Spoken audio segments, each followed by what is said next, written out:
تحتية متكاملة تشمل شبكات النقل والتصدير، مع توقيع شراكات استراتيجية مع مستثمرين عالميين لتسريع تصدير الهيدروجين إلى الأسواق الدولية.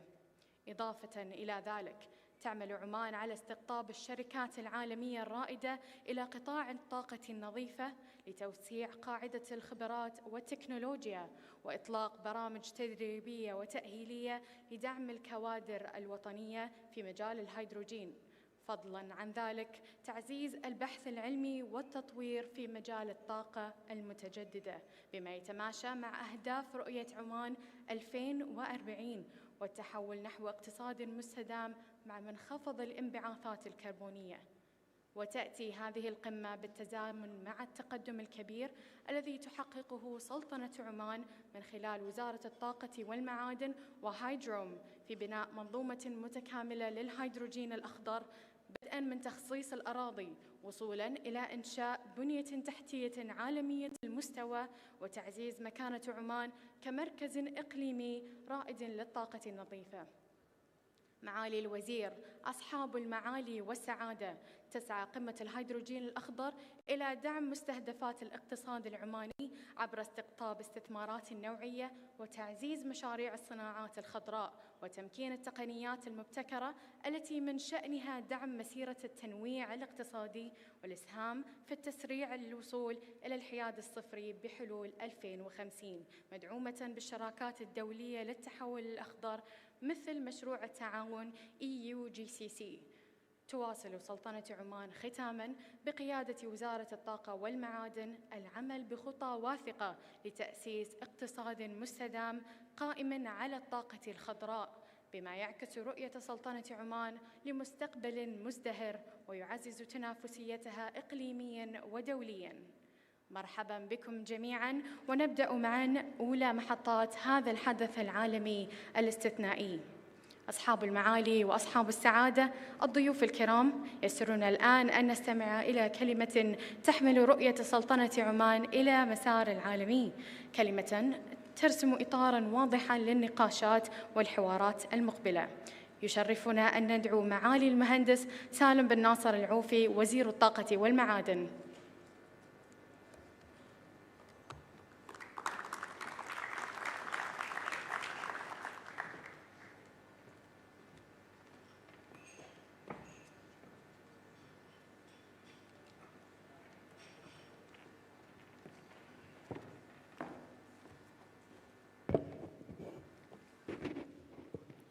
بسم الله الرحمن الرحيم. أصحاب المعالي، أصحاب السعادة، الحضور الكرام، السلام عليكم ورحمة الله وبركاته. And that will be the end of the Arabic part. I would like to welcome a lot of our guests from outside Oman back again to Muscat. I know most of you have been here before. Some of you, of course, it brings memories, as His Excellency was saying. We are meeting today at a critical junction for the hydrogen economy. The global aspirations, or the hype, so-called, was called at some point, is sort of settling down to something a little bit more concrete, something we discussed yesterday. It's called realism or reality check. We are seeing a lot of hype, and now we're seeing that hype curve flattening and steadily progressing to something a little bit more realistic.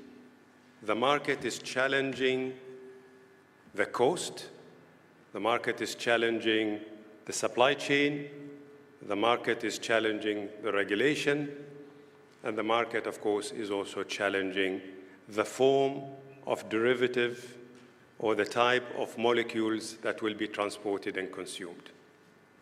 All very legitimate challenge.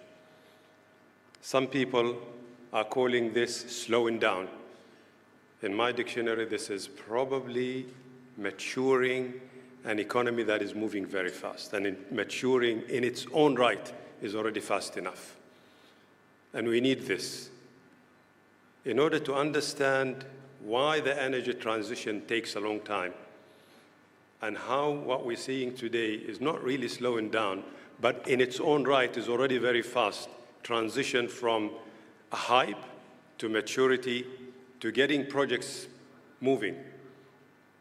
I would like to take you back in time, a little bit back in time. That's probably no one in this room was born at that time, not the dinosaurs' age. I want to go back to 3 cases. Let me start with 1911. And some of you will probably say, why 1911? At that time, the British Marine Force was the dominant force in the global marine security. But they have a problem. They were fueling their warships using coal that is cheap, that is abundant in Wales, and that is very well understood at that time on how to produce it, except it has presented them with 2 main challenges. The first one is speed. Using coal in warships does not give you speed. The second one is the supply chain and the length of the journey that you can take with a coal-powered ship. It was short. So in order to conquer their dominance, they need to go faster and they need to go further. That's the time in 1911 where a young, well-known Winston Churchill, who was at that time First Lord in the British Navy Admiralty, signed an order to transform the British Navy from coal to oil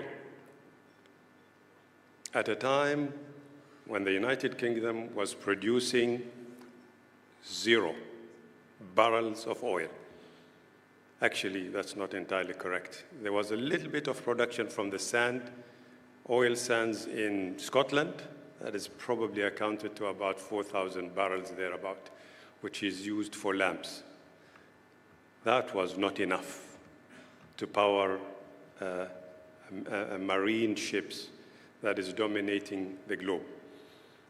So, signing an order and committing the safety of the empire on something that they did not produce themselves, using a supply chain that does not exist for a market that they had to create, requires guts, bold decisions, and wisdom in seeing the future. It was based on a completely different strategy from where we are today. It was based on the need for speed, and it was based on the need for long journeys. That's not what we're facing today, but we're facing different challenges that are also forcing us to make critical decisions. Of course, what is called the missing middle was the pipeline, the refineries, the upstream that actually gave birth to what we know today as British Petroleum, Darcy's at the time. By the way, our first signatory with Darcy's was not until 1925, and we're celebrating this later this month. So it took about 40 years for oil to overtake coal as the dominant supply of energy in the maritime industry. I was in India over the long weekend, and both India and China did not cross the 50% yet. They're still relying more than 50 to 60% on coal, not on the maritime industry, but in the other industries. So it took about 40 years. That's the first story. The second story was also mentioned yesterday by Dr. Abdullah Al-Abri. I don't see him this morning. And it's the LNG. The first LNG ship, Methane Pioneer, left Louisiana in 1959, carrying 200,000 tons of LNG. Today's QMAX carry no less than 120,000 tons. Of course, it took about 27 days, but that's not the story. That was the first ship back in 1959. It took 30 years for LNG to become commercialized, commoditized, and traded in the market as the preferred energy choice. 30 years. The first one took about 40 years. And that 40 years, by the way, I forgot to mention, was accelerated by 2 world wars that actually forced many countries to move faster into the oil era. The LNG took about 30 years. Time is getting shorter for the energy transition. The third one, which is also a very good example, is the solar energy. Back in 2005, solar energy was a niche aerospace technology that not many people will actually use. You gotta be extremely rich and got a lot of money to throw if you want to use renewable energy. And of course, many backup generators. 15 years down the line, 2020, it is the cheapest source of energy.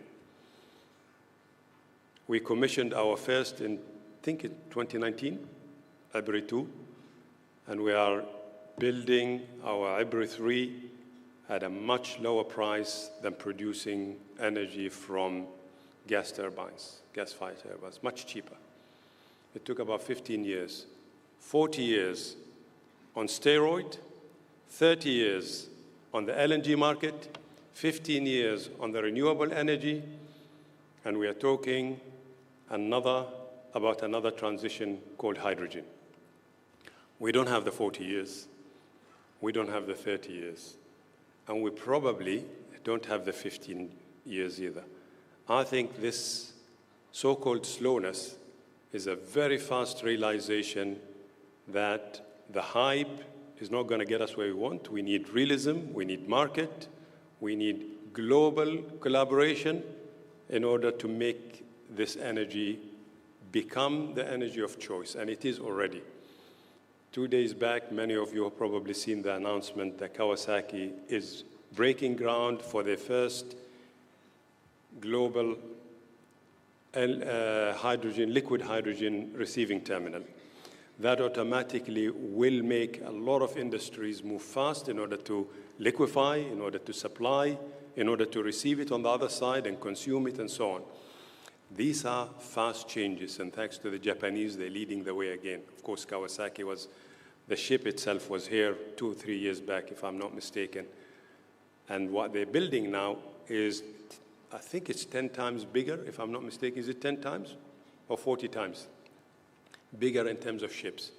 Of course, we have an ambition in Oman to also be part of the liquid hydrogen. I personally believe liquid hydrogen is probably going to be the way, but it depends on the form that you will be using it on. And we will have many options. Of course, ammonia is an option. If methanol is an option, liquid hydrogen is an option, and so on. We have options to transport. Now let me bring you back again to Muscat, because we have made very strong strides in this area. 3 years back, we had a royal decree that identified more than 65,000, but we keep calling it 50,000 kilometers of land potential for the hydrogen economy. It has the potential of producing solar and wind in combination at one of the lowest levelized cost of electricity production or renewable energy production. So it is recognized as a global best in terms of resources. And we are capitalizing on that God-given resource. We created Hydro as an orchestrator that manages the entire ecosystem, from auctioning parcels of lands, to interfacing with the developers, to signing the agreements, to following up on the progress and supporting the developers as they progress their project. Some of them will stumble, they need support. Some of them will be challenged, they need additional support. Some of them would like to probably leave, and they need a little bit more support in order to encourage them to stay the course and believe in this energy transition and be a winner. We have identified 4 or 5 national champions.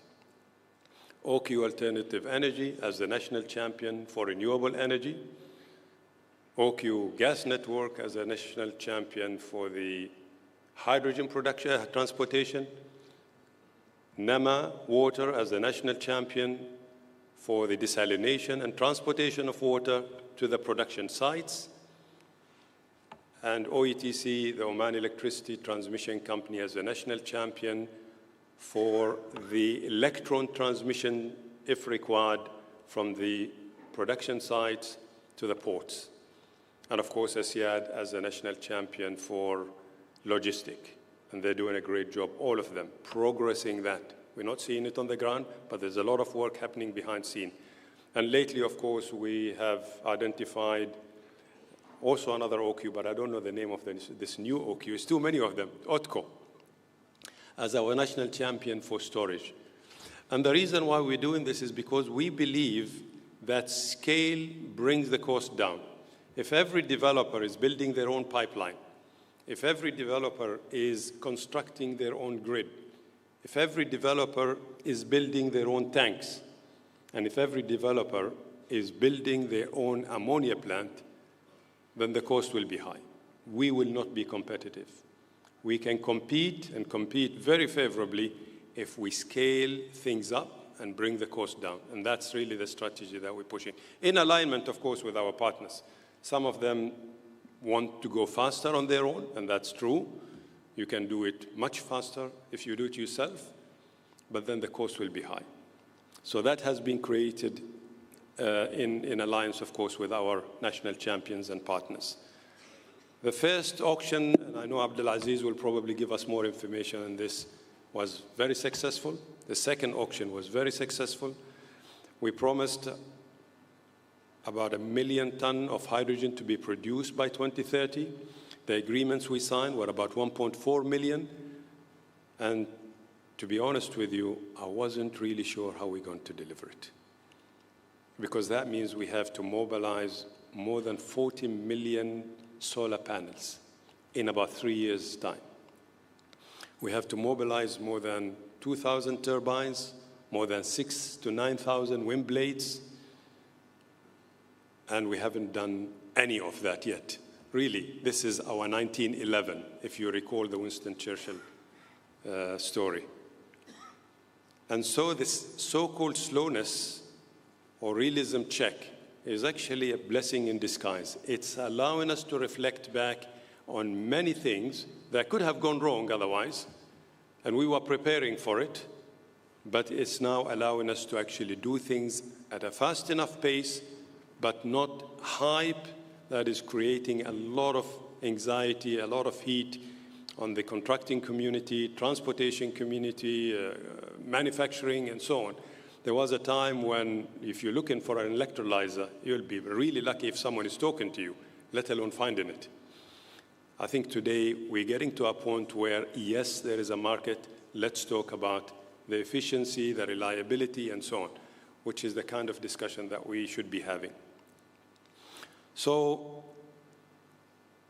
we are, as I mentioned earlier, at a very critical junction because there is a lot of noise that is making us a little bit uncomfortable and making many of our partners a little bit uncomfortable.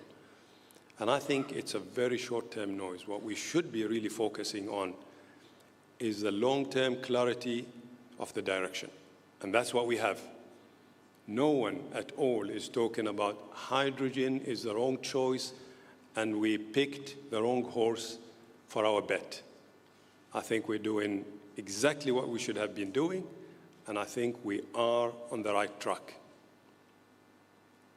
Oman is ready. The framework is ready. Our national champions are ready. And if I look around this room, all the partners that we've been talking to from all over the world, I think the world is also ready. We just need to get the first few projects off the ground and demonstrate to everybody that hydrogen is coming, and it's a matter of time, very short time, before hydrogen becomes the choice of energy before we do anything else. I don't believe I actually would ever do this, but few days back, I gave an instruction that we're not doing another gas-fired power plant. We have renewable energy, we have wind, we have solar, and therefore that is our first choice. Only if that one fails, for whatever reason, we couldn't get the land or it was too expensive or whatever, which I don't think is the case, then we will revert back to a gas-fired plant. This would not have been a discussion we will have 3 years back. It would have been gas-fired is first, and the other options are second. I want to close by thanking the organizing steering committee and the working groups for getting us together over the next few days, started yesterday, and of course, their work have started a few months back. They're doing a great job in terms of pulling this event together. I know we missed it last year, but we had a completely different session focused on us getting ready for the market last year. I want to thank the company that is responsible for pulling all of this together, Berba, you've seen their names around. And I want to thank, of course, all the sponsoring company and the organizers and the companies that are also exhibiting, because we also have an exhibition. If you get a chance, I encourage you to visit it. We don't have the normal exhibition ribbon cutting ceremony. It's open, and that's part of the change that we're trying to bring, and it's available throughout the 3 days. Thank you very much for your time. Sure.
Ladies and gentlemen, we apologize for that technical error.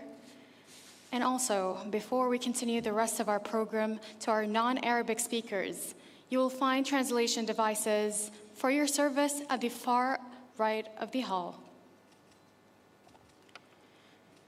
نشكر معالي الوزير على هذه الكلمة الواضحة والملهمة والتي منحتنا رؤية راسخة لمسار هذا اليوم وموقع عمان المتقدم في بناء اقتصاد للطاقة النظيفة قائم على الابتكار والتعاون الدولي.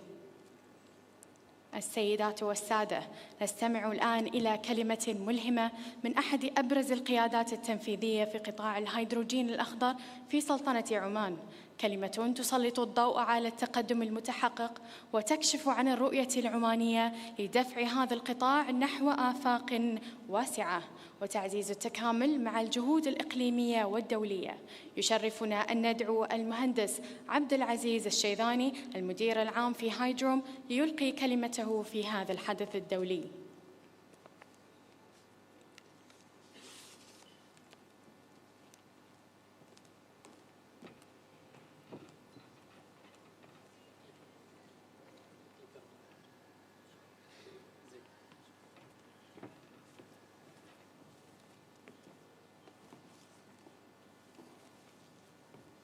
تحتاج لك كليكر بس شكرا.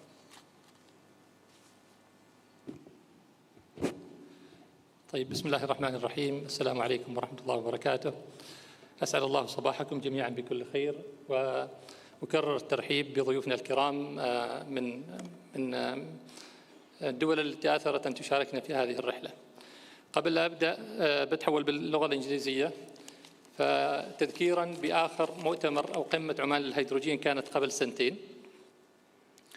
Your Excellencies, distinguished guests, partners, ladies and gentlemen, 2 years ago, during the last edition of Green Hydrogen Summit Oman 3, when we spoke about green hydrogen in Oman, the world was energized, the promise was enormous, and the momentum was global, and the expectations were sky high. But as the months unfolded, reality set in. Markets cooled, timelines shifted, and many around the world began asking hard questions about the pace of hydrogen transition. But last year, around the same time, during Hydrom's Investors' Day, Oman did something different. Oman decided to stay the course. While others paused to reassess, we continued to move forward, not blindly, but steadily, deliberately, and with clarity of purpose.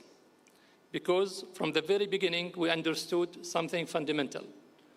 Green hydrogen is not a short-term opportunity. It is a long-term national priority and a global necessity. And over the past year, despite global market reality checks, Oman has shown a rare combination of patience and persistence. We stayed committed to our strategy, we strengthened our foundations, and we kept our eyes firmly on the horizon. And that is why today, as we open the summit, we stand not uncertain, but confident. Confident in our resources, confident in our partners, confident in our long-term vision for green hydrogen.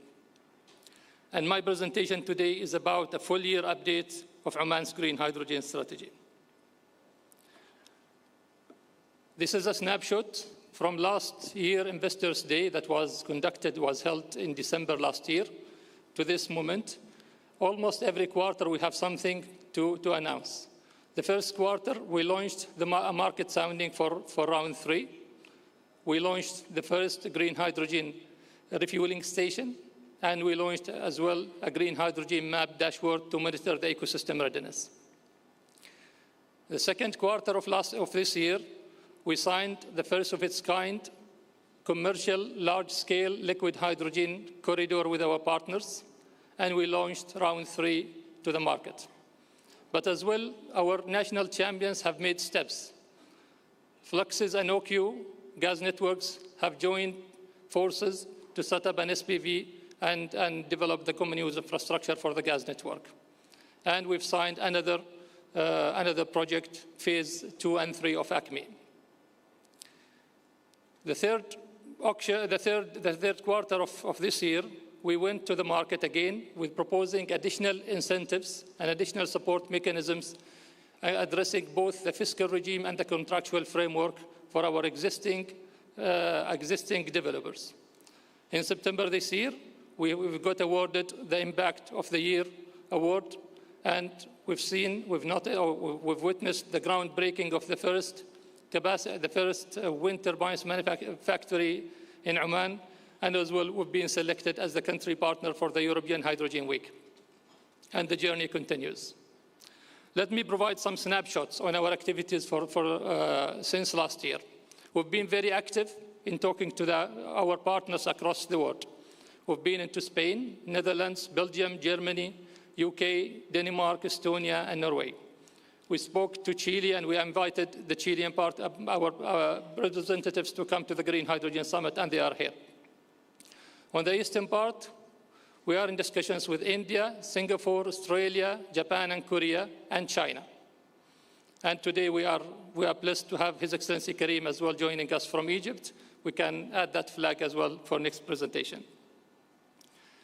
Few highlights. We've signed the world's first liquid hydrogen corridor. It's an end-to-end liquid hydrogen export pathway formed by 11 partners representing the entire value chain, from the production of the molecules to the liquefaction in the shores of Oman, all the way to shipping these molecules to Amsterdam, receiving regasification of the molecules, putting them back to the pipelines of Holland or Netherlands and Germany, hydrogen pipeline network, all the way to the end of takers. We've been active as well with our partners in Korea, where we strengthen our relationship, targeting their clean hydrogen portfolio standards, but as well strengthening and building the first building block, or putting the first, I would say, initiating a discussion to set up a corridor between Oman and Korea that starts with ascending molecules, but as well receiving or importing technologies and finance. We've been the country partner for this year for the European Hydrogen Week. And during that, His Excellency the Minister addressed the European community, communicating our determination that we continue this journey and what are our specific asks to make this happen. During that event as well, we signed a collaboration agreement with H2 Global. We went, as I said, to the market offering another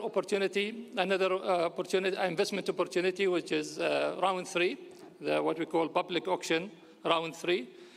Take into consideration the outcome of a thorough market sounding that clearly indicated to us there is an appetite in the market, but the market wants a smaller size to start with, and this is what was offered. A land of 300 square kilometer can be developed as low as 100 square kilometer. As we speak, one of our projects have started already construction. Our portfolio consists of 9 projects. However, 2 have decided to conclude. 6 are under development, and 1 is under construction. Our set target is still within the 1 million ton of green hydrogen by 2030-31.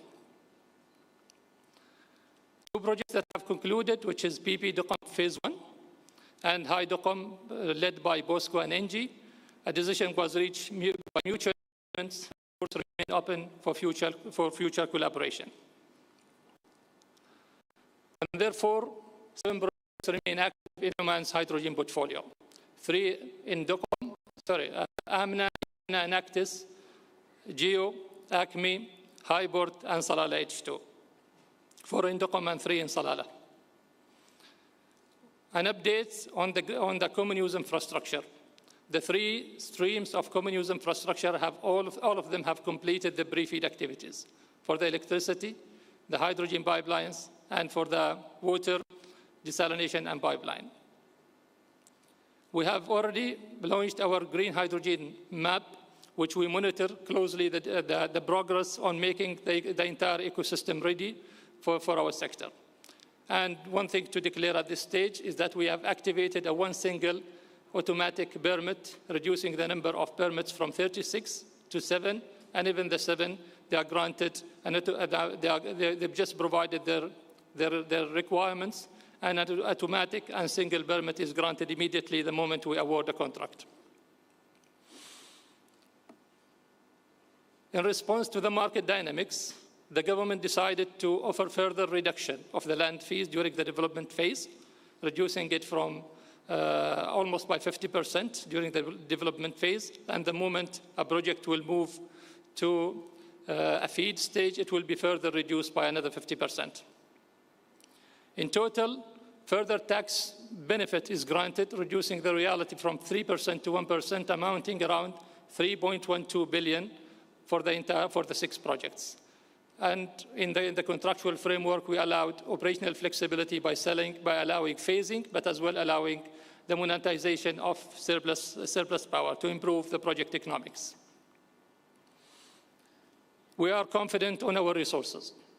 We have huge potential to produce the lowest possible hydrogen cost. And we have plenty of lands. In this slide, it shows we have the best solar radiation, we have one of the best wind speed, and we have plenty of land, which is 50,000 square kilometers. It can provide us more than 100% of 100 times our requirement for our grid. In terms of some details, in terms of our competitive resources, we have one of the best wind capacity factors worldwide, between 37 to 45, and it can reach as 54 in very selective places.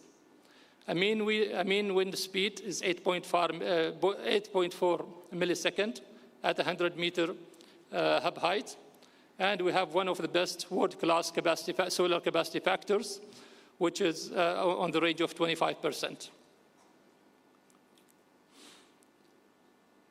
While markets solve for two, Oman solves for all the three.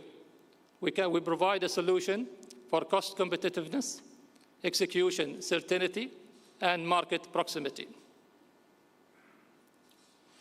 And this is what Oman is laying the foundation for, is a resilient green future. And to see snapshots from what's happening, already OQ and OQ Gas Network and Fluxes have joined forces, believing on this journey. Mawarid have already groundbreaked the first wind turbine manufacturing unit or factory in Oman. Asyad joined with Omantel to set up the control tower for the ecosystem, for the logistics readiness for green hydrogen. And Royal Vopak have joined forces with OTCO to set up to support on the national champion role for OTCO to be the green ammonia solution provider. And we have launched the first refueling station early this year. And we are almost about to officially open the first polysilicon factory in Sohar. So the ecosystem or the entire economy is building up. Our focus as well to create a local demand. And we have identified so far 3 pathways that will take shape in the upcoming weeks and months. Green steel, where energy transition plan is a mandatory requirement. Mobility is another opportunity. And downstream industry is another opportunity by replacing gray hydrogen by green hydrogen.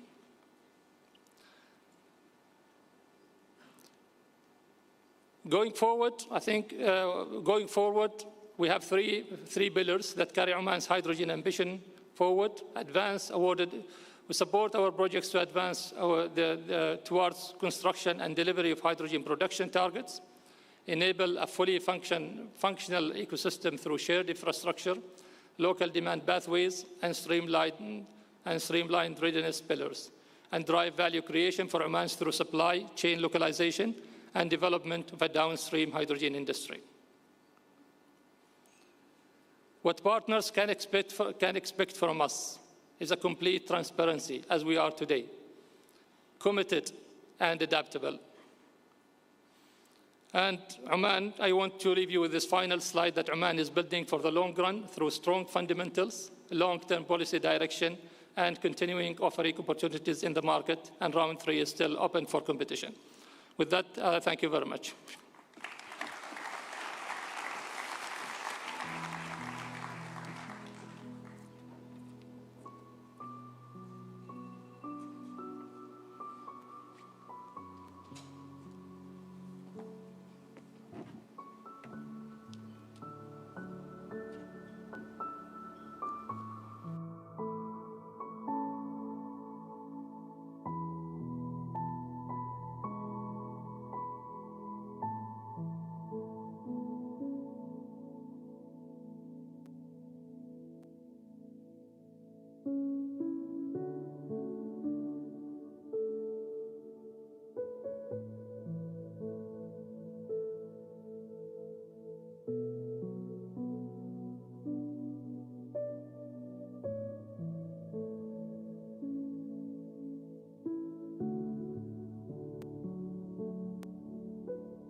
Ladies and gentlemen, we apologize once more for that technical error.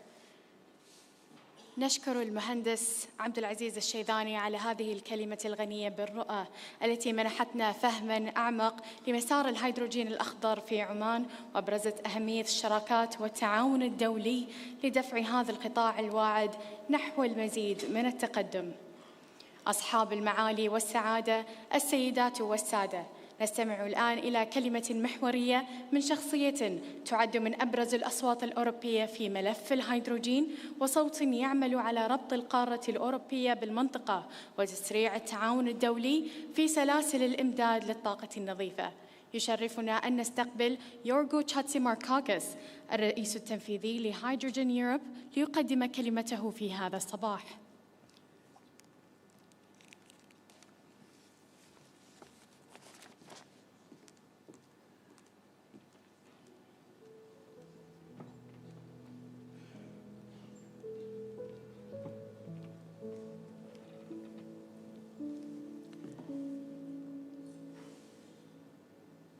Good morning, and first of all, Your Excellency, dear Minister Al-Aroufi, Excellencies, ladies and gentlemen, dear Abdulaziz, thanks for that presentation. And you can already hear by the sound and by the atmosphere, you can feel Oman has a different way to go towards the future, the energy transition that Minister Al-Aroufi announced here, and this is exactly the way to go.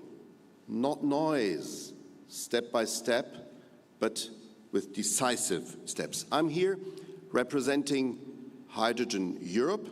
You could see that the EU is a big partner in the GCC, the Gulf Cooperation Council, and Oman, let me say this, is the upcoming star in this cooperation. And I represent an organization that has more than 640 members, and we reflect, so to say, the development that Minister described in the beginning. The biggest growth of that association, which is quite new, I mean, it's 10 years old, hydrogen is a new element, happened after 20 and especially after 22. Minister used the word hype. That was the time where certain elements in geopolitics happened. COVID, but also the war in Ukraine caused that people were thinking about how can we combine greening of the economy, greening of energy sector, and ending the dependency of, in this case, the Europeans, Russian gas. And the combination led to very, very high ambitions in words. And now we are basically in a situation, we see it also in our membership, where realism comes in. Sometimes we say the tourists are gone, because whenever you have a hype or a new technology coming up, you have a lot of people who are interested in big and fast profits.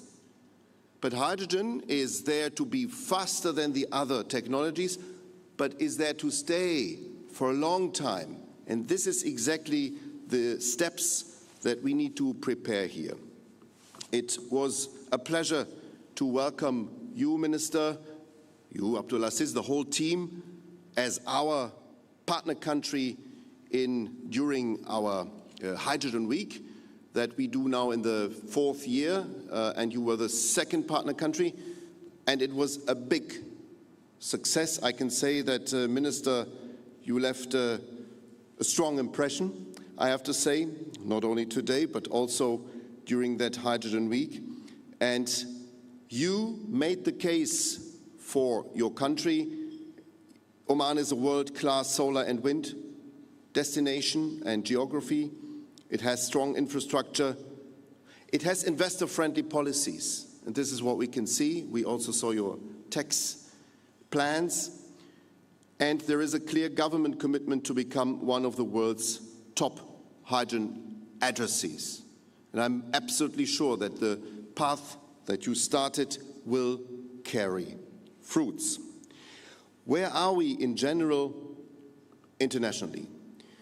We have witnessed COP30 in Brazil quite recently, and we have also witnessed that the big plans, you remember the COP in Dubai, the tripling of renewables, the doubling of energy efficiency, was not answered by the grids. If you have a tripling of renewables, you need grids for electricity. And this is why it was so important that in Brazil, one of the main ideas was the quadrupling of molecules, but sustainable molecules. They call it sustainable fuels, and this initiative was led by Brazil and was supported by Italy, Japan, and as I was informed, also India joined this initiative. That means that until 2035, quadrupling clean molecules based on hydrogen is one of the targets, and you are basically best located and best prepared to get there. Ladies and gentlemen, this also was basically accompanied by a new policy of the EU. The EU has presented their targets on 2040, only a week before COP, and the targets are 90% of a reduction of CO2 compared to 1990, 90% of CO2 reduction, but 5 to 10% can be basically performed in another country. And this opens new ways of cooperation. You mentioned, Minister, the strong cooperation with the Netherlands. I think you celebrated the 400 years of a strong bridge between Oman and the Netherlands. And why not? If the Netherlands want to achieve their 90% targets and say, we want to do 5% of them in Oman, up to 10%, this will be possible. In order to get there, we need strong, basically monitoring, certifying and monitoring principles, but that's what Abdelaziz said in the beginning. Transparency is one of your guiding principles, and this is why I believe that this principle could be basically showcased best in a cooperation of European partners and Oman, and this is very important. We could start to show this with the shipping routes, because ships, they pass by Oman. Most of the ships that come from China going to Europe, they will have the possibility to fuel here, and bunkering opportunities will play a big role here in Oman, but also in India. And this is why we look into this element very intensively right now, because the quadrupling of sustainable fuels can be basically realized in the shipping routes. And you mentioned the ports, you are in a very strong position to get there. Also, lead markets. Hydrogen is used in basically the fertilizer industry, in refining, and in steel. Steel was mentioned in a previous presentation. Fertilizers, don't underestimate, will drive the use of green hydrogen massively over the next years. And I would like to announce that on 10th of December, the European Commission will announce the so-called Industrial Accelerator Act, IAA, and part of this Accelerator Act will also be a strong initiative on steel. And so all these elements, accounting of green initiatives in another country and incorporating this into the steel sector, will enhance a faster development in these perspectives here, and this is extremely important. These lead markets, just to give you some figures, will lead until 2030 already to approximately the amount of hydrogen that you are about to produce. So if you were to basically supply the hydrogen alone for Europe, you could do that based on the different lead markets in clean refining, clean steel, in data centers. That's also an upcoming issue here in Oman, and I'm very well aware of this, and you could be a front runner here. The maritime sector and the starting ESAF, that's the air fuels, sustainable aviation fuels, that also play a role, and they kick in 2030 by obligation. And this will grow. But here you see that these are short-term figures, and they are very, very interesting for the cooperation between Oman and Europe. So here you see that there are instruments, concrete instruments that we can use for this cooperation. H2 Global was mentioned. I'll come back to it, with concrete contracts for difference. What does that mean? That means that the biggest problem in the hydrogen offtake, the off-taker needs to get some support, and the contracts for difference will cover the difference between the legacy price and the hydrogen price, and H2 Global is equipped with this element. We have the possibilities to go in a stronger cooperation on standards, on concrete import corridors. We can use the hydrogen bank with the upcoming external leg, which most probably will be H2 Global in a cooperation also with other countries. We will see Global Gateway. That's also an instrument of the EU being a part of this idea. And there are different ways to scale this up.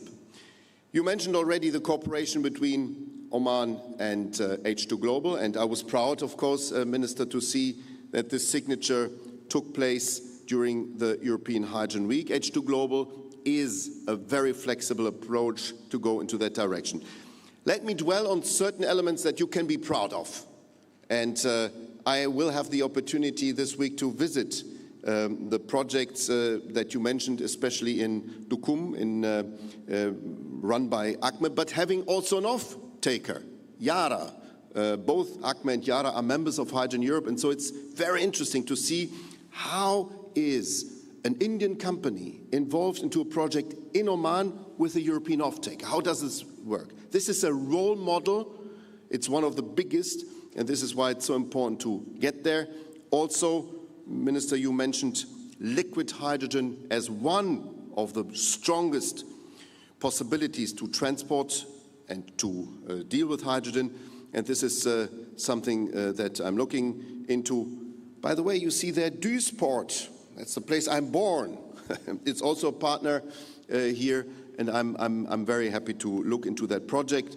It is basically funding the ground for strong cooperations, not only towards Europe, but also into the Asian direction. I know that you have a strong cooperation. You mentioned it with Kawasaki, with Japan, and with Korea here. And this ship, as you mentioned, is one of the basically front runners in this direction. Happy to see this, and also happy to see the strong cooperation between you and the Netherlands, which is basically important. Then, of course, this ACME project, ACME Yara project that I mentioned already, is at the forefront. The world is looking at this. The world looks into how can these first steps be realized, and you showcase here that it's possible. Can I summarize? And I think we should highlight this Omani special way in some points. I mentioned already the world-class solar and strong coastal wind potential. You have huge land areas for gigascale hydrogen projects. There's a deep experience in energy exports and logistics, and Minister, allow me to say, sometimes it's not a disadvantage if the minister himself has some knowledge about technological and economic things, so this is also very good. Then you have modern ports that have been mentioned already.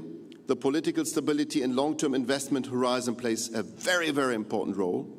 This is not about noise. This is about basically having a long-term view, and you mentioned it, long-term clarity on the direction. This is important. Oil and gas revenues can help here to finance the hydrogen build-out. You have a clear national strategy that was shown, and targets for green hydrogen and e-fuels. You are an ideal supplier of green molecules for an EU industry and for shipping, and that is basically why I'm here, because we want to be a good partner for you. And this strengthens also Europe's energy security and the diversification beyond LNG, beyond OPEC. This is, by the way, ladies and gentlemen, the new big buzzword that keeps us running: resilience. Because we have seen in Europe especially that we are fragile by single dependencies, and this is why it makes absolutely sense to see a new strong partner on this transition horizon, and that's Oman.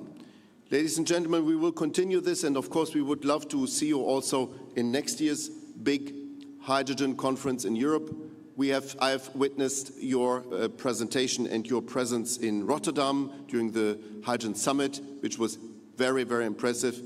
I have to say, this is the right place to do investments and to start a calm, long-term revolution. Thank you very much, and good continuation. Thank you.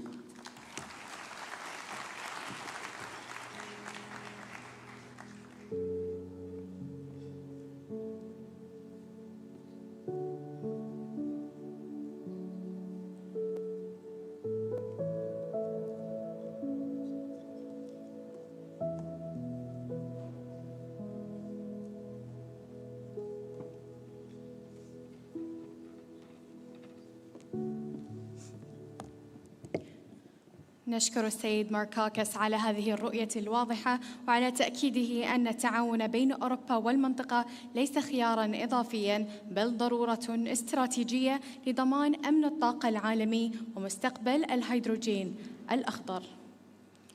وبعد هذه الكلمات الثلاث الافتتاحية التي جمعت النظرة الوطنية والدولية، أصحاب المعالي والسعادة، السيدات والسادة، الضيوف الكرام، نبدأ الآن هذه الجلسة الرفيعة التي تسلط الضوء على سياسات الطاقة والتوجهات العالمية والدور المتنامي للهيدروجين الأخضر في تشكيل مستقبل الاقتصادات. ويتولى إدارة هذه الجلسة السيد صالح يلماز، كبير محللي بحوث الأسهم في بلومبرغ، وهو من أبرز الوجوه التحليلية في أسواق الطاقة العالمية.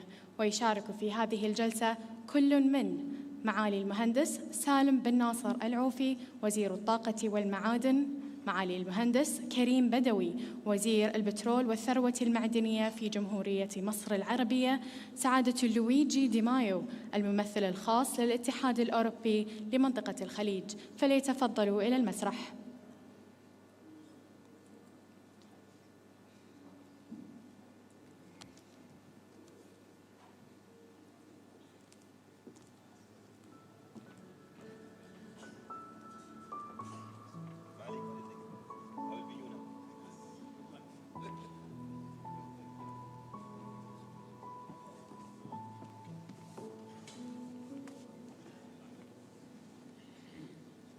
Good morning, Your Excellencies, distinguished guests, ladies and gentlemen. Good morning and welcome. Thank you for joining us. Thank you for taking the time. It is an honor and an absolute privilege to be moderating this panel today. And we do have a hard stop, so we will get right into the discussion. Your Excellencies, thank you very much for taking the time. Your Excellency Al-Aufi, I'll start with you. Could you please outline Oman's key hydrogen goals? And I mean, we've heard a little bit of it already so far, but if you could also share some of the progress made so far with the audience, please. Let me first clarify the confusion. I am the Undersecretary Mohsen Al-Hadami. I'm just taking His Excellency's apologies. place. Yes, yeah. apologies. He likes to do that sometimes.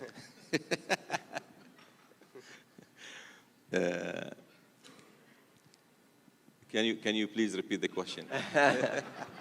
Absolutely. I'm starting with the simple one, so it's good. It's just the, if you could outline Oman's wider hydrogen plans. We've heard some of it already. And if you could share with us the progress made so far.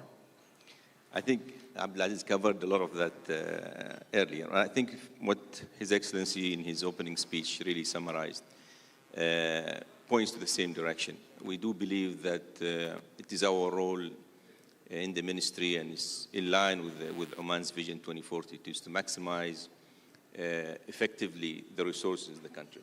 So that's one angle. The other angle, of course, to do that responsibly. Responsibly meaning sustainably, cost effectively, and with the mind of respecting the environment. And that's exactly the drive that you see globally, reducing the emission, achieving net zero, the Paris Agreement. All the global directions is in one direction, is use responsibly, effectively, the energy for our growth globally and also in each country. So we are blessed with, I would say, a country that has plenty of these resources, renewables, solar and wind.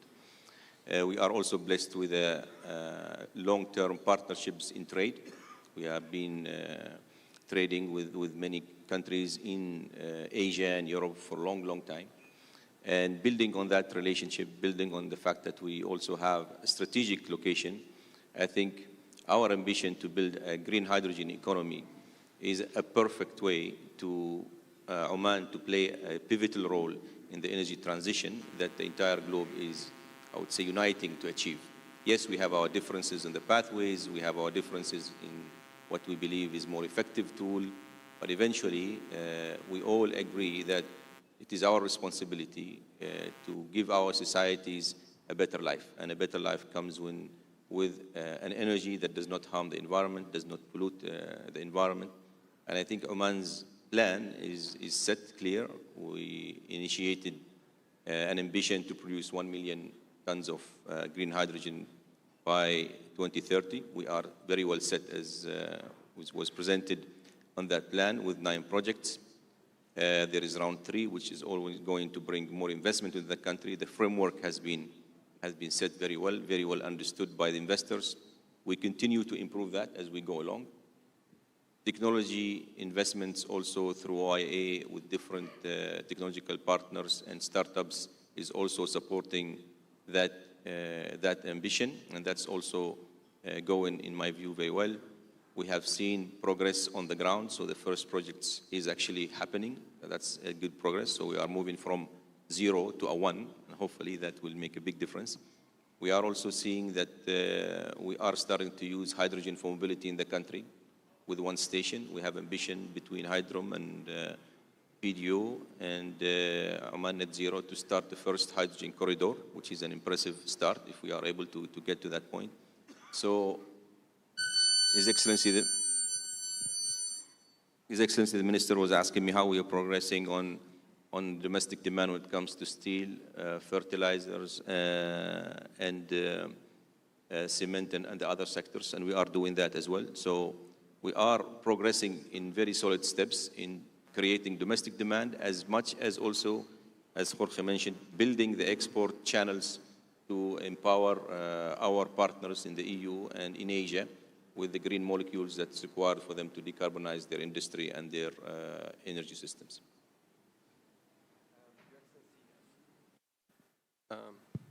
Thank you. Your Excellency Badawi, a similar question for you. Could you please give us a brief overview of Egypt's hydrogen sector and the ministry's role, perhaps, in shaping that strategy? Very good. Thank you very much. First of all, pleasure to be here, and my sincere appreciation and really recognition for His Excellency, Minister Salem Al-Aufi, dear brother and dear friend, really for the invitation to be here. And also really, it's a great pleasure to also be with great friends, also with, His Excellency Al-Hadrami, and really all, I see a lot of friends actually in the room and so forth. So first of all, let me clarify around the big picture in terms of the 6 key pillars, right? When we're looking at the Ministry for Petroleum and Mineral Resources and how it will touch upon also the hydrogen aspect. Hydrogen, as His Excellency mentioned, is going to be the fuel of tomorrow, and we're going through a transition phase, and this is why right now there is a focus on 6 key pillars to set the foundations really for Egypt to be able to play a pivotal role in the hydrogen economy, right, for the future. The first pillar is really for us to make available the energy needs of today. For 120 million people, right, who are in Egypt, and for us the focus is really in terms on accelerating production, both in terms from oil and also from gas, and how we can accelerate exploration in terms on gas to be able to get more reserves into production for the future. And here I bring this aspect really to link it to the concept as well of the ability to also deliver, gray hydrogen or blue hydrogen, as a transition as well in parallel with the efforts on the green hydrogen. The second key pillar that we're also focusing on is that we have a very robust, infrastructure in terms of the petrochemical sector, in terms of the refinery sectors, and in terms of also export terminals, right, of gas. And for us, this is very, very important, with also the efforts that we've done over the last, 1 year to enable also Egypt to have an infrastructure with 4 FSRUs existing in Egypt to be able to also pump in 2.7, BCF of gas, per day, because all of these provide also a fundamental infrastructure, which is also very important, to be able to leverage, for the key kind of lead sectors, right, that were presented a bit earlier on in terms on ammonia and in terms on the refinery, and as well in terms of being able to provide the energy needs, right, for the various sectors to grow. The third pillar for us, which is really focused on the mining sector, right, and the mineral sector is also going to be very important, and hydrogen will also play a key role to be able to fuel actually the mining, the mining sector, to be able to provide, the leveraging the critical minerals and also all the minerals required for the, all the industries, which will help fuel really all the renewable, acceleration over the next, few decades. The fourth pillar for us is really how we are working towards having the optimum energy mix for Egypt. Today, Egypt actually relies 60%, of our gas goes to power, stations.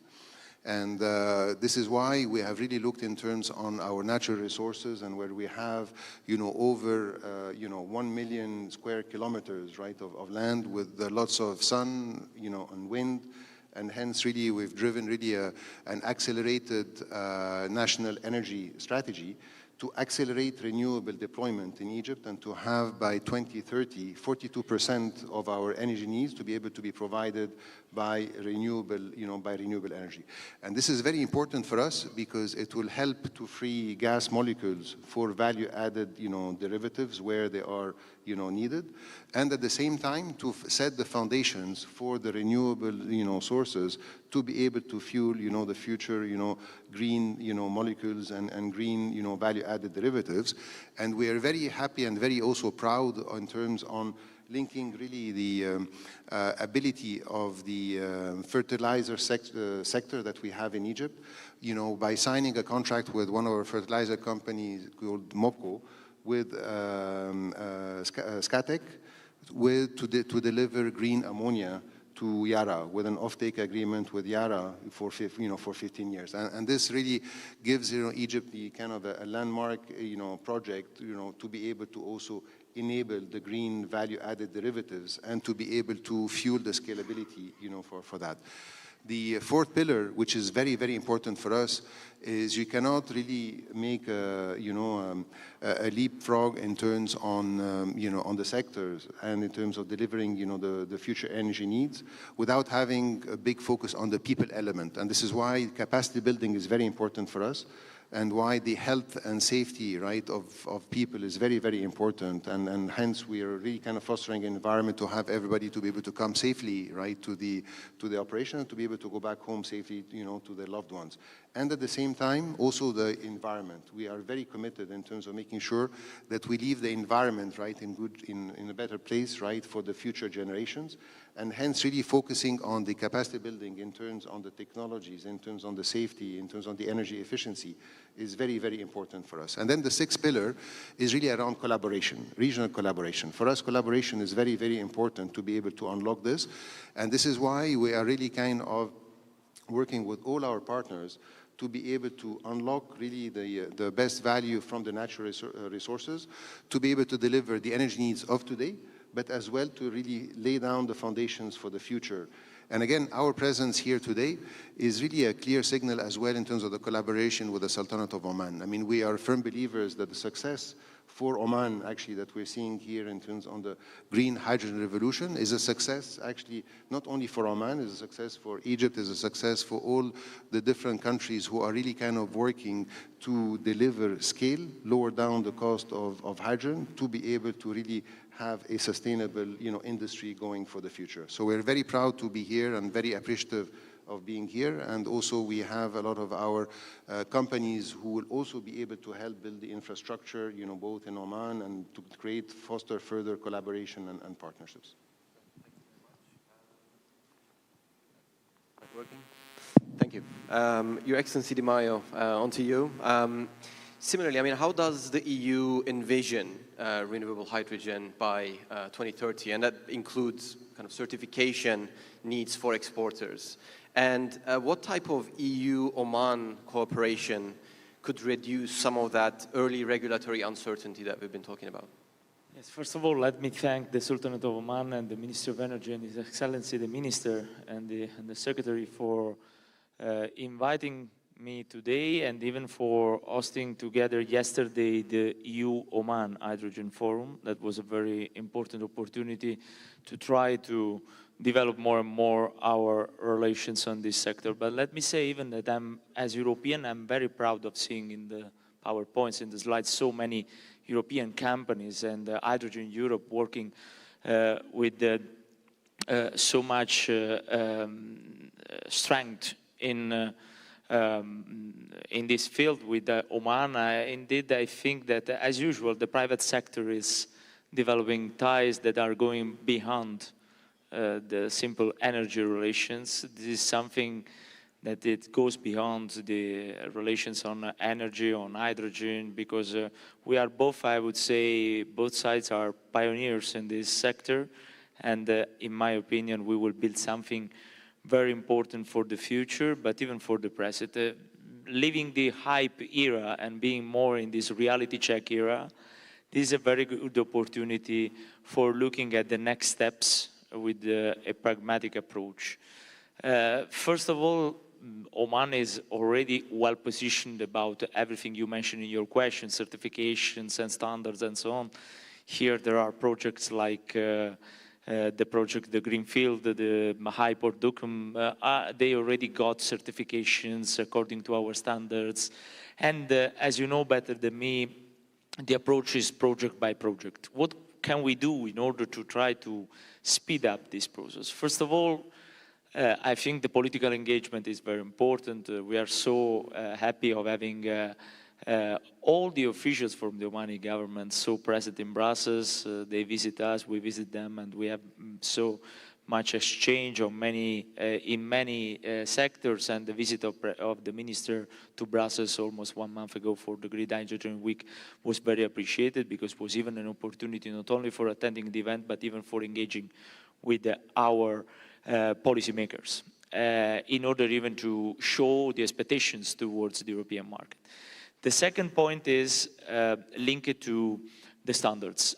On that, I think we have to try to find a way for avoiding the project-by-project approach.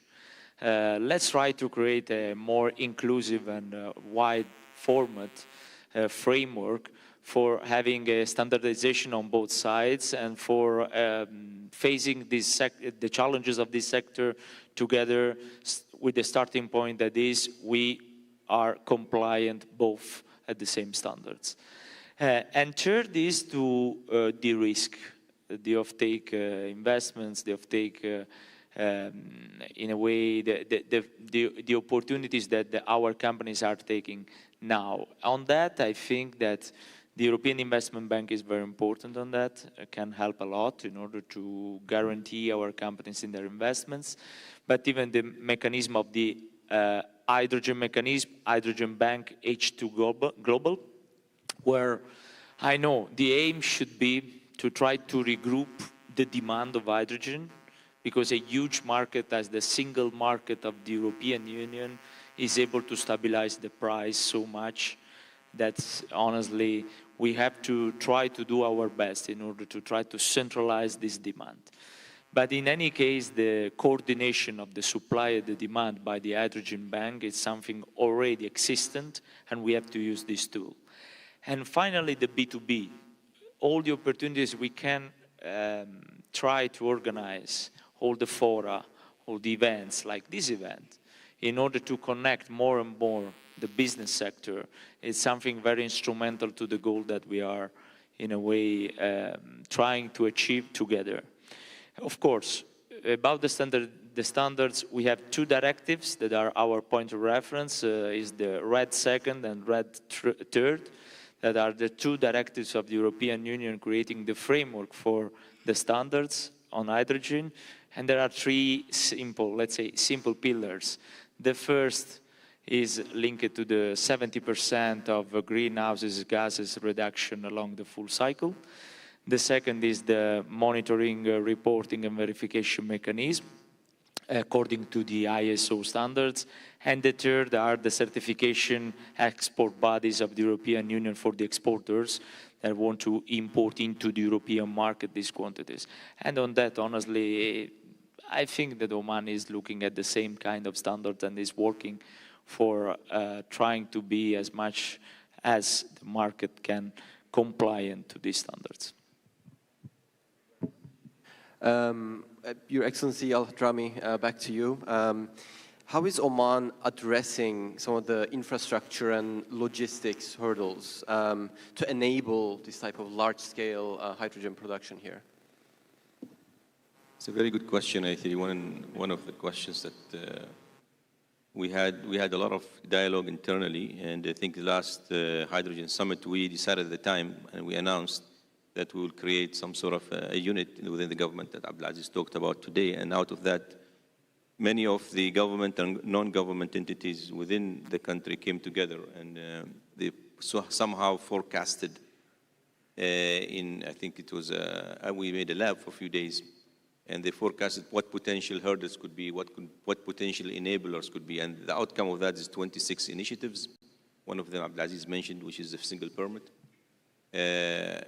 It covered a lot of the issues that you could predict, supply chain, logistics, permitting, and I think what we didn't cover in many aspects at that time, today with Oman Net Zero Center in place from the beginning of the year, we are starting to see other enablers such as financing, certification, coordination with certification, also in different initiatives to stimulate demand. So I think what we are doing on the ground to make sure the projects take place, I would say 100% enough. We are still continuously finding initiatives, but I think we took a very good step at it with the 26 initiatives. I think what Hydrom is doing in terms of monitoring how we're progressing for each project, the partnership with Asyad is also critical.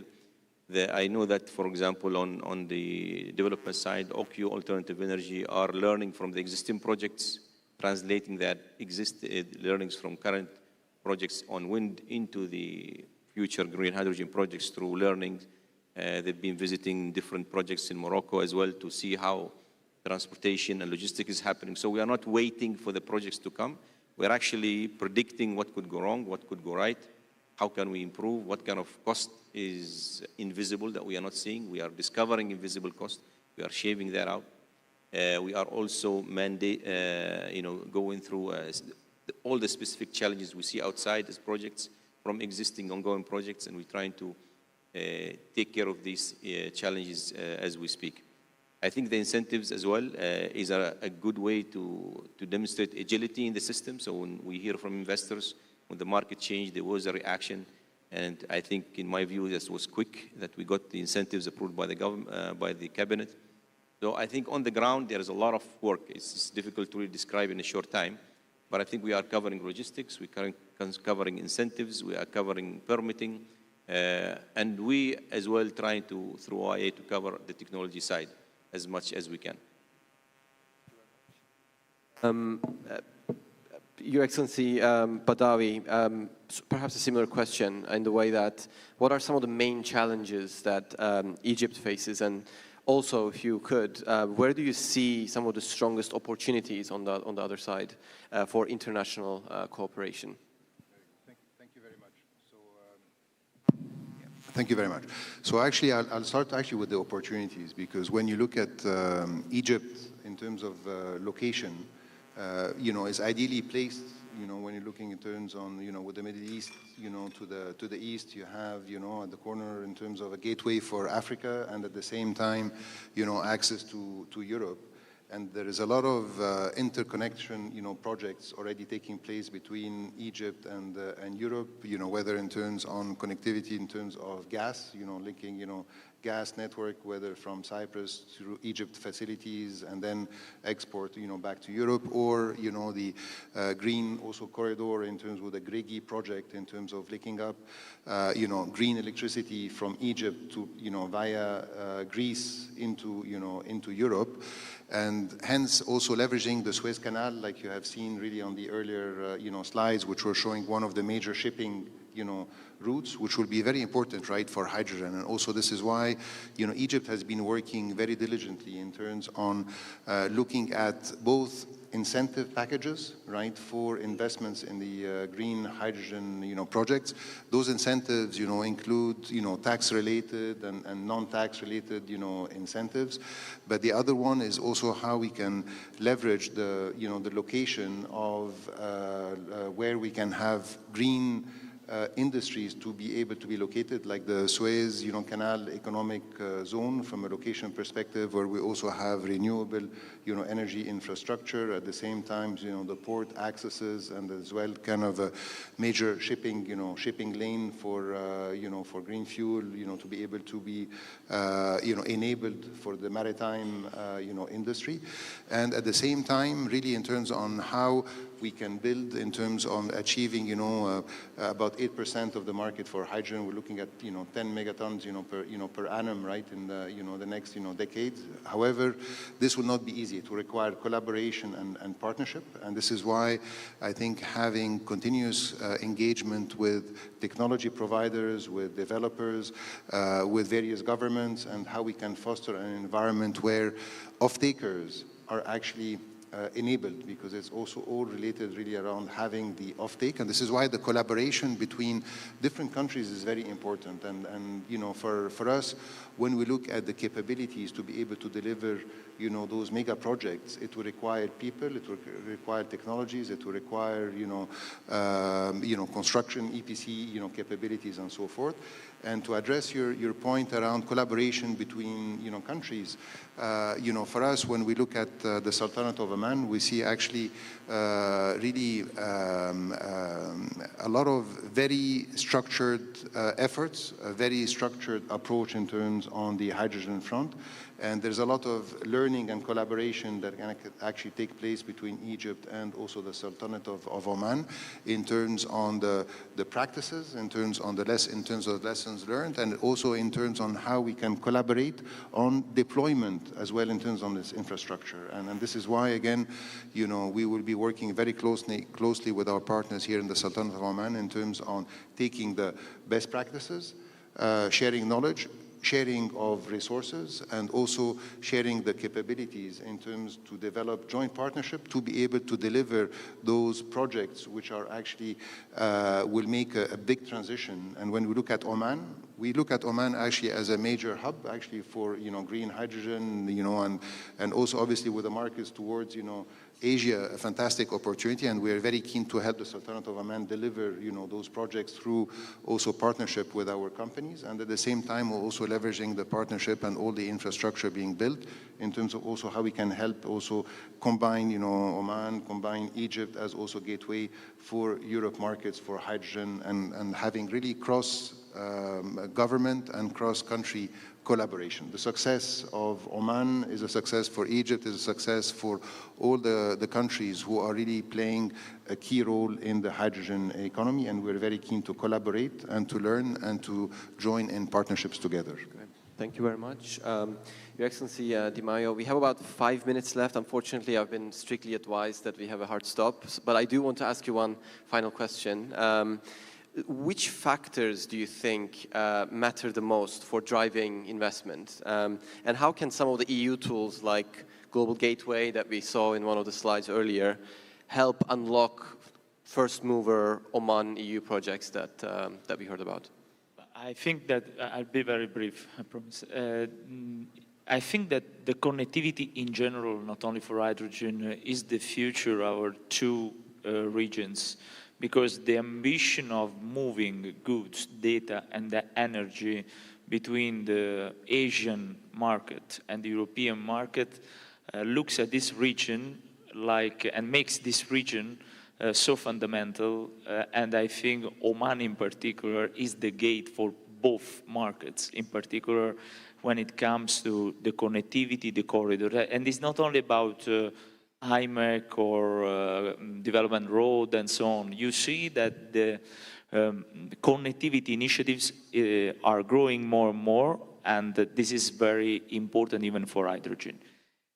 That said, I think that on the connectivity, the global gateway that was mentioned many times has many funds as European project for, first of all, developing infrastructures, ammonia handling, hydrogen handling. This is a challenge for all the hubs along this corridor.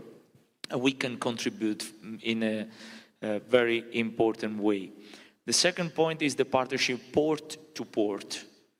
Because on that, connecting and trying to work together in investing in the Omani hubs and the European hydrogen ports is very, very important. According to my experience, sometimes is even better than working with the higher level institutions, because the ports sometimes are cities in the cities or states in the states. So this is very important. As European Union, we can work to connect and to facilitate more and more the investments in that.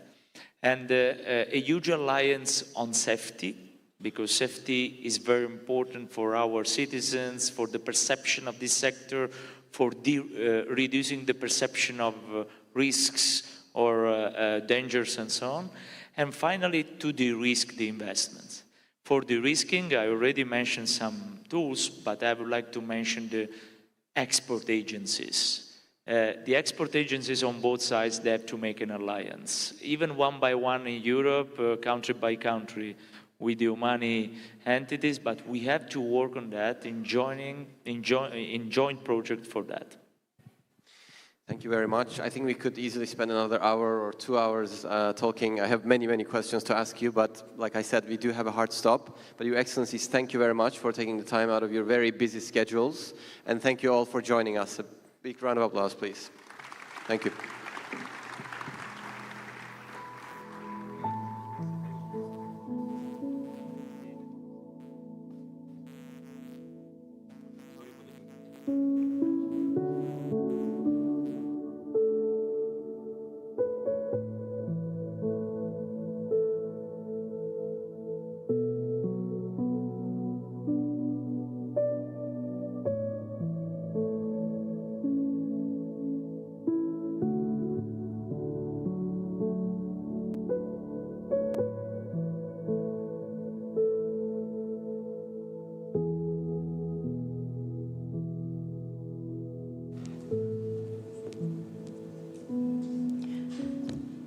كانت جلسة ثرية وواضحة في رسائلها، وأبرزت أن التقدم في هذا القطاع يعتمد على سياسات مستقرة وعلى استثمارات موجهة وعلى شراكات حقيقية بين الحكومات والقطاع الخاص.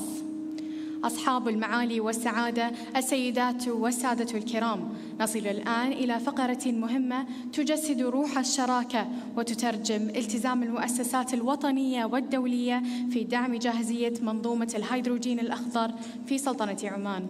سنشهد في هذه اللحظات توقيع 3 مذكرات تفاهم رئيسة بين مجموعة من الجهات الوطنية والدولية، وذلك تعزيزاً للتكامل وتسريعاً لمسار التحول نحو الطاقة النظيفة.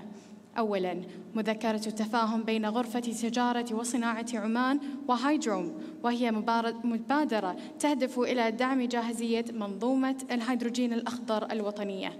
يمثل غرفة التجارة وصناعة عمان في التوقيع المهندس زكريا بن عبد الله السعدي، الرئيس التنفيذي لغرفة تجارة وصناعة عمان، ويمثل هايدروم المهندس عبد العزيز الشيذاني، المدير العام لهايدروم. ندعو ممثلي الجهات الكريمة إلى المنصة لإتمام مراسم التوقيع، وندعوكم أن تشاركونا في الترحيب بهم.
سنعود إلى هذه مذكرة التفاهم وننتقل إلى الأخرى.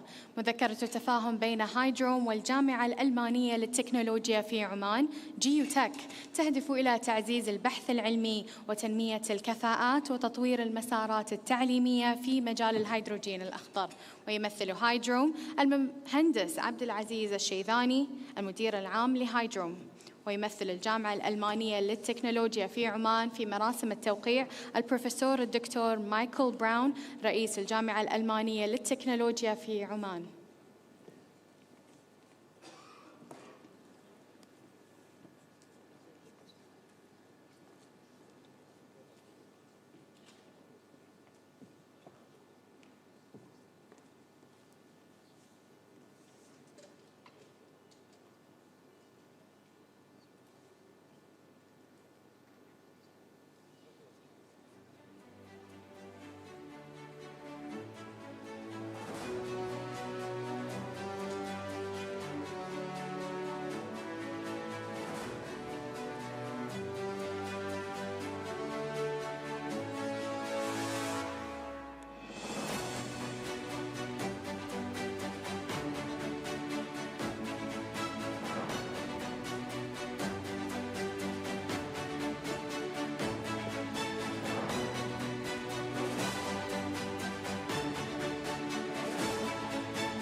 والآن اتفاقية التعاون بين شل عمان ومطارات عمان، وذلك لتسليم سيارات تعمل بالهيدروجين الأخضر وتوفير وقود الهيدروجين في مطارات سلطنة عمان.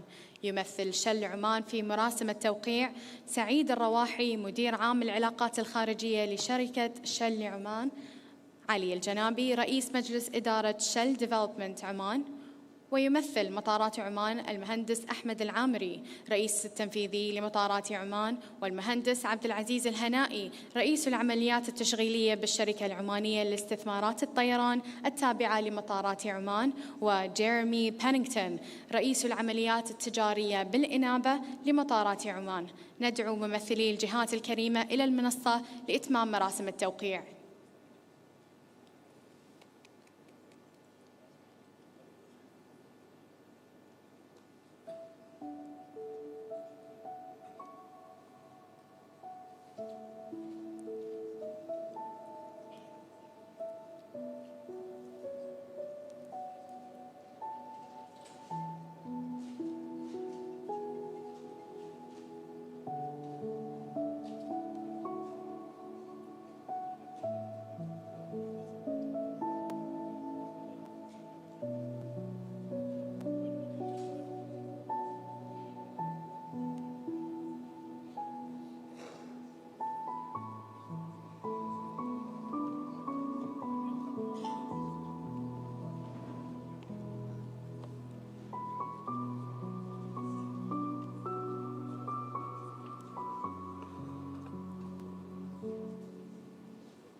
لنعد من جديد لمذكرة التفاهم بين غرفة تجارة وصناعة عمان وهايدروم، وهي مبادرة كما قلت تهدف إلى دعم جاهزية منظومة الهيدروجين الأخضر الوطنية. يمثل غرفة التجارة وصناعة عمان في التوقيع المهندس زكريا بن عبد الله السعدي الرئيس التنفيذي لغرفة تجارة وصناعة عمان، ويمثل الهايدروم المهندس عبد العزيز الشيذاني المدير العام لشركة هايدروم. لنرحب معهم جميعاً.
نبارك لهذه المؤسسات هذه الخطوات المهمة، ونسأل الله أن تكون شراكات تسهم في تسريع مسار الطاقة النظيفة في عمان والمنطقة.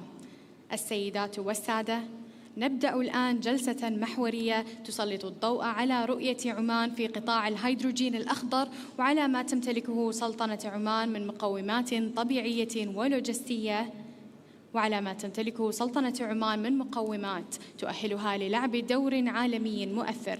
ويتولى إدارة هذه الجلسة هوزيه ميغيل منانديز من الوكالة الدولية للطاقة، ويشارك في هذه الجلسة نخبة من القيادات، وهم المهندس عبد العزيز الشيذاني المدير العام لشركة هايدروم، الدكتور عبد الله العبري من ميناء صحار والمنطقة الحرة، المهندس غالب المعمري الرئيس التنفيذي بالإنابة لOQAE، السيد ريجي فيرملون الرئيس التنفيذي لشركة ميناء الدقم، وسيف الحوسني من شركة OQGM. لنرحب بهم جميعاً.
Yeah, but we are supposed to. Yeah, exactly. Okay, you want it now, right? Exactly, for the beginning. Okay, perfect. Thank you.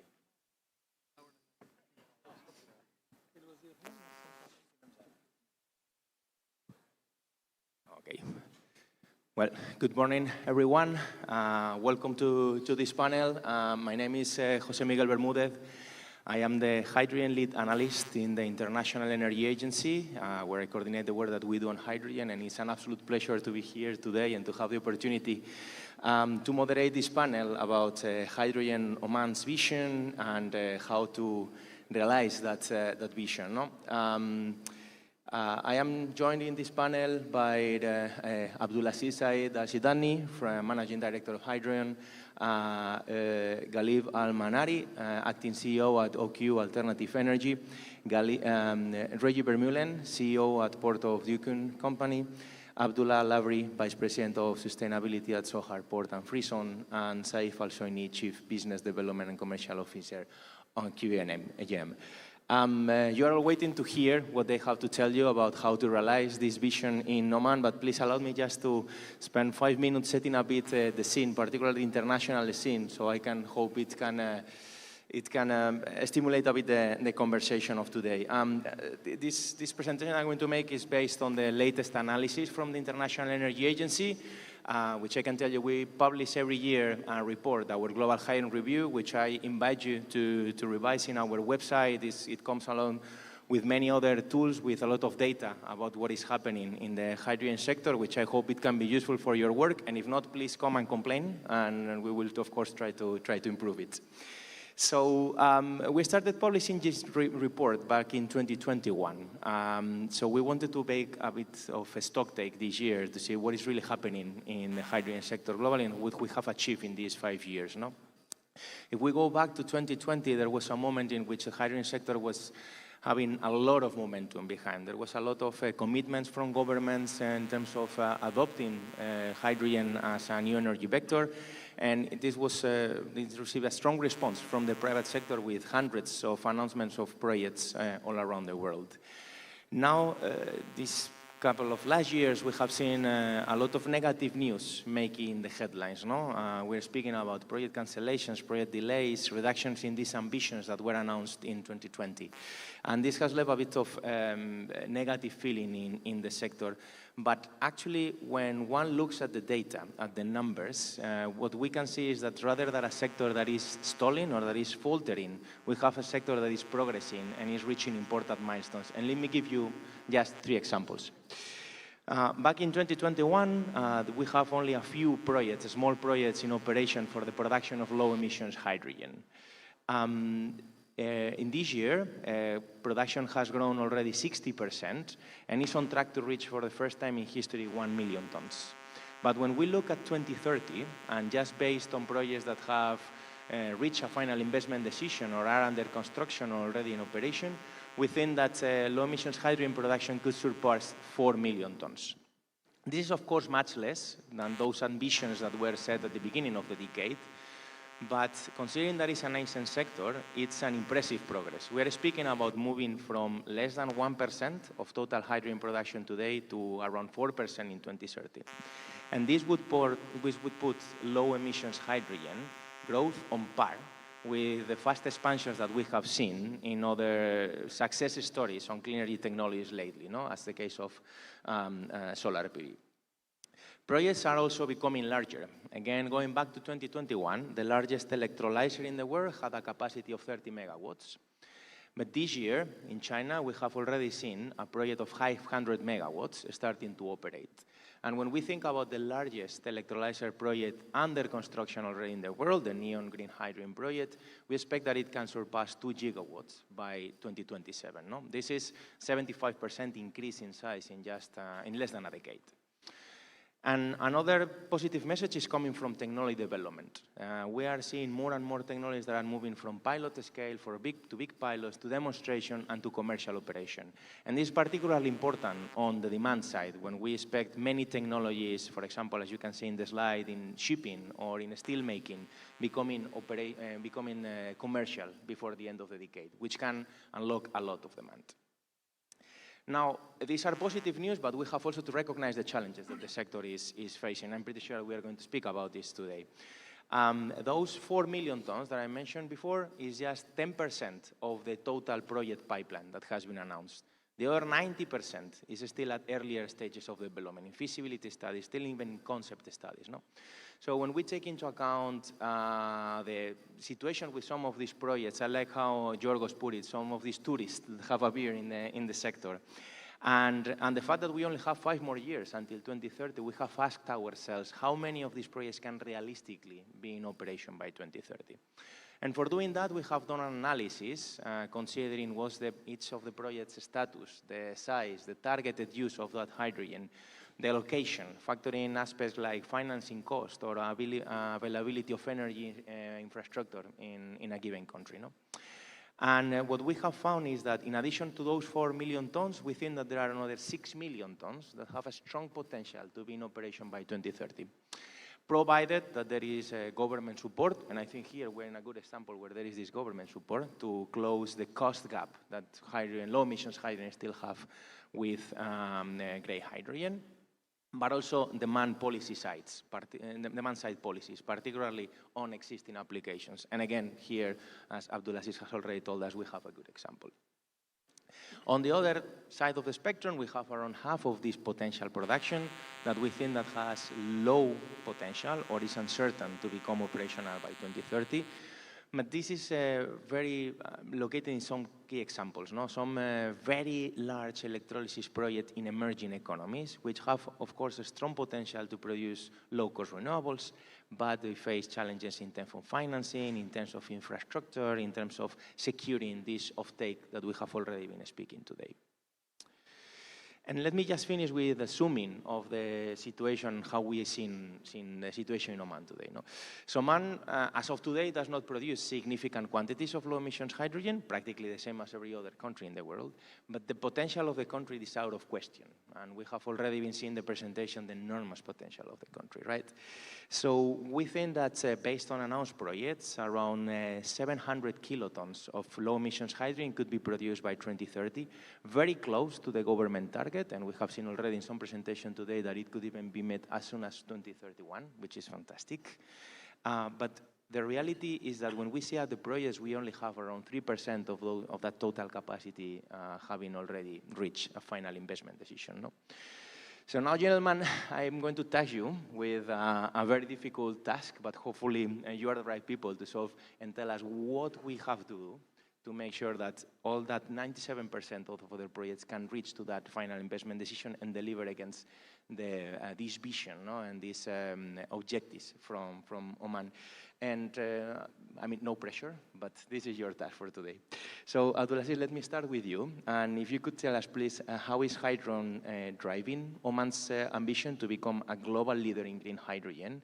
And especially in this context in which we are seeing a situation that is slowing down in other parts of the world. First of all, good morning to you all, and let me maybe repeat a few messages that I tried to communicate during my presentation early in the morning. And one is that maybe in a long-term vision, Oman has been clearly said this morning that we are staying the course. We see it a long-term investment for this country. Hydron was a key pillar of Oman green hydrogen strategy to come up with or to have a central entity that orchestrates the entire economy as we start exploring this journey. And we assume 4 roles. One is that we design, run an auction process, select our investment partners, and then we manage the contracts with those partners. One of the first steps that has been taken was what is a normal development period for a project, and what's a normal construction period of a project, and then what would be the time frame to operate this project. We came up after a lot of consultation with our partners. Some of them are sitting in this panel today, but as well with international partners, that a reasonable time frame from a moment we award a contract to get to FID should be around 3 years plus minus. And then another 6 months is to move from a final investment decision to a point of financial close, and then 3.5 years are left to start the construction, to complete the construction activity. Knowing that these are, on one hand, these are, majority of it is renewable, solar and wind, is something that we know how to do, but we have not done it at that scale, apart from maybe as well the electrolyzers. So by design, Hydrom came up with that process of 7 years for development and construction, and then 40 years for operation. From the moment we awarded the first round of projects back into June 2023, we have not yet crossed the first milestone of development. So we anticipate to have a group of projects moving towards a final investment decision point by 2027. And this is luckily enough that in between we are trying to work closely with them to see how we can help them progress on that. In between, a lot of them have completed a lot of work. They are at points they need to move to a front-end engineering design investment, which is considerable. And we are at that stage trying to help these projects move to that point by what we have offered this morning. What we just talked about, what we have offered as additional incentives. We're discussing as well relaxation in the contractual framework in terms of phasing these projects instead of going as the initial plan was to go for a full scale, but as well trying to facilitate any domestic and international offtake discussions. So we are committed. Yes, we awarded these projects, but we are committed to provide all the support those projects need to have for them to make that move towards a final investment decision. On another note, we are doing our best to explore each and every avenue to reduce the cost of producing molecules. One of these avenues is the common use infrastructure. We believe truly that having scale will reduce the cost of the infrastructure on these projects. And as well, we have started addressing the ecosystem in totality by simplifying the investment environment. Introducing a lot of simplification in the investment environment. A good example was the single and automatic permit, the logistic discussions we are having with ASIAD, all the way to other initiatives that we, as part of these 26 initiatives we're talking about. So the message is that on the project execution, we're trying to offer all the support we can, Hydrom representing the government of Oman, but as well we're trying to look into each and every avenue where we can further reduce the production cost and stay competitive in this landscape. Thank you very much, Abdulaziz. I think some of the points that you have raised are pretty interesting, no? And I would really flag this point about reducing the number of permits. We have seen that this is a huge challenge practically everywhere in the world. So I think it's something to congratulate Oman in facilitating all this. And now let me then move to one of the project developers, no? So Galif OQ Alternative Energy has been named as one of the champions for this green hydrogen challenge of the country, no?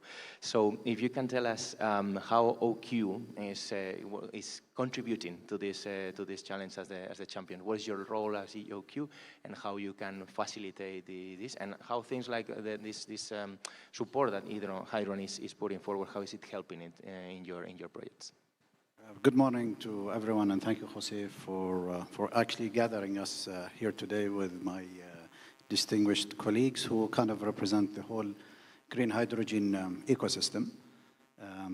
And I also want to commend Oman, my country, for really taking not only bold steps, but really steady steps towards building the green hydrogen economy.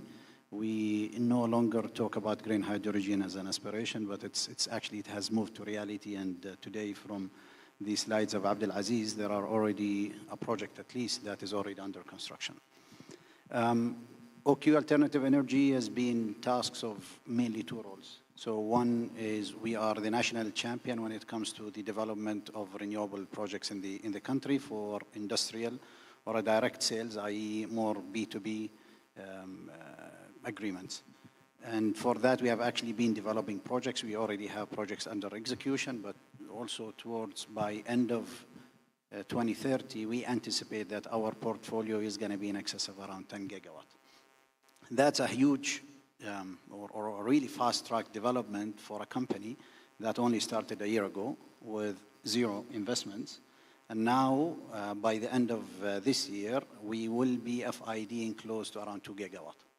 Now that's a huge accomplishment, and it wouldn't have been possible without the support of all of the government stakeholders to make it a reality. In terms of green hydrogen, we are also the national champion. We are, a co-developer of 3 large-scale projects with international partners. Really pleased with the partnership that we have. Now, in terms of what is our role when it comes to green hydrogen, our primary role is multifold. One, we are an active commercial entity trying to, come up with projects or green hydrogen projects that will actually return value to the shareholders, being the state-owned or the state of Oman. But at the same time, we also carry a number of other agenda. One is we carry a national agenda. Today, green hydrogen is not a choice, but it becomes a necessity in the coming future. We're a country that is blessed with oil and gas today, but we all know that it will come to an end after a few years. And we need to find another source. So the other source is going to be renewables, but that will also be limited in the future. In which case, we have to come up with a different vector that will hopefully carry the energy transition for Oman, but will also sustain the livelihood of Omanis as well. And we believe green hydrogen will definitely play a big role in the future. So our role is also to amplify the local content, be it in really driving the national agenda when it comes to employment of Omanis in these projects, but also supporting our local industries to play a big role in the green hydrogen development. We are building very large-scale renewable projects, utility scale, as I mentioned earlier, and we believe building this backbone will definitely support the green hydrogen economy in the future. And this is something that we really aspire for, but it's also something that's already under execution.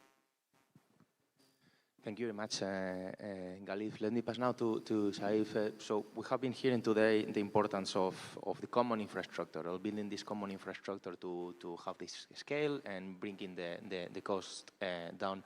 So if you could tell us, what is the role of OQGN as a transmission system operator? What's the role that is playing in shaping this Oman emerging green hydrogen market, and particularly how you are addressing these early stage challenges or risks? Thank you, Jose. So I think in order to accurately describe the role of OQGN in particular and infrastructure in general, it's important to describe the overall ecosystem or environment of hydrogen. So the plan is for hydrogen to be produced in renewable-rich areas. So these areas with a high potential renewable energy mix and are located far away from the ports and far away from the demand hubs, whether it's local demand, like hydrogen for green steel, or for exporting via the ports. Hence, this distance between source and sink creates a natural necessity to create some sort of linkage or connector or enabler that links sources to sinks. And this is where OQGN role is evident. So OQGN plays that role of linking sources to sinks by being the designated hydrogen network operator in Oman. So basically responsible for building, owning, and operating the green hydrogen transportation pipelines. And we see a lot of adjacencies to the model I just described with something that we're very familiar with, which is natural gas. So similarly, natural gas, the areas where it's produced is far away from where it's actually consumed, like the LNG plants, the power plants, the petchems. And OQGN today is the national TSO, which is responsible to link the sources of natural gas to these sinks or utilization hubs. From a commodity perspective, we also see some sort of similarities in the sense that hydrogen, similar to natural gas, is versatile as a feedstock. It can be used for methanols, for ammonias, for SAFs, and also for green steel. So this is something that OQGN is currently championing in for natural gas and aspires to replicate the same success for hydrogen.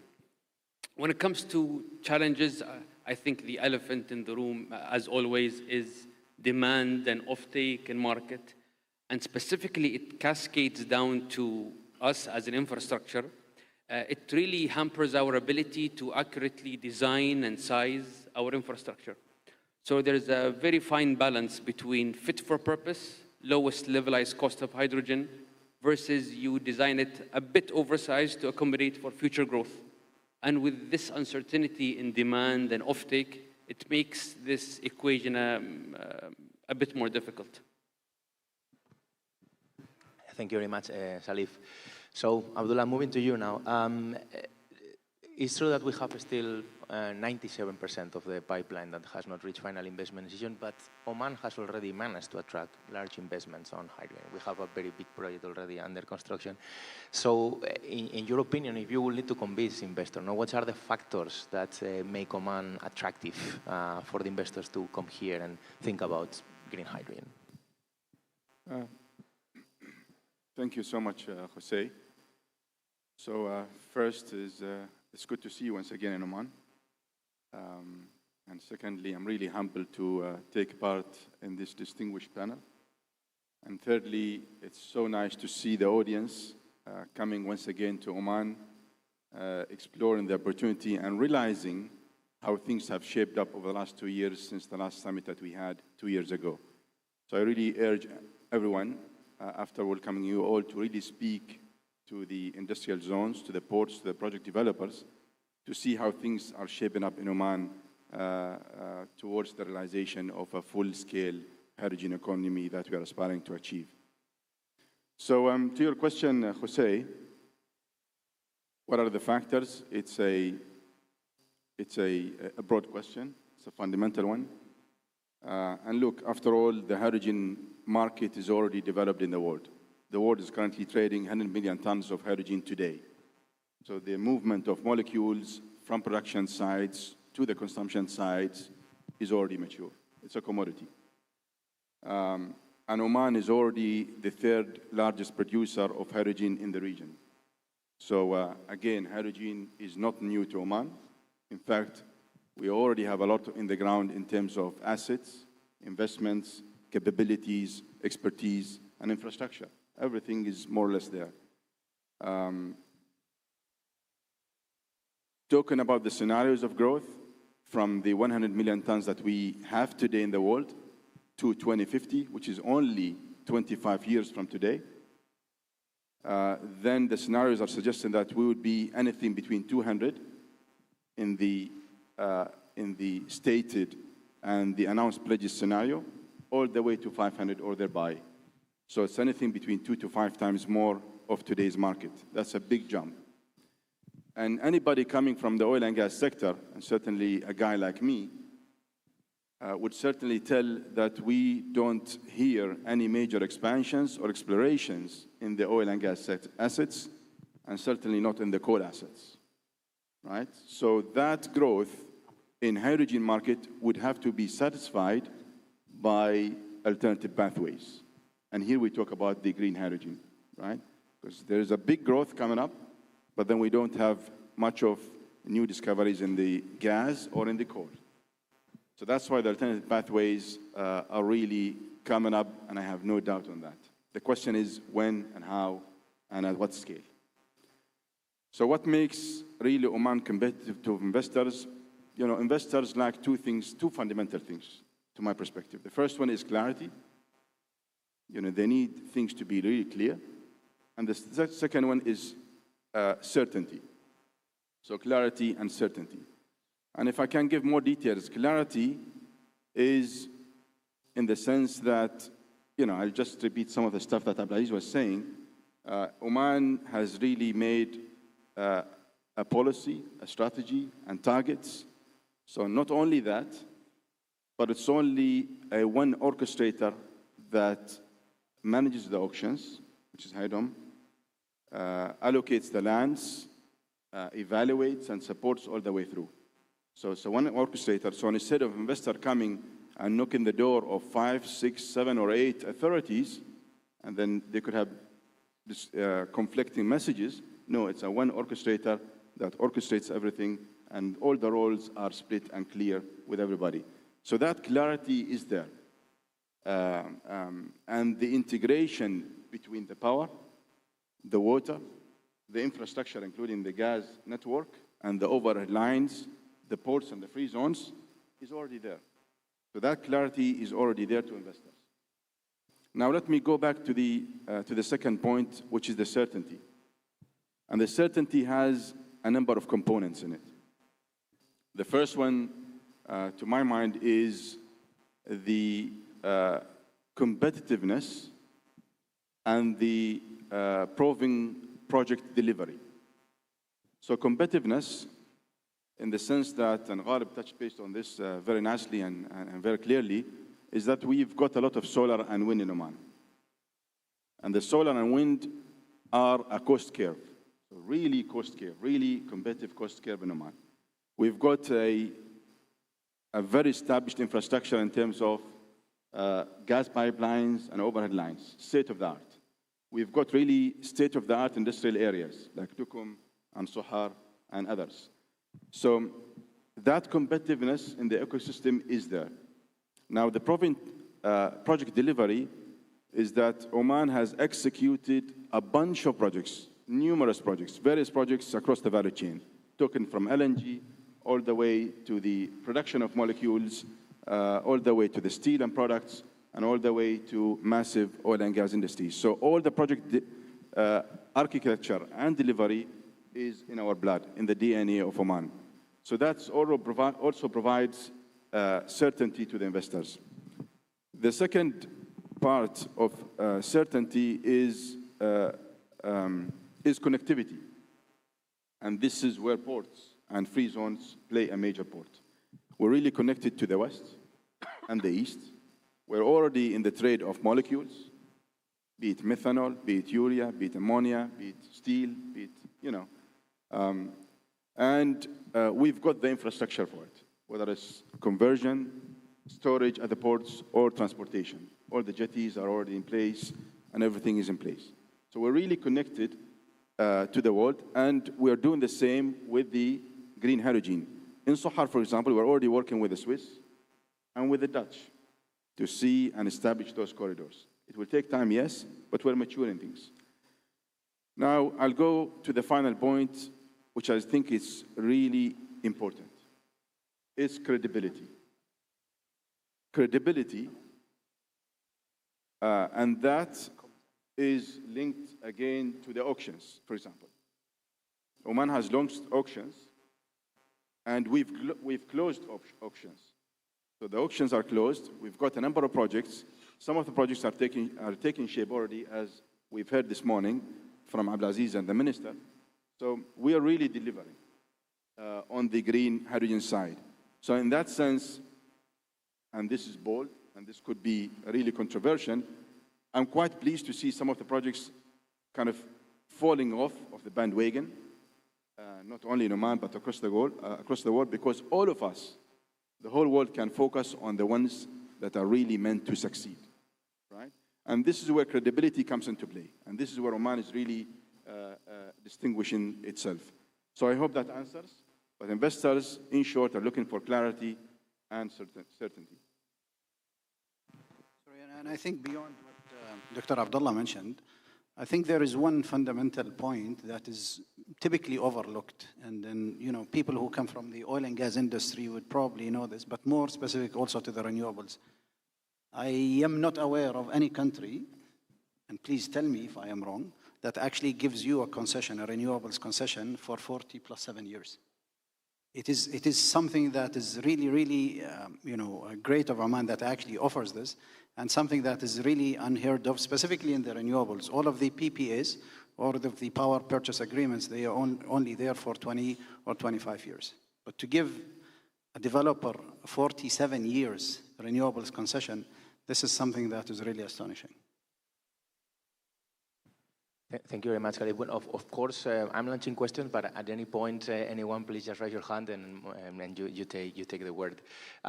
Very interesting 2 points that you have raised now. First of all, the need, and it may be controversial, but we have to be clear, there is a need to projects to fail. There are some projects that we know that are part of that hype, that early hype, which is an absolutely normal project of a nascent certain sector that needs to be developed. No? So we need some projects to fail, and so we can put the focus on the good ones. And just to respond to you, Galip, no, I'm not aware of anything else, and I think this is very important for this long-term visibility, long-term security. You know, when one have to invest, we need this. We don't need to be dealing with uncertainties. So I think this is an absolute excellent measure.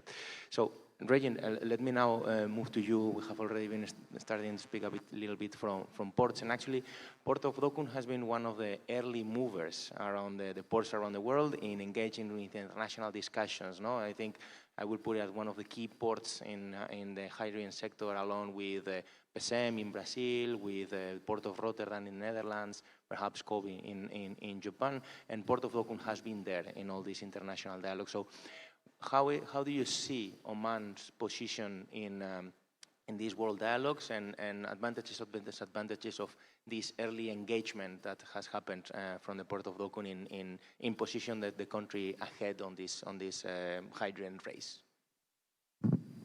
Thank you very much.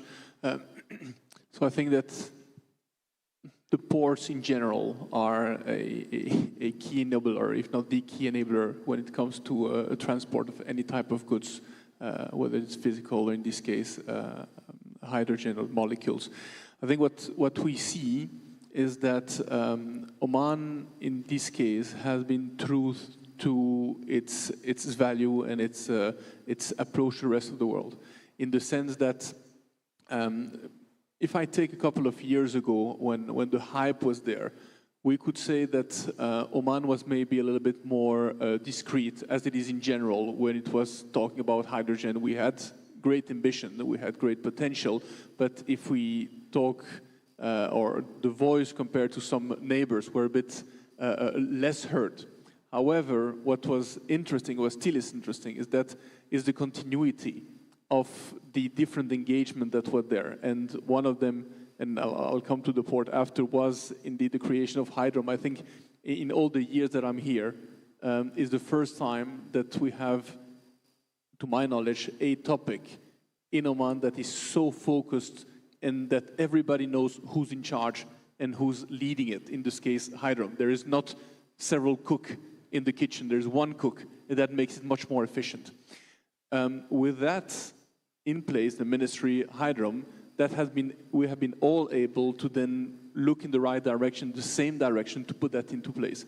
And I think that one of these objectives has been the reach out to the rest of the world and making sure that actually Oman does not work in isolation in that journey, and make sure that actually it is serving its own industry, but it is serving the rest of the world. And coming to that, one of the main challenge linked to hydrogen is somehow the difficulty to move it as it is. You cannot just move the molecule. We have to either find a carrier or compress it to liquid, but it's something that is still cutting edge. So putting in place the corridors from the production side to the eventual consumer side, mainly Europe and China, Korea and Japan for the moment, has been essential. And that's where the collaboration between the Port of Dokkum and Amsterdam and Antwerp and other ports in Korea and Japan is so crucial. And I think that what is interesting is that we have been all involved in these discussions at a very early stage. That means that, for example, in the Port of Dokkum, we have allocated nearly 50% of our liquid jetty area for green molecule, which means that it will not be tomorrow at the detriment of another industry. We will not have to move anybody or to change it. We have allocated the space, and it's just a continuity of a strategy that is not only our strategy, but is a global one, and a national one first. And now with our collection with the other ports, it's become a global one. And we can have a grip on the whole value chain from here to the consumer side, and therefore giving a lot of not only credibility but insurance to the different players that are looking to invest in these fields, in de-risking their investment, and also having this, again, using the same word, this grip on the entire value chain from here till the end market. Thank you, Reggie. I think, and I'm going to go back to hydrogen, because something that you have mentioned is now the complexity of corridors, and I think is one of the big challenges that the green hydrogen sector is facing is the complexity of the system. No, we are building new supply chains practically from scratch in this sense. No, and I think this requires a lot of coordination across different actors. So, Abdulaziz, on that sense, how hydrogen is facilitating this coordination across actors? We are speaking about infrastructure development, water, power supply, the demand, the ports. Very complex. So how hydrogen is trying to facilitate that coordination, and what lessons learned can you give to the audience in case of other countries want to replicate hydrogen's model in their own states? Thank you, Jose, for this question. I think it brings me back to the early discussions when those people who were there in the ministry, OQ, Hydrom, when we received the royal directives to establish a company to develop this new sector. We were at the point to decide whether that company should be involved in an investment, so it co-invests with the developers, or has a different role. And we opted to go for another approach, which is someone who is a transaction-based, has nothing to do with any assets, and then we bring partners as we go on this journey. So that was one of the key decision points, that OQ Alternative Energy will be the national partner when it comes to investments, but the new company, which is Hydrom, has to play that orchestration role across the entire economy. And we started with only probably three players, which is the ministry, Hydrom, and OQ Alternative Energy. As we speak today, I think I can easily count more than 30 partners. Some of them are clearly defined. We have OQ Gas Network, we have Oman Water Services, we have OETC, we have OTCO, we have, of course, OQ Alternative Energy, we have the ports, the port of Sohar, the port of Duqm, and the port of Salalah, the free zones themselves. And we have, in other forms of governance, we have representatives of the government from the respective ministries. It hasn't been thought of to that extent that we'll need all of those players to come and play a key role. But we bring new partners, or we expand our coordination or orchestration role as needed. When we saw a necessity that we need to bring other players to ease in the permitting system, to ease in the logistics, to ease in whatever the education, or to start putting initiatives when it comes to the education, we started that dialogue. A good example was the signing today. People might think, what's the role of chambers of commerce in the field of green hydrogen? One of the 26 initiatives that has been identified out of the green hydrogen ecosystem readiness was to come up with, or bridge probably, or come up with a mechanism, someone to come up with a mechanism to bridge the local contractors with international players, international contractors. After a lot of maybe screening in the system, we found that the Chambers of Commerce has already something in place. And instead of us putting ourselves in that space, we just brought another partner to us. The same applies for Geotech. This morning, they have already taken steps in terms of setting up Oman Hydrogen Center. They have a program, and it's our role just to bring them with us in a form of agreement. Now, that's not intended to be just an MOU, just to show that we have something. The moment we sign a collaboration agreement, they are part of our dashboard that's monitored by the Minister of Energy and Minerals every quarter, and with the presence of 7 other government entities, and we report on half-yearly to the cabinet, to that extent. So then this is our role within Oman itself.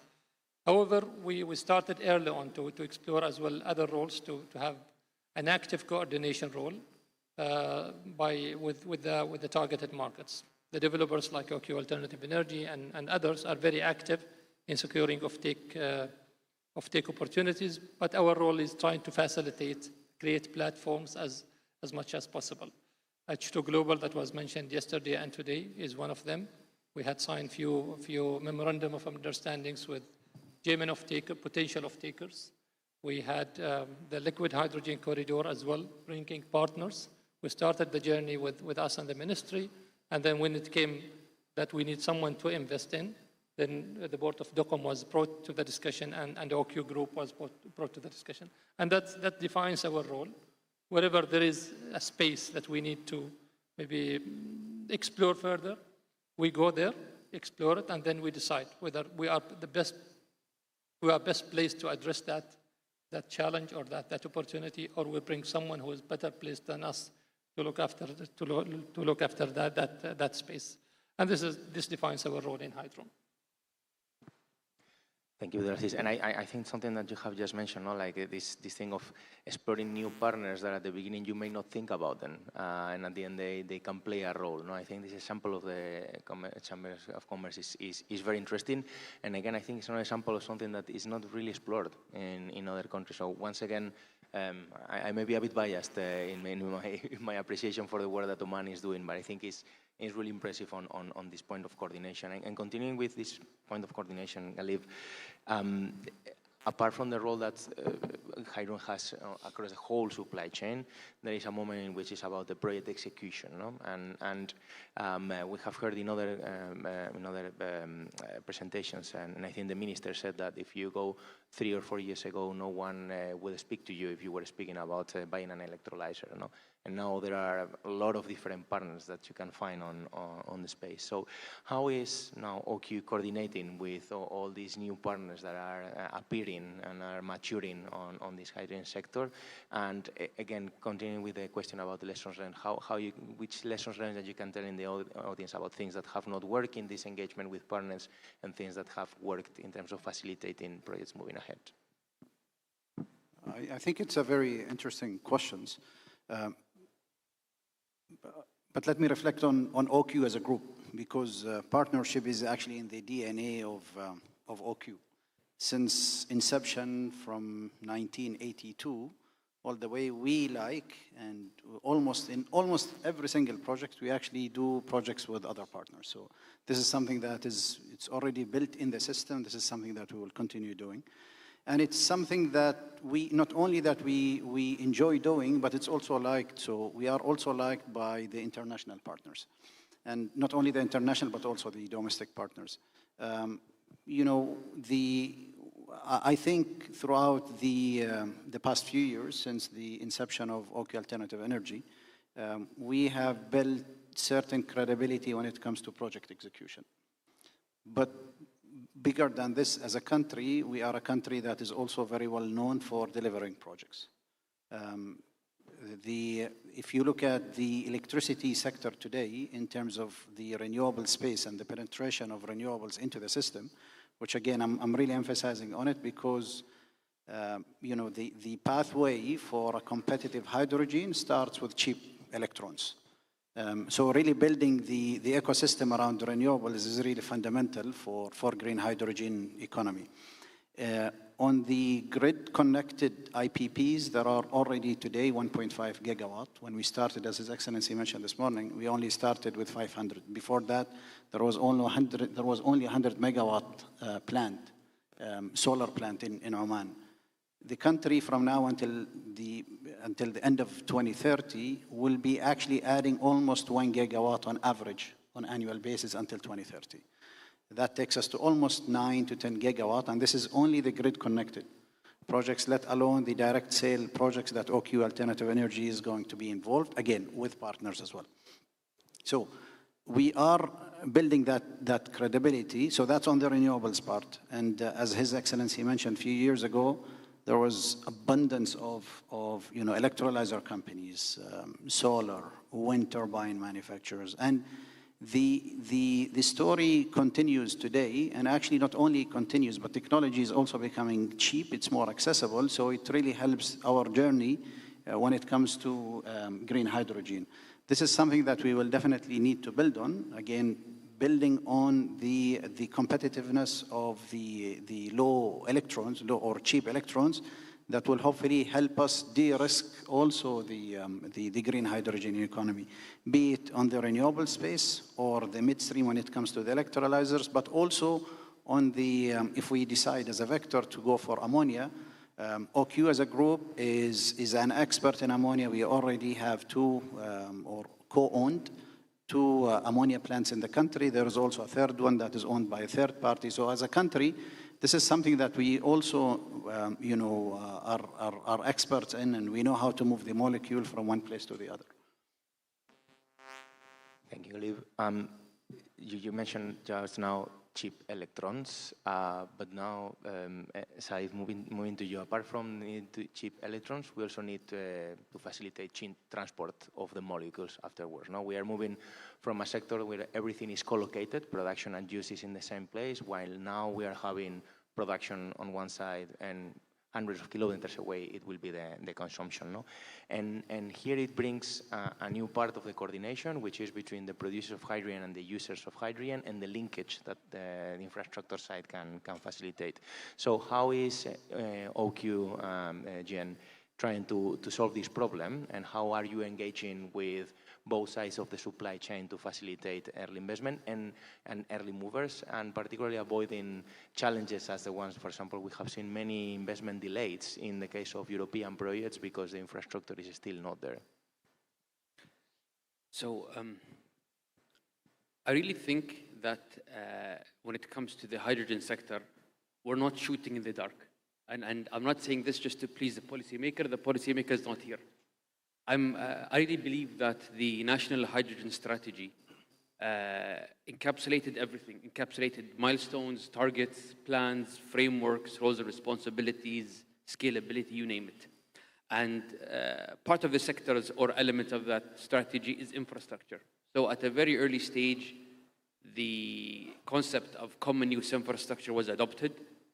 And through rigorous studies, we were able to prove that if it's effectively used, it can really lower the levelized cost of hydrogen, it leverages on economies of scale, and it lowers entry barriers. And it's strategically and economically the way to go. And from very early on, this is what we've adopted, and certain service packages have been specified. OQGN is leading the transport, but as mentioned previously by my colleagues, you have OTCO leading storage, you have OATC leading electricity transmission, and you have NEMA Water Services leading water desalination and distribution as well. So that's what it comes to the strategy. I think we also believe in partnerships, as Ghalib said, and this is not something theoretical.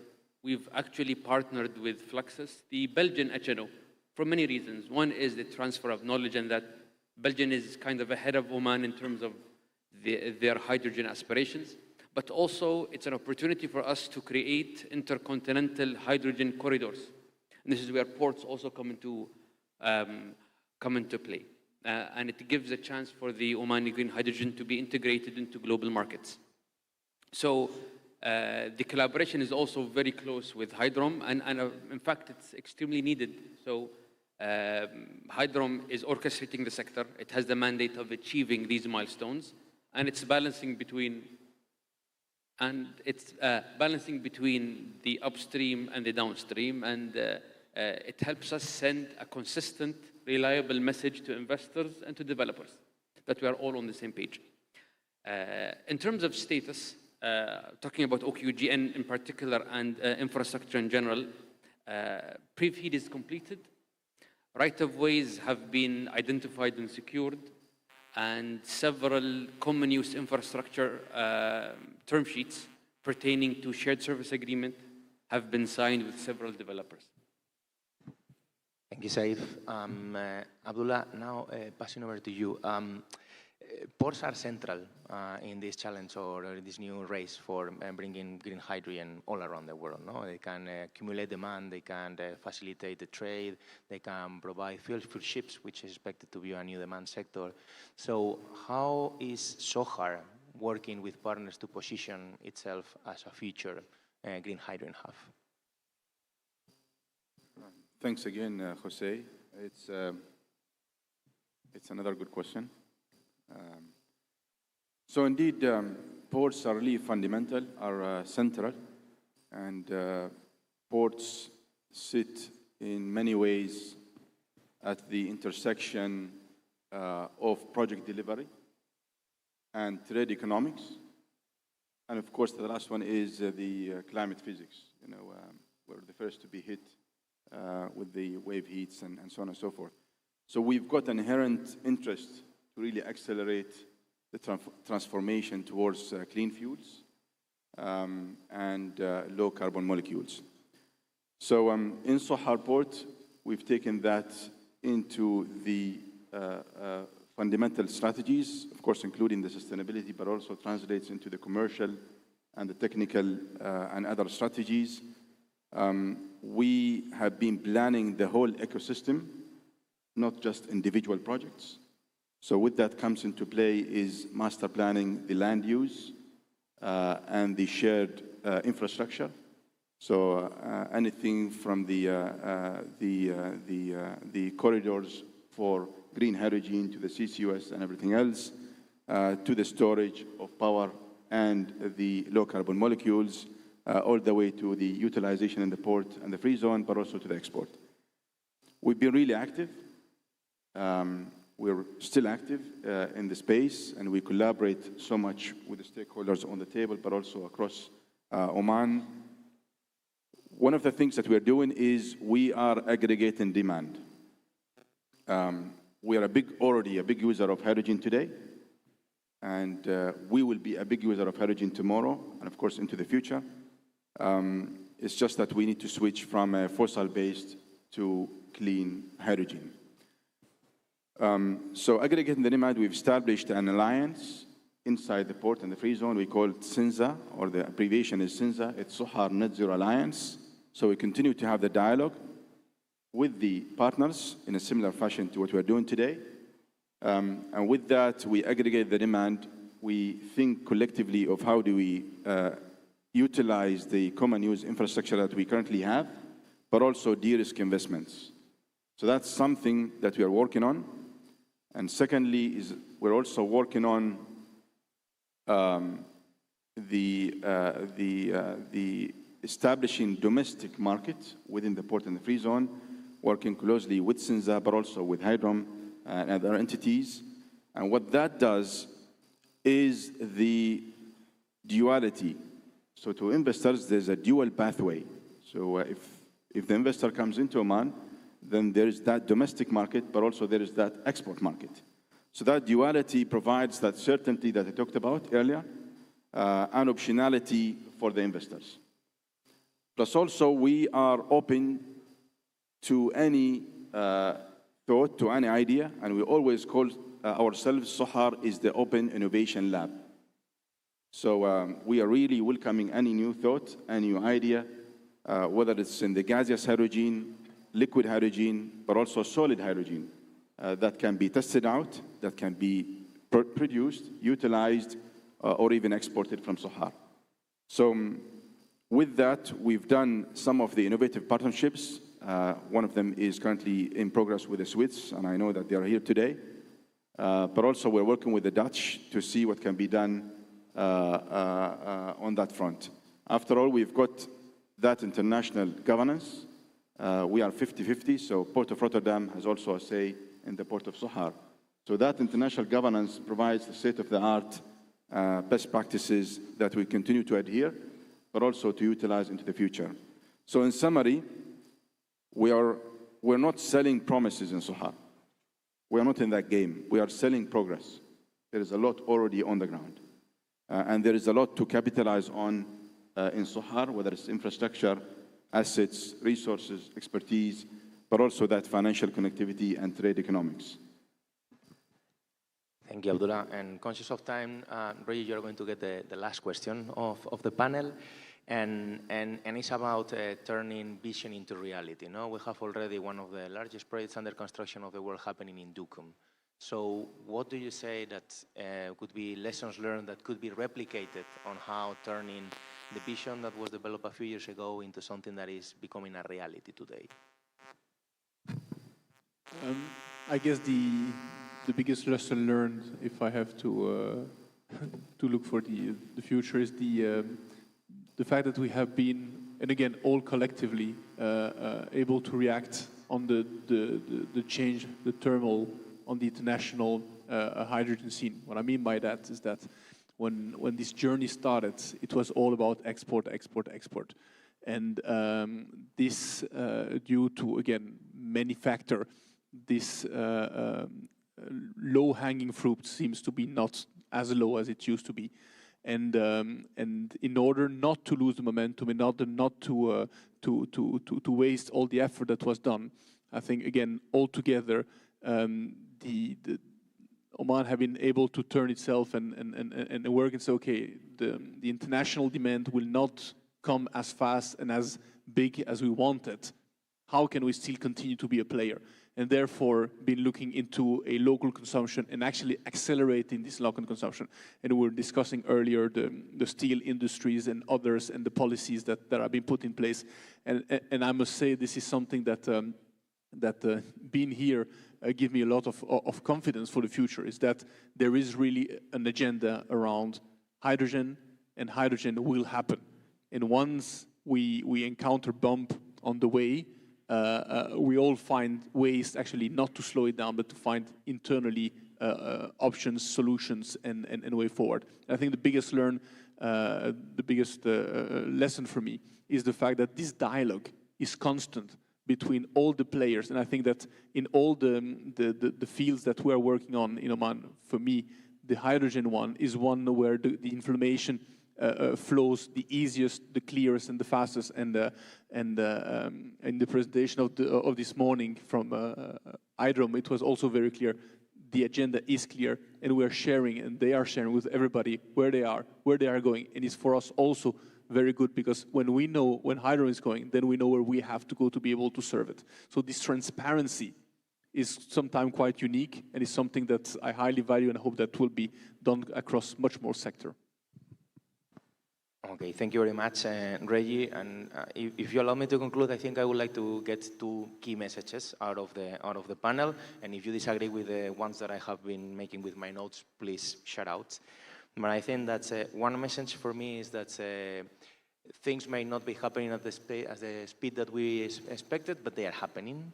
And clearly, Oman is determined to push forward on this hydrogen sector and to becoming a key global player. And the pieces are being put in together.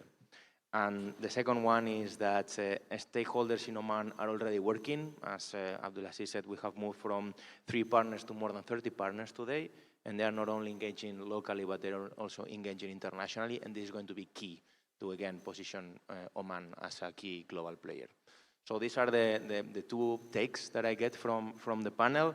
And perhaps for the rest of the days is something that I wanted to achieve, but we have not managed, which is the response of what else needs to be materialized, in the coming years, which if you will have a wish list, what's the next things that we need to put in the wish list to facilitate this transformation, the vision into a reality. But we have 2 more days to discuss about that. So thanks a lot. I think it has been a really enlightening panel, and I really appreciate that, and I appreciate the audience as well. And please join me to give this gentleman a big round of applause.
السيدات والسادة، نواصل برنامجنا وننتقل الآن إلى جلستنا الصباحية الأخيرة، جلسة ذات بعد دولي أوسع، جلسة تناقش كيف يعيد الهيدروجين الأخضر تشكيل التحالفات العالمية وكيف تتغير مسارات الطاقة والاقتصاد في ضوء هذا التحول الكبير. ويدير هذه الجلسة ليونيل غابان من هالتكا.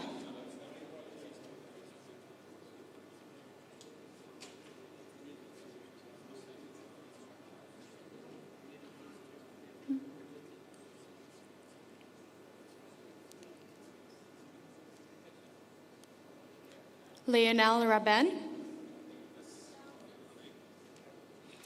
ويشارك في هذه الجلسة كل من أرنافا سينها النائب الرئيس التنفيذي لأكمي،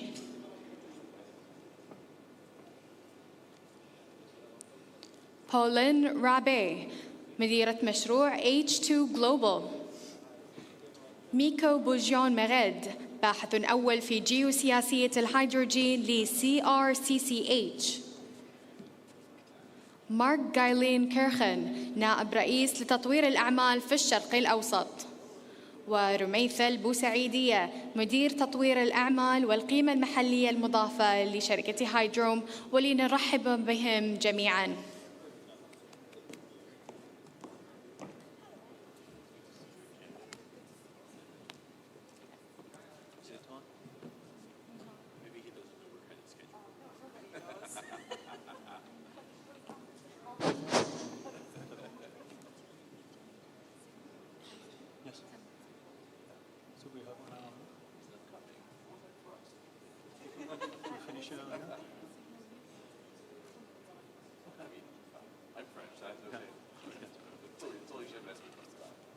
Hello, everyone, and welcome to the next panel. And redefining global alliances on energy dependency. So it's a broad topic, and I'm delighted to welcome my panelists. So please have a seat so I can introduce you. Yes, we're just missing Mark Gellenkirchen from Advario. Mark, if you're in the room, please join us. So we'll do it live, actually. So Rumeitha is contacting Mark. That's the way we work, right, as a team. So thank you for staying there. I think we are the last panel before the lunch, and hopefully there's going to be an exciting exchange of views and presentation, verbal presentation. Let me start with the introduction of our panel. And I will start with Pauline Rabe.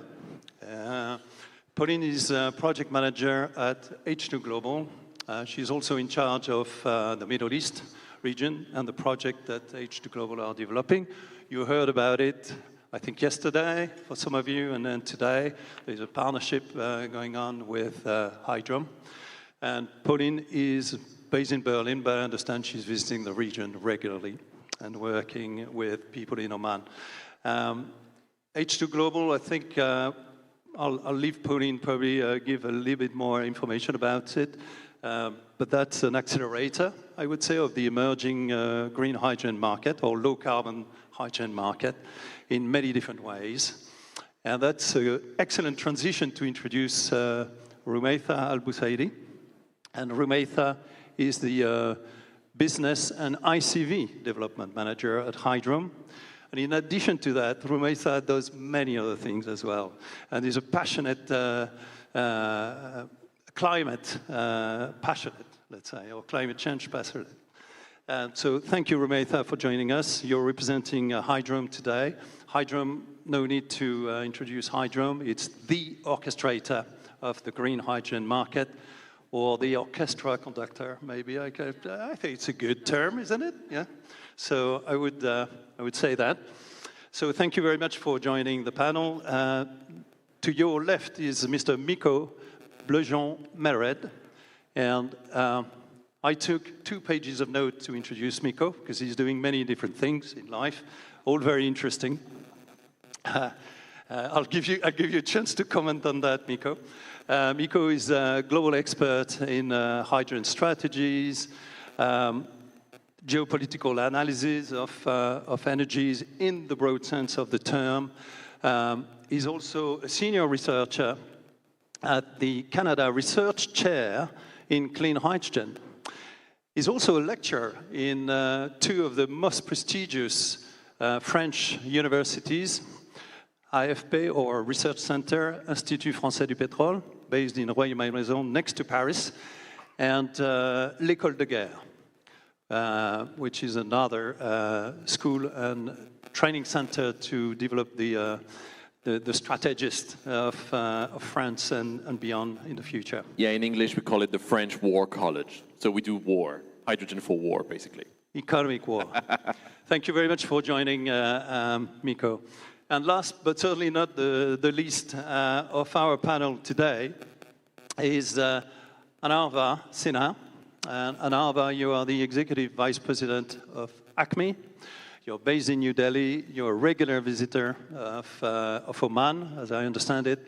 And of course, you'll be representing ACME, a very active developer of low-carbon hydrogen and ammonia, sitting on this panel. I do not know if someone introduced me, but I'm Lionel Romain. I'm the moderator. I've been in Oman for 21 years here, running an independent consultancy company specialized and focused in low-carbon hydrogen, as well as decarbonization strategy. So this is for the introduction. I'd like to start from maybe a relatively high, maybe not satellite, but certainly atmospheric level with you, Miko, and then we'll probably cascade down in a lot of details in that conversation. I'd like you to share with the audience your view on the status of the market. We've heard their excellencies over the last 24 hours, so no need to paraphrase that. However, I'd like you, in a tour de force, as we say in good English, right, to give us an overview of what's going on in the world. What tonnage are we talking about in terms of hydrogen, low-carbon hydrogen, what it is, what it means for Oman, and also give us a quick view and your thoughts about the shift of the energy flows, how the energy will flow in the future with green hydrogen being part of it relative to what it does today with a fossil fuel. Sure, well, thanks, Lionel. Good morning, everyone. So my invisible crystal ball is here. I'm going to try to look into it and give you the answers. But joke aside, and good to see you, Mark. Basically, I've heard a lot that hydrogen was going through a crisis, the bubble has burst, blah, blah, blah, blah, blah. For me, this is total BS. And the reason why that is because the figures globally are extremely clear. I'm sure everybody here is more or less familiar with the Gartner hype cycle. So basically, yeah, when you develop an innovation, then you go through some kind of emotional peak of inflated expectations, and then of course the market goes down because, well, people go back to reality, which they call at Gartner the trial of disillusionment, and then you've got the slope of enlightenment, and all of a sudden market plateaus. Okay, so you know all of that. It's true that in 2022, early 2023, hydrogen was at the highest, at global stage, was at the highest of this emotional peak of inflated expectations. I agree with that. This inflation or inflationary expectations were fueled by many large global consultancy houses who were just trying to sell paper. And these people have done more harm than good in this story. Because now we're 2 years later. And so what we see is that the market, the hydrogen market, is actually thriving. It hasn't gone down in 2024. It has not gone down in 2025 either. It's been going up and up and up every year at unprecedented pace. If I compare the 20 past years in solar, or the 21st years in LNG, or the 21st years even in coal or nuclear, against the last 5 years in hydrogen, just the 5 years, what we see is that the way the hydrogen industry has developed globally is the fastest new energy industry on pace merits in history. Let that sink in, right? So hydrogen is definitely not in a crisis. That's my first message. And I can share, of course, as the discussion progresses, some data to back that statement up. But then, going back to the consulting houses who are basically doing more harm than good. When you've got a McKinsey report in 2017 that says we're going to have millions of FCEVs globally by 2030. Well, people in the media, politicians, administrations, then expect that thing to become some kind of reality. And it's not becoming a reality, because when you realize, when you take a deeper look at these studies, the methodologies, you realize how biased these papers are. So as an academic, my first message to everyone here listening to me is go to academics for real data and analysis. And of course, we cost less than BCG and the likes. So first message. But then second message, all joke aside. This market is moving really, really fast. And indeed, there's a lot of global alliances and energy dependencies that hydrogen is starting to redefine, but only starting. And in this situation, what do we see? There's one actor that is not on this stage, that is not in this room, but is quite present in the exhibition area, that is China, that is changing the game. And changing, let me just in one sentence conclude this first introductory remarks by saying, many people think that maybe gigawatt scale in hydrogen, at least in green hydrogen right now, is not doable. It's too early, it's too costly, it's too whatever. What we realize when studying the Chinese market is that actually they're doing it. They're going gigawatt scale in 2025. They have the off-takers, they have the infrastructure, they have the product at cost, and so on and so forth. So it is possible. So when I hear a country like here, Oman, who was extremely ambitious in 2020, 21, 22, and I hear the same representatives from Oman now in 2025 saying, we need to go back to reality, we know the market has changed and so on. I'm like, no. Go where the real market is, and you will see for yourself that your ambitions of 3 years ago are still valid. And it's up to you now to deliver that.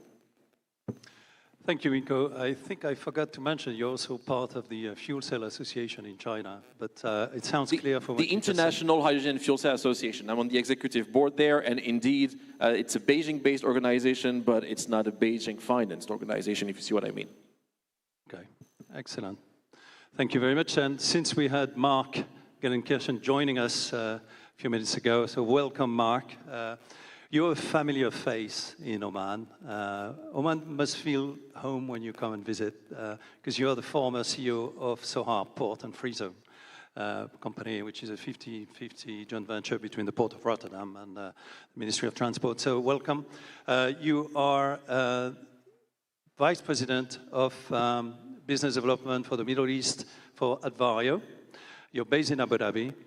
And of course, we'll dig a little bit into what Advario is doing in terms, in particular, of storage management, logistic, and supply chain as well. So welcome to the gang, let's say. So I'd like to stay on what Miko elaborated, and still looking at the redistribution also of the flows of energy in the world. I'd like to get your thoughts, Rumeitha, on what is the contribution of that on that new green hydrogen route or road of Oman, with all the infrastructure we've heard about, you know, all the elements, the key elements of the supply chain.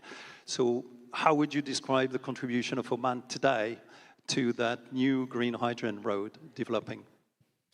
Yeah, tough question and tough act to follow, but maybe something to clarify from Miko as well. I don't think Oman has ever said that we need to step back and be real. We're really steadfast when it comes to our targets, and we're really steadfast and believe that this is just the dynamics of how a new energy source kind of goes through.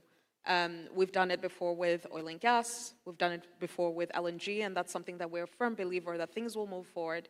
And I think His Excellency, the Minister, mentioned it very well when he brought the analogy of coal and moving to oil for the UK, and it took 40 years. So we know that this is a long-term game. It's not for short-term gains specifically. But I think rather than repeating what His Excellency and Abdulaziz have already mentioned before in regards to the typical thing that we actually have in Oman, the geography, the resources, the ambitious program that we have, I think something that's worth highlighting and mentioning as well is the relationship capital that Oman has built. And I think Hydrome and what Hydrome is working on and really working hard to do is building that trust architecture for Oman to really be a competitive country in the green hydrogen story in general. So we could talk about the infrastructure, which we heard a lot about when it comes to the previous panel. We could talk a lot when it comes to the auction and how it's designed and how flexibility and incentives were brought into this. But I think maybe I want to shed light on round 3.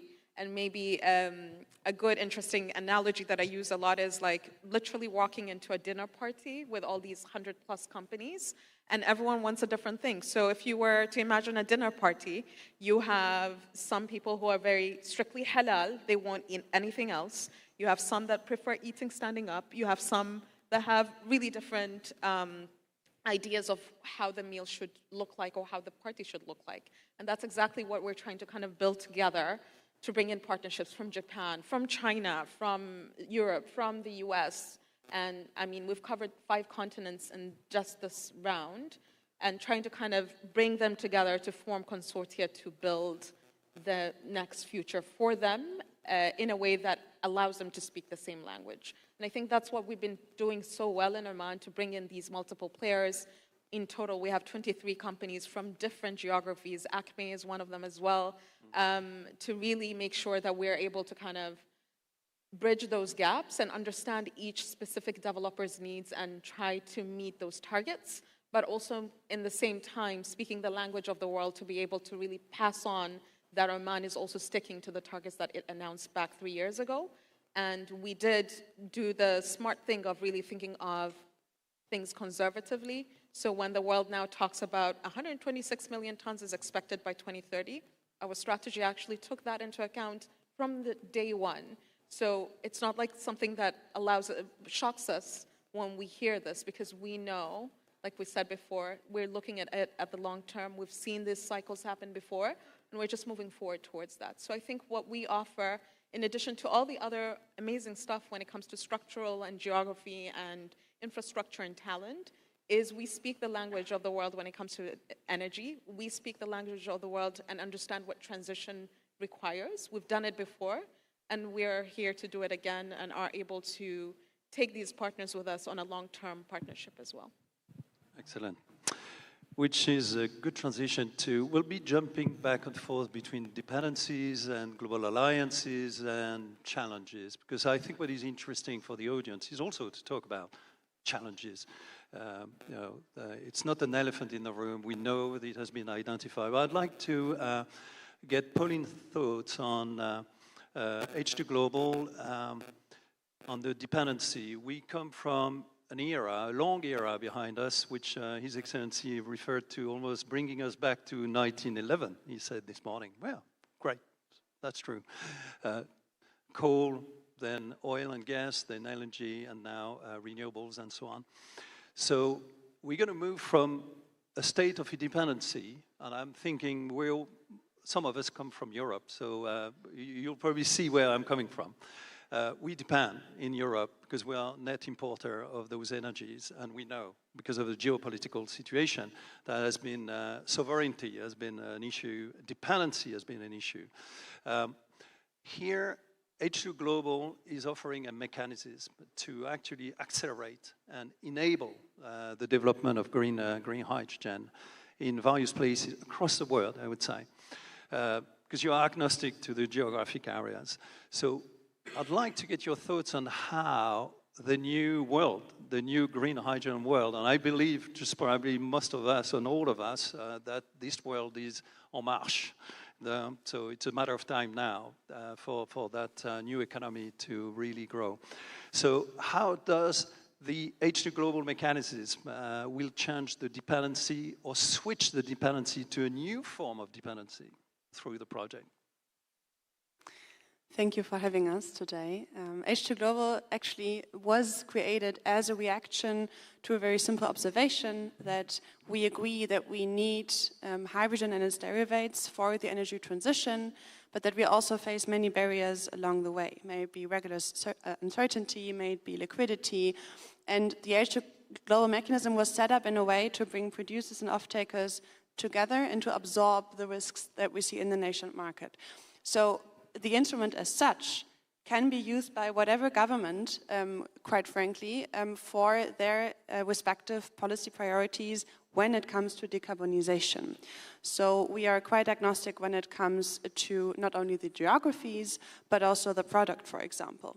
We are currently having 5 rounds of auctions. One is funded by the German and the Dutch government, and the other regional lots, they are funded by the German government, and there you can really already get an impression how it works. So the German government decided we want to diversify our imports, right? So they decided we're going to have 4 regional lots, and we will let the projects compete in these regions and generate very important data that we then will basically then play back into the market again and have the price signals ready from different geographies.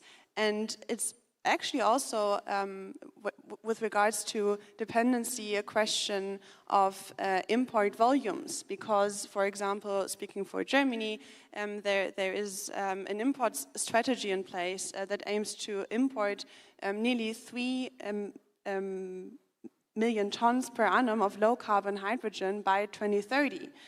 So this cannot be produced in Europe, but Europe is basically dependent on partners like in Oman to get the volumes in this quite short timeline. And what H2 Global is offering is to basically bring the two sides together and to create business cases. This is what we are doing with the intermediary, and I'm happy to talk a bit more about it in detail later. Okay, thank you very much. I'll move gradually nearer to me with Nava. Staying on the same topic of dependency and the flows of energy going through the world, ACME is a very interesting business and companies. You're sitting in the far west part of Asia or the extreme east side of the West. I could say that. I hope I'm not confusing the audience here with my geography. So you are the crossroads of the world as far as energy. You're breaking ground here. You're building a project that will basically be producing green hydrogen, low carbon ammonia, and you've got that partnership signed with Yara. And so I'd like you to get your view on also from a producer and contractor or supplier of that form of energy, let's say, how do you see the change of that dependency? You come from India. India has also a very interesting position in terms of energy and, historically on coal based and so on, and importing other form of energy. So I'd like to get your view on that and then globally and how ACME can play a role in that part.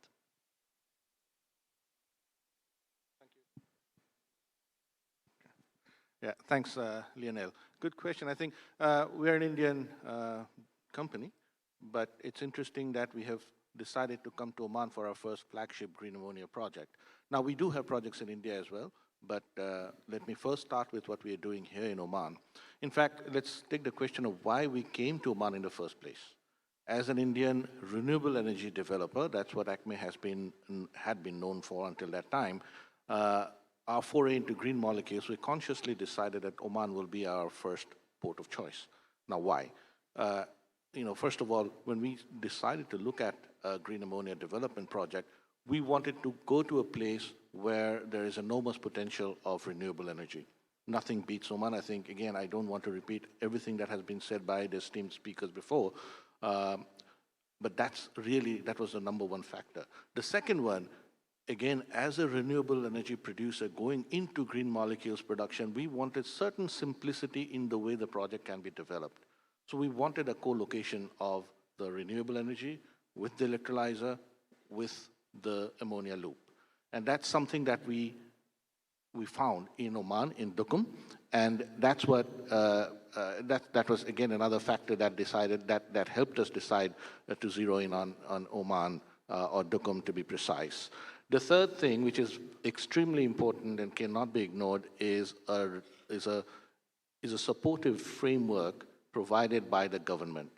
And again, here I think Oman, leads from the front when it comes to all the other countries today we see in the world.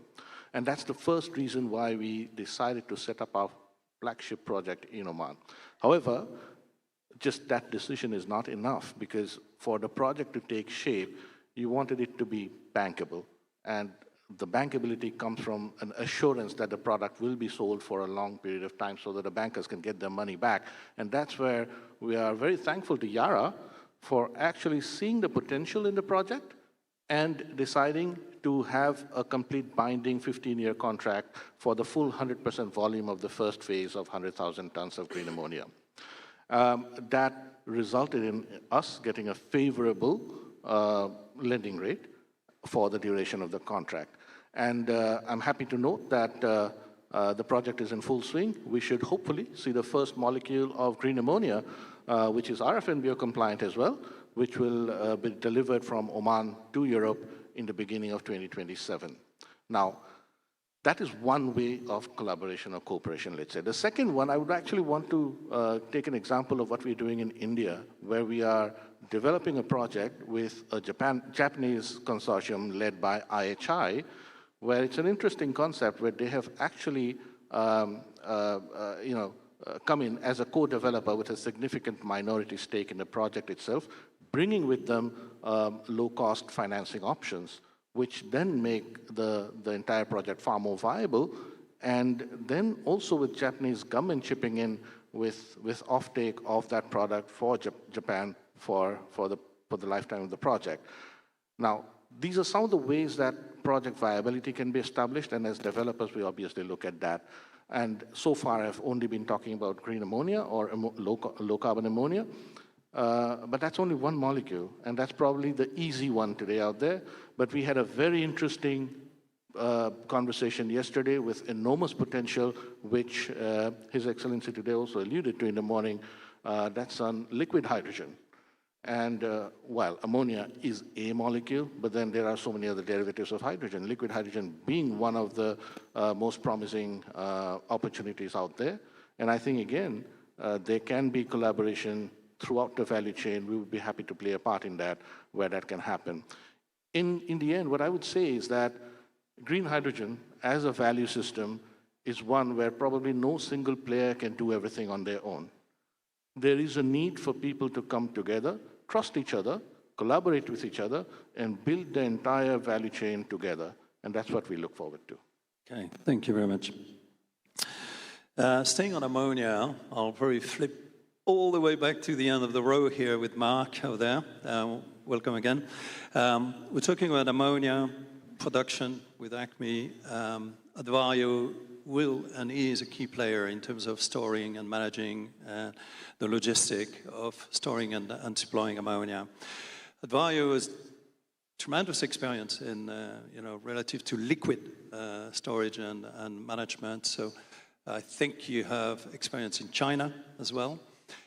How would you leverage the different set of experience you have, including China? You've signed recently an agreement with Fluxys, with Port of Antwerp, which is, of course, a very interesting and strategic agreement alliance there. I'd like to understand how you're going to leverage that experience you have here to actually facilitate, if not accelerate, the road of, or the supply chain route from the producer of green ammonia to the consumers. Thanks, Lionel. Let me first try to get you totally off guard. Who of you has reading glasses? Only one? Two? 3. Of the ones with reading glasses, who can actually see the time without putting his glasses on his watch? Can you read it? No. But it's going from left to right. For the ones who have reading glasses, the moment you grow older, you go to more luxurious hotels. This has still something to do with green ammonia.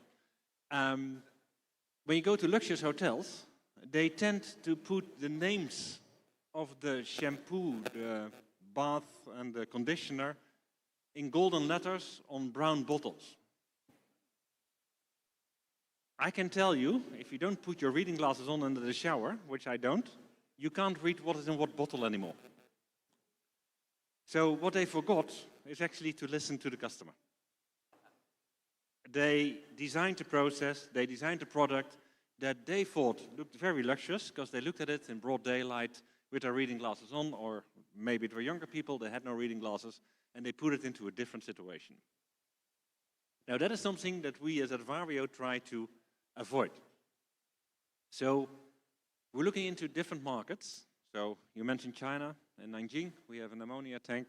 We're looking into to Antwerp together with Fluxus. We're building an ammonia tank at the moment in Abu Dhabi. And for sure, the moment that ACME wants an ammonia tank, we're very willing to build it. So we're looking at where is the market. We need 36, 48 months on beforehand to be able to build that infrastructure. And we try to design that in a way that it actually helps the whole chain and that it is an addition to the chain, because it's a needed component in the chain, the storage, but we also have to make sure that it doesn't become a stumble block. So you try to optimize where you put your tanks, how you operate them, in conjunction with what other terminals you do that, and how, especially, you do that safely. I know there are a lot of discussions about the safety of ammonia, but we always have to remember that currently, I think there's produced 200 million tons of ammonia in the world. About 20 million tons is transported, as we speak, every single year. And I think we have to leave it to the trusted parties, and I consider us as one of them, that have the experience with storing ammonia, with handling ammonia, and that always keeps safety as the #1 component, also when we design a new project. So I'm hopeful that the ammonia market, the green ammonia market, will start very fast in Oman. I've been partner also of the AMNA project. It was the first project in Duqm.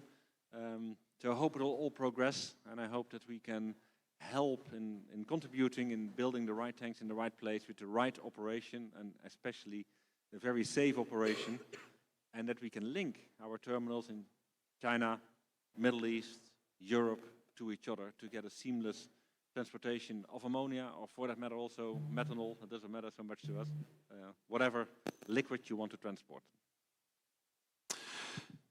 And I'd like we stay on the alliance for the next two parts of the discussion with you, Mikko, first, and then Rumeitha and Pauline, all together next. So starting with you, Mikko, or continuing with you, Mikko, as we see emerging alliances today with the green hydrogen ecosystem. We had people from, we had the head of Hydrogen Europe. We've got multiple alliances in Europe, across the world, and so on. We've got the International Natural Hydrogen Alliance that you launched and initiated, or co-initiated, that was actually launched at COP30 in Belém, Brazil. I know you could tell and share with us a lot about that particular one, but my question is not that. My question is, we've got those set of alliances. They are a disruption to what the energy or the traditional form of energy alliances used to be with OPEC, OPEC Plus, IEA, and so on. How do you see the transition to the new alliances in that context? Okay, so it's, in my opinion, I think it's fairly easy to understand what's happening. There's three groups of countries around the world.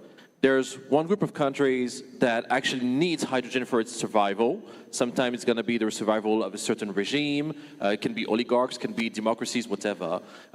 sometimes it's going to be survival because, well, you need to find something for the after oil era. Definitely, Oman is part of that, of course, with a 10 to 20 years left before depletion of your hydrocarbon resources. So there's that.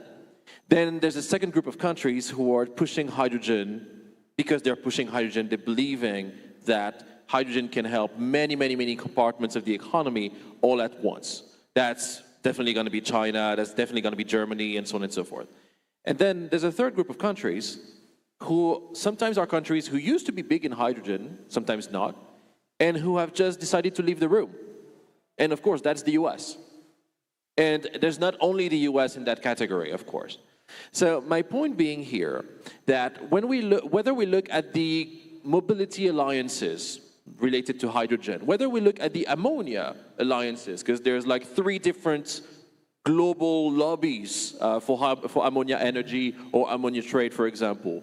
Whether we look at any part of the hydrogen or ammonia or derivatives economy, I could name methanol, I could name natural hydrogen indeed, and so on and so forth. What you realize is that what we need to have in mind is that people who are like-minded are likelier to build alliances. That's kind of easy to say, right? But this is a very powerful canvas to understand what's happening in hydrogen globally. Just to give you an idea, in 2022, we had globally, when I started my Hydrogen Policy Radar research program, which basically studies all the national hydrogen strategies globally, we only had 40 countries, 42 countries actually, in 2022 that had a national hydrogen strategy. As of September 1st, 2025, we have 120 countries that do have a national hydrogen strategy. So it has completely changed the dynamics globally. And only a handful of countries are actually managing to stay on pace. If you go to Germany, for example, Germany right now is the country in the world that has the most numerous bilateral agreements, alliances, partnerships, call it the way you want. H2 Global is only one of those mechanisms, like partnership mechanisms, of all countries around the world. Right now, Germany has some kind of a hydrogen partnership, loose or very strategic, with more than 50 of those 120 countries I was talking about before.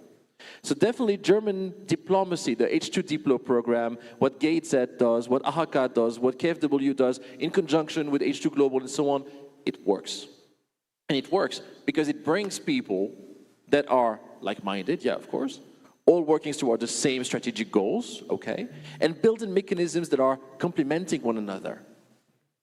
And that is what today is not guaranteeing, but helping success in hydrogen at the global stage. In the case of Oman, what is very interesting for me is to see how Oman was it was looked 3 years ago as like a country that was developing a large-scale project with the first Acme 300 megawatt thing. Now, this 300 megawatt project, it's actually a mid-size, low mid-size project. So here, definitely things have changed again. And so if Oman doesn't develop a gigawatt scale project, the position that Oman has gained over the past 3-4 years in this global hydrogen arena is kind of going to be eroding, if you see what I mean. So it's really important to stay on the same pace as the market and to develop complementing initiatives to stay on that pace. Excellent. And it's an ecosystem of new alliances. I mean, it's very correct to say that we are living with. It's very different from the traditional ones, actually, that were limited number of countries and limited number of alliances. So that is fascinating. It's in flux, in fact. It's going to be probably changing, reshaping, or evolving as it goes, most likely, right? Maybe very quickly, the Hydrogen Council started in January 2017. Now, once again, as of September 2025, we have more than 150 said global alliances or overarching alliances of that sort dealing with hydrogen. That, once again, gives you an idea of how increased this cooperation dynamic has gone. Yeah, excellent. I'm sure there will be questions from the audience on that. either during the panel or after the panel. I'd like to move on to Rumeitha and Pauline. Oman, and the reason why I'm actually grouping your opinions together, you don't have to agree, but at last I'd like you to address my questions one after the other. Is you work together on developing an intermediate body here that will enable the producer to reach a certain set of guarantees of a stream of revenue, whereas the market will open and will evolve. So contract for difference, whatever we call it, and whatever shape it might take. But it puts Oman, as much as H2 Global, in a unique position in a way, because that doesn't exist in many countries other than Oman and maybe a few others. I'll let you elaborate on that. But I'd like I'd like to do a quick comparative analysis between the H2 Global mechanism and the one that Oman's going to implement. So maybe, if I may, Rumeitha, can we start with you? Sure. I think one of the key things, first of all, is that there's a misconception when it comes to the Oman strategy. So everyone thinks that, oh, all of this is going for export for sure. They're not looking for the local demand whatsoever, and that is absolutely not true. When we announced the strategy even 3 years ago, the assumption was that we're looking at both markets in tandem, and also looking at ways that we can actually develop a lot of local content and value for Oman. So even when we were evaluating a lot of these projects, I think Mark and maybe I don't know, can actually attest to this, that we evaluated all the local content as well that you're actually going to be developing into the country in order for us to create that local demand as well. With that said, and with that preface, that's how this double-sided auction is actually being visioned at the moment, that we need to create a market mechanism to create the market and the local demand in Oman. So our double-sided, unlike the one that H2 Global is very popular for, is not going to be across borders, but it will be looking at the domestic market and how we can facilitate and incentivize green steel manufacturing, looking at fertilizer, looking at refining if possible, and looking at all the other applications that are possible. So local demand is something that we're looking at very closely and trying to kind of bridge those gaps with the likes of the Ministry of Energy and Minerals and the Net Zero Center. We're looking at mobility as a potential market as well to create that demand in addition to the industry itself and manufacturing aspect of things, but also looking at other downstream initiatives that can come out of these large production and giga-scale projects that were announced as well, and how that can actually create value for Oman. So that's where we're looking at it specifically when it comes to double-sided auctions. We know for a fact, it's not a fact that Oman and also globally, there is a mismatch between what the developer and what the producer wants versus what the receiver and the buyer wants. So we know that they will be something that we need to bridge there. What's the amount is something that we still don't know. And we're still working hard, really hard to kind of figure out what that number is, what's the delta in order for us to kind of bridge that gap. But that is the overall vision that we have specifically for the double-sided auction. We know for a fact, and I think ACME as well as a project is a testament to that, that the way that the projects are built as is at the moment in Oman, in addition to the additional incentives, they're able to compete with the global market as is. So now our attention is really focusing on creating that local demand in Oman. Excellent.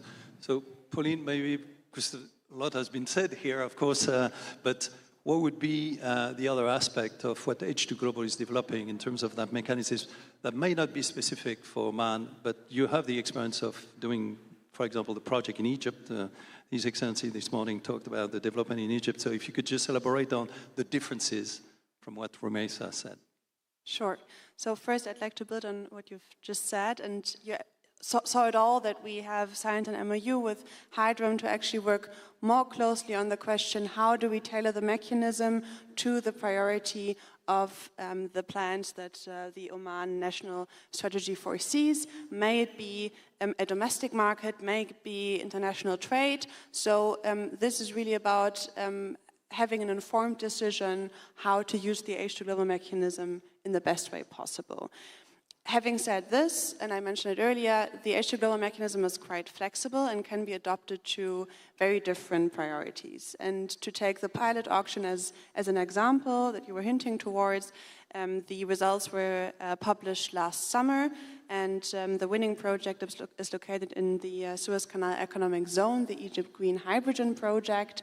And what we saw there was an outcome of 811 euros per ton net price, and it's all RFMBO compliant. So basically what this auction is doing is not only sending a very all-important price signal to the market, but also to incorporate all the different regulatory demands or asks, in this case from the European Union, as this product will be delivered to the European Union, to translate into a very firm offtake contract. And this has never been done before. And what we also see from the data of the Hydrogen Council, for example, is that there's exactly the need for the demand side to have proper instruments to target the demand side, right? So this is basically where we come in to say, with our double auction mechanism, we create or we enable FID through long-term contracts on the production side, but then also creating price signals on the offtake side. So this is basically where we come in, and this CFD mechanism is backed by concessionary capital. And this can be by one government, by two governments, many governments, you name it. And for example, also in Europe, we are currently working on the ESAF First Movers Alliance, where we see how different European governments can come together to fulfill the mandate that is set on the European level. And you can think of similar examples in regions across the world. So it's not only an export mechanism, but it's really also about how can different governments come together and make decarbonization policies a reality, while listening very closely to the needs and the demands of the market stakeholders. Well, that gives the audience a pretty comprehensive scope of what H2 Global is doing and how this is applicable to Oman. I'd like to stay with you, Pauline, for a few seconds.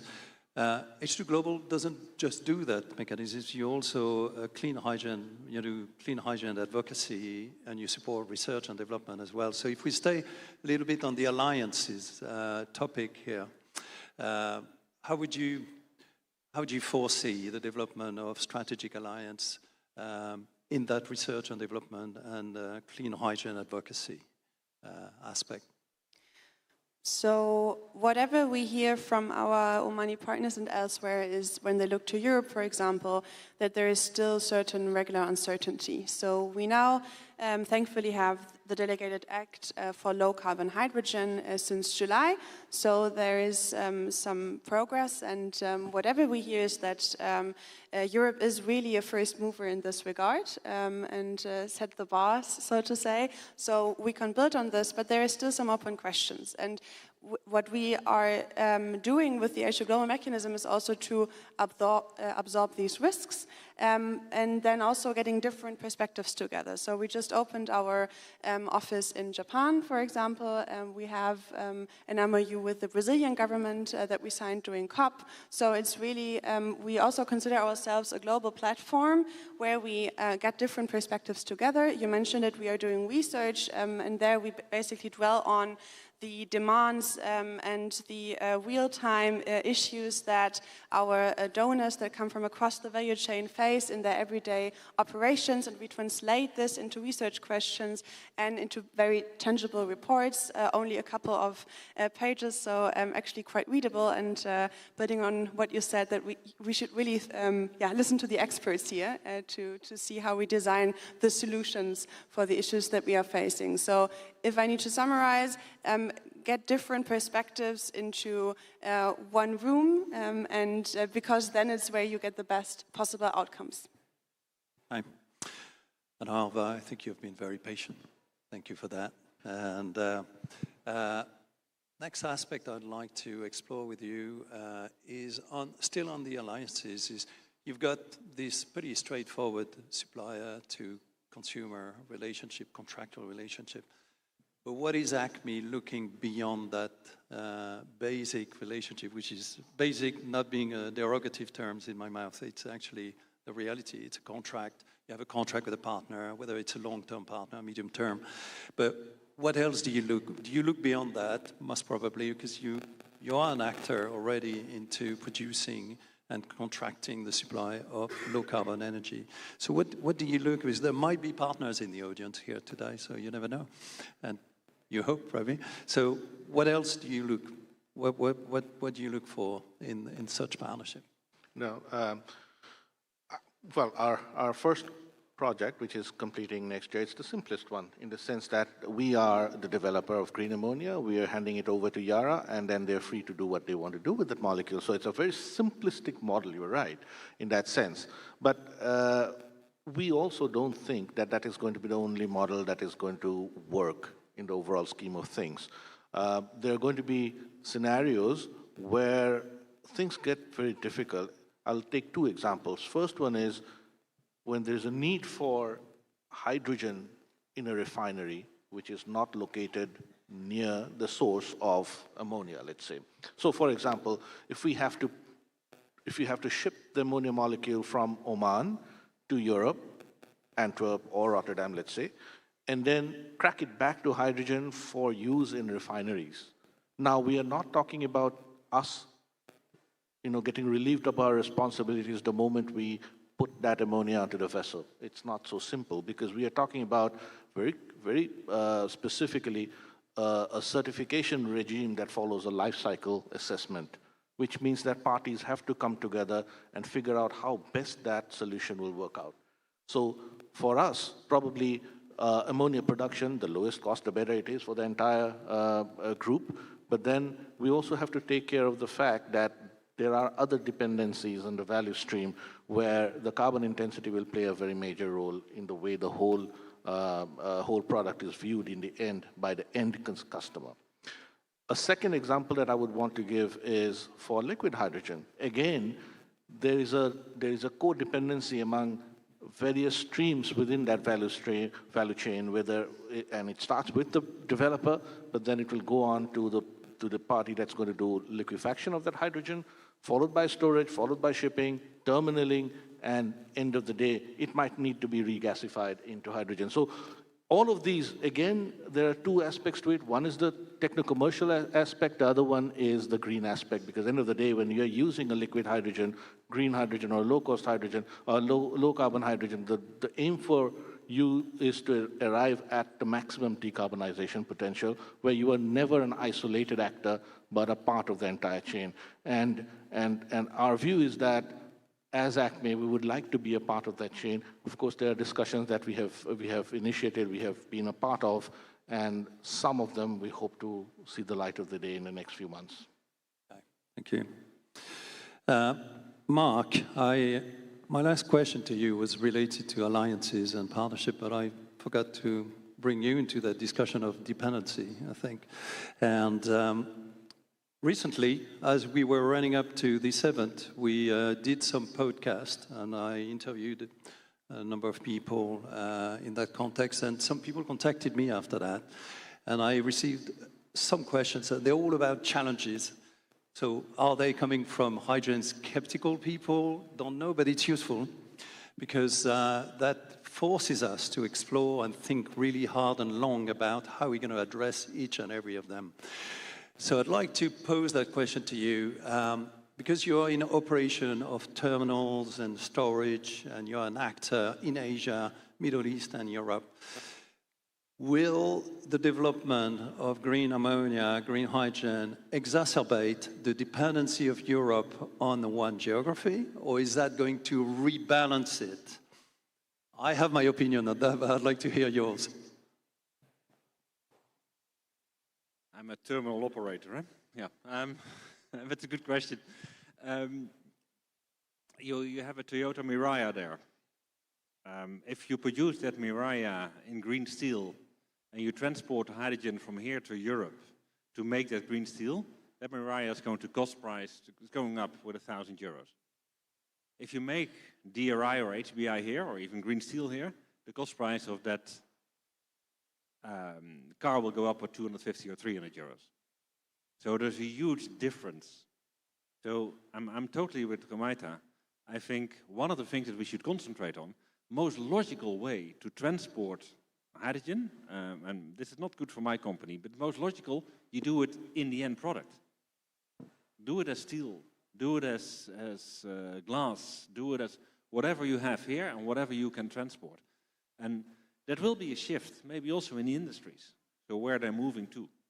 And I know Europe, for instance, my home country is extremely afraid of losing its steel industry. And I don't get why, because we have to import the iron ore. So whether we import iron ore or HBI, as long as we make sure that we have different sources, what is the difference? And we still have a part of the process than in the house. It's very logical. So I would say there will be completely different dependencies, and there will be different industries in different parts of the world in the coming decades to come. But I think we should, A, let go of this tendency to bring all the energy to where our plant is at the moment, because some of these are getting old, some of these have to be renewed, there is expansion, so that's then bring them to a place where they're more logically suited.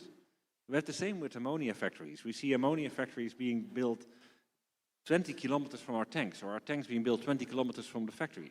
It's a nuisance for us, because we'd like to have them at most 7 kilometers, otherwise it gets too hot. So there are all these dependencies that we need to rethink, but I think really we should look at bringing the industries to the energy, also to start with. And another thing, if I may, because I know, Mika, you want to say something, it's a very little thing, and I'll tell more about it this afternoon. But does anyone have any clue if you have a ship sailing from Shanghai to Rotterdam, and you sail it tomorrow on green methanol at a $900 to $1,000 per ton? This ship is going to pay about $4 million more on bunkers, which is an enormous amount. But on board of the ship are 20,000 containers. In every container fit 20,000 of these shirts. So on board are 400 million of these shirts. At the end, this shirt, transported by green methanol instead of heavy fuel oil, will cost you 1 cent extra. And that is something, the consumer is something we're forgetting the whole time. Because we are talking about big numbers, but in the end, what does it mean for the end consumer? Mikko, I saw you nodding vertically and then horizontally and across. So, anything to add on that? I'm such an open book, but yeah, I'm totally with you on the distribution of the extra cost, the so-called green premium all across the value chain. Definitely what we're seeing now is that basically a 200% premium at the point of production of green hydrogen translates, depending on industries, whether we're talking about like commercial aviation, whether we're talking about cars, whether we're talking about avocados and so on and so forth. It translates from 1% all the way to roughly 8-9%. So this is a cost that is totally absorbable across the value chain if everyone across the value chain plays the game. And that's a major issue. That is one of the reasons why China, at the latest COP30, has attacked the EU so that a CBAM, a carbon border adjustment mechanism, doesn't come into operation, saying that basically the logic is this: either there's a global CBAM, which means no CBAM in fact, or there's not. So this is a major element that has been under-discussed as one of the outcomes of COP30, and definitely this will impact hydrogen and all the products we're talking about, steel, ammonia, and so on and so forth. But before going into that, then maybe that's going to be my horizontal nodding movement, based on what Mark said. There's a sweet spot that we have reached this year in 2025. And ladies and gentlemen in this room, I hope that after this panel, you will never say again that we have a chicken and egg problem in hydrogen. Here's the reason why. Can you promise it? We now have reached a sweet spot, meaning there's 4 million tons per annum of firm offtake globally for green hydrogen of any kind. And at the same time, there's a 4.2 million ton per annum of firmed commitment investments to basically produce said hydrogen by 2030. So we are reaching this sweet spot where the market is meeting the demand. And that is actually one of the very reasons why I'm kind of optimistic about hydrogen moving forward in the next 5 years. And just to give you another psychological threshold that has been crossed in 2025 that also allows me to be like very optimistic, at this point, if you go to Korea, Korea has sold more cars like that. So it's not the Mirai, it's the Hyundai Nexo, but whatever. So they've sold more Nexo in just 5 months than in the past 15 years altogether. And Korea is actually the first market by the end of this year to reach 50,000 FCEVs in circulation, based on 400 hydrogen refueling stations across the country. So I mean, ecosystems are now there. There are models that we can indeed replicate, regardless of the green hydrogen premium. It works. But to do that, you need to have people like Romaita, who are basically saying, in-country value first and foremost. But, and that's where I'm going to, and don't worry, I'm going to end that one. If you say in-country value in Morocco, if you say in-country value in Oman, if you say in-country value everywhere, especially in the global south, then if I'm a policymaker in Germany, France, Belgium, or whatever, of course I'll get scared. Because I'm like, okay, in history, we've always seen that industries have moved their assets where the energy is the cheapest or the most abundant, and now cheapest, abundant, and of course ecological. That's what they're looking for. So basically, how do you make sure that you keep jobs in Germany, France, and the likes? That's a major issue. And if you can't promise jobs, or if you can't provide proof that you will keep the jobs, then basically fascism rises. That's what we are seeing in most OECD countries at this point. So when we factor in the policy and electoral behavior aspect, that is where hydrogen for some decision makers can actually become more of a problem than of a solution. Okay, and I think Pauline has a reaction coming, and I'm not sure if it's on your terminology or your point, and then we'll give a chance to Romaita to react to that very interesting point. Pauline. I share your moderate optimism with regards to the development of the market, but what we also see in the numbers of the Hydrogen Council, yes, the market is moving forward, but what most of the projects are saying, we need demand support, right? So it's still up in the air whether all these projects will materialize because the offtake is not certain. So while there is definitely reason for optimism, it also means that now we cannot stop to build the solutions and to move forward, and from a government point of view also to put money behind it, right? And to offer the guarantees that are needed for these projects that made the first brave steps as the first movers to also bring it over the line. So that's also quite important. Thank you, Romaita. I just found it very fascinating that he connected fascism with hydrogen ICV, which is very interesting. But I think worth highlighting and just kind of a reflection here is, I think it's the rise of industrial policy in countries that learned lessons of what happened previously with the energy sector, and specifically when it comes to oil and gas.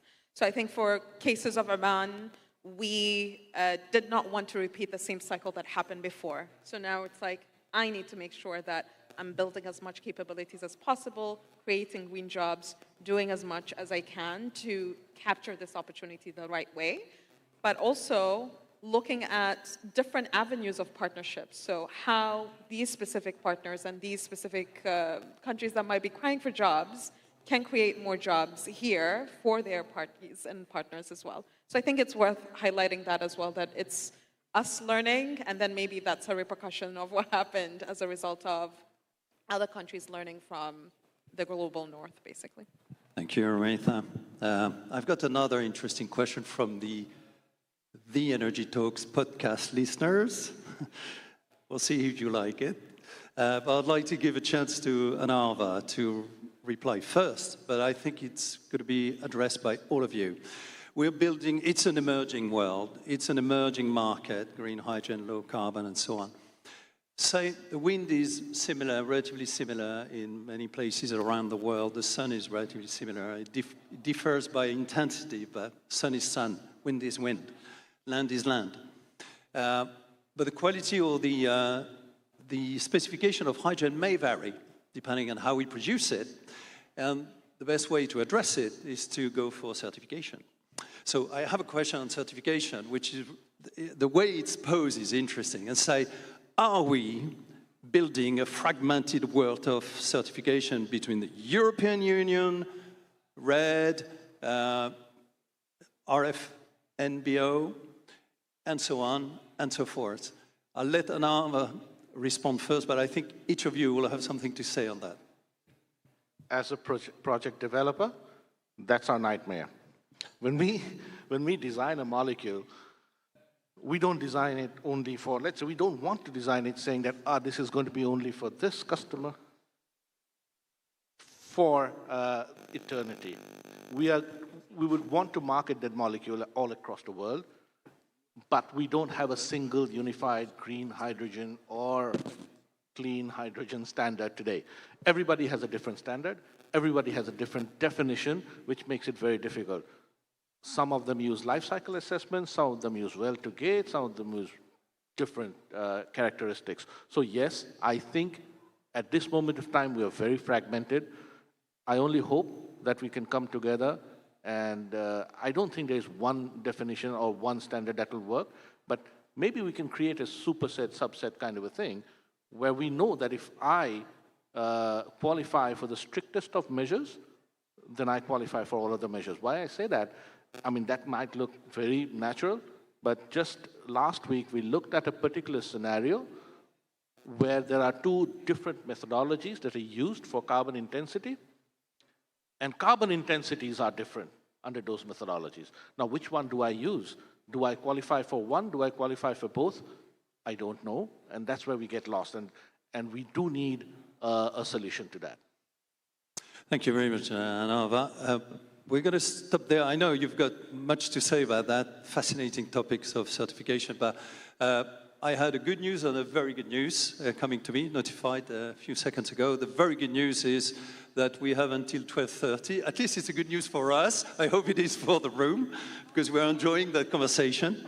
And but the good news is that we should move to Q&A.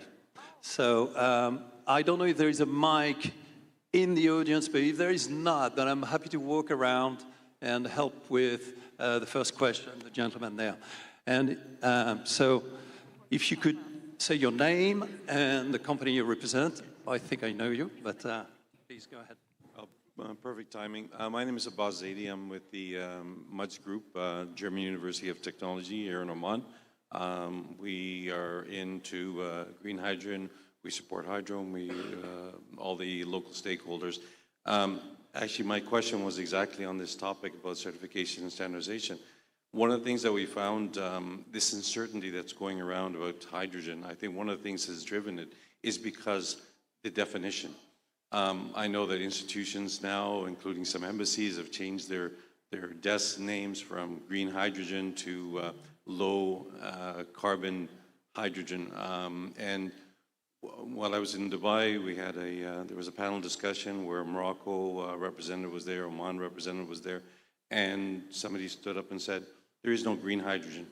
It's it's colorless and this and this." And that sends a very different message to stakeholders, especially in this region of uncertainty. I'm glad that we had clear messages from the ministry and stakeholders here, and I appreciate with ACME's position. And understanding that is important. I just want to understand, as you found that even low carbon has different measurement, and everybody's got a different scale or a different yardstick. What are we doing, because we're talking about alliances and we're talking about dependencies, what are we doing as a global, like the global community that are, especially H2 Global, when it comes to defining what they want intake, who is responsible Is it the buyer? Is it the investor? Is it the seller? Is it the producer? Again, when do we decide this? Because the longer this takes, the longer it's going to go on and on and on. And we are going to end up with a situation where we're producing one. And it could be that we have, like gasoline, different grades and different definitions. But perhaps we're producing what we're not supposed to be sending to Germany or to the Netherlands. Something. So if I may get everybody to weigh in on this. Well, very, very quickly, if I may, there's 17 colors of hydrogens out there, from green and coal and gold and white and whatever. So I'm glad that we no longer talk about colors, to be honest, because from one country to the other, yellow hydrogen will mean different stuff. So that's first thing. Second thing, I'm the chair of the steering committee of Certify. So Certify is the leading certification mechanism in the EU for hydrogen. It took 10 years for the EU and the whole Certify stakeholders community to actually come up with the definitions that we do have and the mechanism we do have with Certify. So Europe has done the job. And that is the reason why China has kind of not adopted the same mechanism, but has greatly been inspired by what we have in Europe. If you go to Latin America, Certilac is directly derived from Certify, as you can figure out. Korea, same thing. Japan, same thing. India, of course, same thing as well. The only country that's kind of outlying from that is actually Brazil. It's not the US, it's Brazil. But apart from that, my point being, there are mechanisms for convergence here. And the IPHE is also developing a convergence on certifications and norms. The ISO is also involved in the debate, and so on and so forth. So we are seeing this convergence moving forward globally. I think, thank you, Rumeitha. Yeah, I was going to say Miko did a collective answer, but no, Rumeitha, please go ahead. Sure. So I think maybe I can bring it from the perspective of a producer country that is being subjected to all of these certification requirements. So maybe it's to send it back to when we designed the auction and designed how these lands allocations were, we took into account that we wanted from day one that all Omani produced hydrogen to be certified to the most strictest certification at that point. And at that point, it was the RFMBO certification from the EU. So by default, our projects actually, and that's how ACME, Highport, and the likes are getting their pre-certification kind of requirements met because of how we've designed basically how the hubs actually work and how the 100% green electricity goes and powers the electrolyzers. And that's always a question that we get asked a lot. But what we have seen as well, and that's something that our minister actually, when we were participating at EU Hydrogen Week, said that we're hearing a lot of sentiment at the moment that everyone wants to say relax the European certification. And for countries like us, India is the same, and the others that Miko mentioned, you are like, no, we designed everything based on this, so please don't change anything until infrastructure comes into play. Let's follow the same route as previous energy sector requirements kind of came out. Oil and gas, when it started operating, there was no convening certification for every single thing in the world. It was the same case for LNG. So why are we doing this the other way around? Let's set, since we've all agreed with this certification, keep it as is, wait for all these infrastructure to pop up, be it the terminals for ammonia, be it the liquefaction, be it the regasification, be it the production and ports and the likes. And then we can decide, once there's a lot of trade and movement, what certification we can all come to and agree on. And I think that should be the best way that we are going forward to. We still don't know. It's still a waiting game with the EU if there is always a change or not, but we're trying to advocate. I think there's a collection of a lot of producer countries that are advocating for no change until things come to fruition. Thank you, Rumeitha. You see the amount of energy in those answers, actually. It's great, actually. It's a fantastic panel. So we'll go one by one until 12:30. So we see how many questions more we can take. But you got a level of details here that I hope you wish. We have a lady up front there, so please ask your question. And say your name and your company. Yeah, I'm Lilia Sirakanyan. I'm the Deputy Minister of Economy of the Republic of Armenia. And thank you for this very comprehensive discussion one of the best discussions that I have ever been to. And I seek an advice from you, because currently Armenia is also discussing the potential, whether it will be feasible to start the production of the green hydrogen, especially the green one, because it was also discussed. And taking into account your wide presence here, starting from the production till the transportation, I want you to help us to find a simple but a very difficult answer to a question. Armenia is a small country, and we do not have access to sea, any kind of seas or oceans. And again, we are a small one. What would be your advice to us to make the production of the green hydrogen economically feasible? Any reaction? Mark? No, what I'm always wondering, this country, Oman, Sultanate of Oman, a very beautiful country, has a few refineries and other industries. These refineries and industries have about 9 steam methane reformers. What a steam methane reformer does is it makes hydrogen from natural gas. And what I always wonder, and it has a link to the previous discussion, is what if we just bring the first green hydrogen that we make into this country into the steam methane reformer and use it? So we replace the hydrogen made by natural gas by the green hydrogen. It's close by, it's economical, and what we do is we sell the certificate to Armenia. And then you become green. But I think it's really a first step. So let's first try to replace the hydrogen that we're making by green hydrogen. It's so logical. Okay, thank you, Mark. I think we have another question, second row there. Please say your name and your company. Yes, thank you. My name is Ernesto Fonseca with the company GeoKill in the United States. Well, first of all, congratulations to the country and all the partners. Very impressive, all that is being done and all the commitment and all that. So looking forward into the next things that can happen, what do you foresee the role of stimulated natural hydrogen here in Oman, especially since you have such a rich ophiolite resource here, probably one of the best in the world? Yeah, sure. I can answer that, and maybe Miko, because he's the expert when it comes to natural hydrogen. But the way that we're looking at specifically natural hydrogen is actually geographic correlation.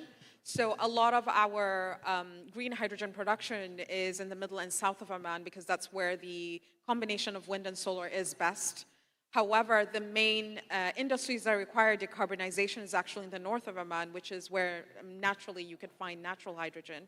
So the vision is, depending on how a lot of studies that we're currently doing in terms of mapping out reservoirs of natural hydrogen and how much we have, and if it's kind of something that can be sustained, this will actually be plugged in to support a lot of the decarbonization efforts of the northern ports that have a lot of decarbonization targets. And also, I think in the previous panel, there was also mention of Sohar port specifically. They're probably the largest producer of hydrogen at the moment as a result of the need that they need for refining and the likes. So that's where the vision is. And then I think there will be a convergence, because there's a vision of a pipeline that will connect low carbon hydrogen all across the country. So then we're expecting a convergence to happen between natural and green hydrogen as things move forward.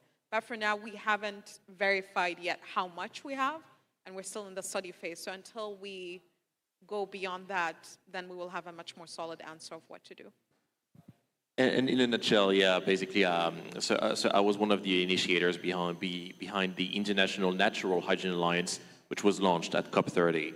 And next year, Turkey, given that basically the COP31 will be in Antalya, and that Turkey is pretty much interested in natural hydrogen, and Australia too, we're hoping that indeed we can have more and more countries joining the alliance, because we know now that there's a lot of natural hydrogen all over the world.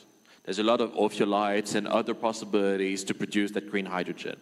But at this point, beyond the geographical correlation Romaita was talking about, the other thing is that a natural hydrogen well might actually be de-risked financially or made profitable economically, not due to the use of the natural hydrogen itself, but due to the use, commercial use of the other co-product gases that are in the gas blend coming out of the ground. Especially, for example, if you've got helium, and if you've got helium-3 in particular, then basically, well, you've got a golden goose beneath your feet. So in natural hydrogen, I mean, we were supposed to maybe have a masterclass in natural hydrogen in this event. Maybe we should organize that at some other time here in Muscat or in Sohar. Because yeah, I've got a study on that. But just to make it simple, there's no two wells that are alike in natural hydrogen. No two. But what we know is that in Djibouti, which is basically kind of a continuation, like a loose continuation of the geologic construction of Oman, to make it really, really, really simple and schematic.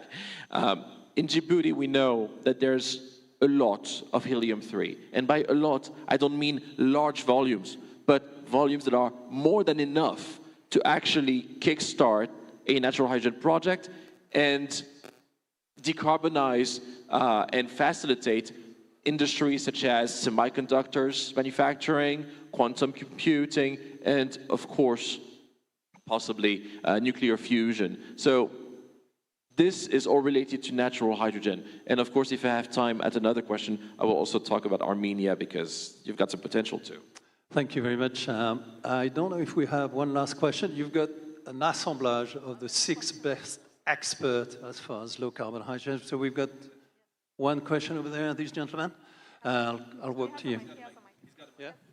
Okay, please go ahead. Hello, my name is Faris Al-Said. I'm a recent graduate from Georgetown University. And given that we're talking about global alliances and energy dependencies, and keeping in mind that critical minerals are central to the manufacturing of electrolyzers, of fuel cells, and even solar panels, I was wondering what the panel thinks about global cooperation with Africa, and in specific East African countries like Kenya and Tanzania. Thank you very much. I think our panel is coming to an end. I don't want to do any closing point. I want to leave the audience with these fresh thoughts and information they got from you today. And if they want to carry on and discuss specific topics, they'll come and find you somewhere. Sorry? You want to do that? Pauline, maybe? Yeah. Oh, yeah. Go ahead.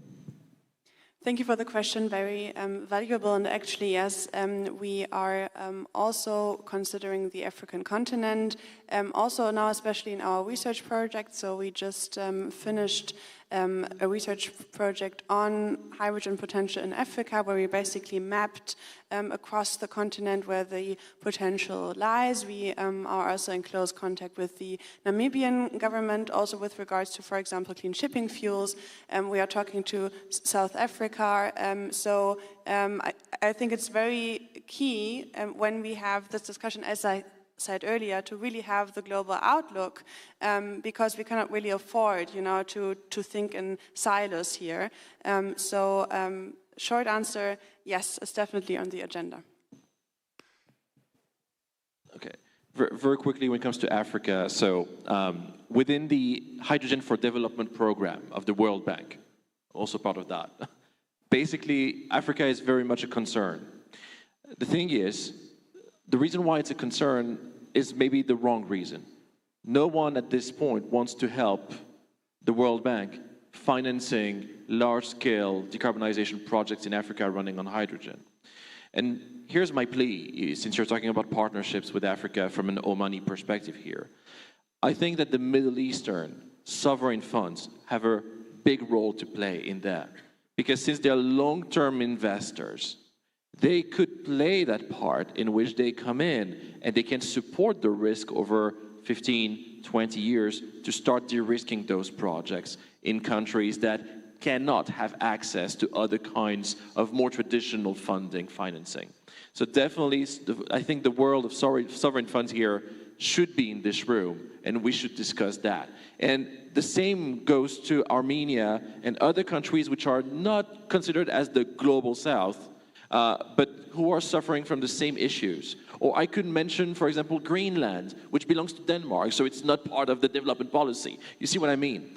There are plenty of communities all around the world in so-called rich or poor countries that require, demand, need energy justice, energy rebalance. And definitely here in the Middle East, there's people that have the money to help propel this energy justice rebalancing, to basically attract more traditional London-based, Swiss-based, New York-based, whatever type of funding, following their lead to actually come in and decarbonize Africa, Armenia, the Inuit parts of Canada, or whatever. Let me take back, I'd like to give you the closing point, Rumeitha, if I may. Thank you. You are our Omani panelist, so it's an honor to have you. I think I'll just add on to what Miko said, and maybe answering both, because they're all kind of very much aligned to what we're trying to also and we're doing as Oman and as Hydrom. For East Africa specifically, there's very long, deep ties with Oman, so the Sovereign Wealth Fund has been very much involved in a lot of projects and opportunities there. And we've gone, actually, for the Sovereign Wealth Fund, has gone all to Burkina Faso as well to kind of look at alliances and establishing a lot of those value chains that will be useful not only in hydrogen but in other new energy sectors. What we have been offering, and that's something that we offer as well to Armenia, is what we've been doing with a lot of the East African specifically countries is offer Oman as a case study of how we started, what are the ways that you can actually step into this new realm of things, because it's a new energy sector for everyone, and kind of take them to the steps of what we have done and things that they can actually follow through as well. And that's has been the best type of alliances and partnerships that we've had. Loads of questions and kind of delegations going back and forth in regards to that, and also building on a lot of the relationships that we're trying to build as well in this new energy economy. And that actually goes all the way to also looking at the critical minerals and the entire value chain all the way to the beginning. I think we just need more storytellers to kind of bring in the other perspectives of all the other countries and what they're trying to do. Most of the time, these countries need help, and we can all kind of step in and offer that help. And most of the time, it's just advice. Like for Armenia, start local, look at what your industries actually need, what are the industries that use hydrogen as feedstock, and look at them and what would require them to switch. That would be the best pilot for you to really propel your industry forward.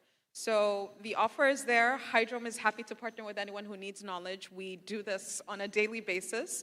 And yeah, I hope this kind of is the start of more hydrogen alliances for us. Yes, thank you, Rumeitha. That will be the closing point. Thank you, Rumeitha, Pauline, Alava, Miko, and Mark. And congratulations to the audience, because you've just attended the longest strategy conference today, and probably of the event. Thank you very much to all of you, and a round of applause to you.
What amazing remarks from our panelists. This session demonstrated that green hydrogen is a force reshaping diplomacy, economic cooperation, and future industrial partnerships. Ladies and gentlemen, I'm very sure you're very hungry by now, so we will break for lunch and you're invited to proceed to the designated hospitality area on the ground floor, where a full buffet is available, along with an excellent opportunity to network and connect with fellow delegates and industry leaders. Our sessions will resume promptly at 2 p.m. We wish you an enjoyable and refreshing break.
check, check.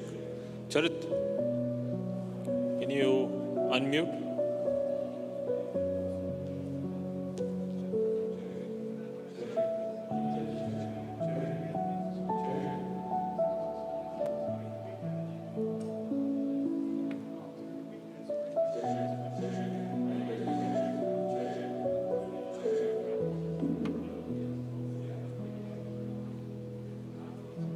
Check, check. Mic test, check, check, check. Mic testing, check, check. Mic testing, check. Mic testing, check, check. Mic testing, check. Mic testing, check, check. Mic testing, check.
Ladies and gentlemen, please have your seats as we are about to commence the rest of our program.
Ladies and gentlemen, welcome back, and we hope you've had a wonderful opportunity to connect with the delegates.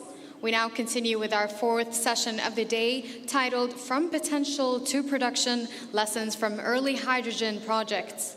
In this session, we move from strategy to execution, hearing directly from those who are developing and delivering some of the first large-scale hydrogen projects, and learning from the realities of planning, financing, and de-risking these pioneering efforts. This session will be moderated by Akram Azarbayev, VP of Business Development at OQ Alternative Energy. Please help me in welcoming the moderator.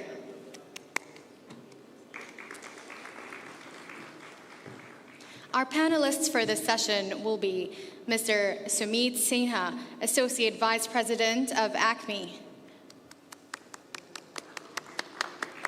Jordan Van Dam, General Manager of Green Energy Oman and Business Opportunities Manager at Oman Shell.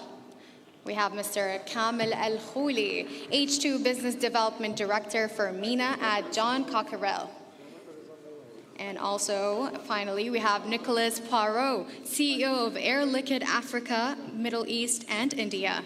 We welcome them all and invite them to join us here on the stage.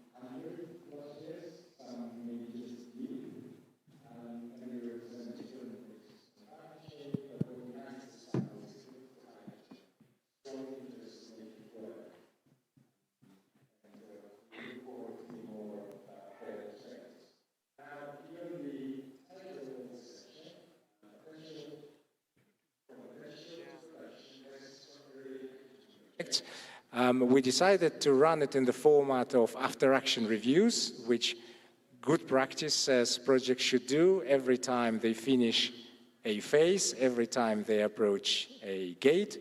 And we'll talk about what's working well, where could things get better, and what are the learnings and messages. So that's roughly what we're going to cover, with, of course, more specific questions in between.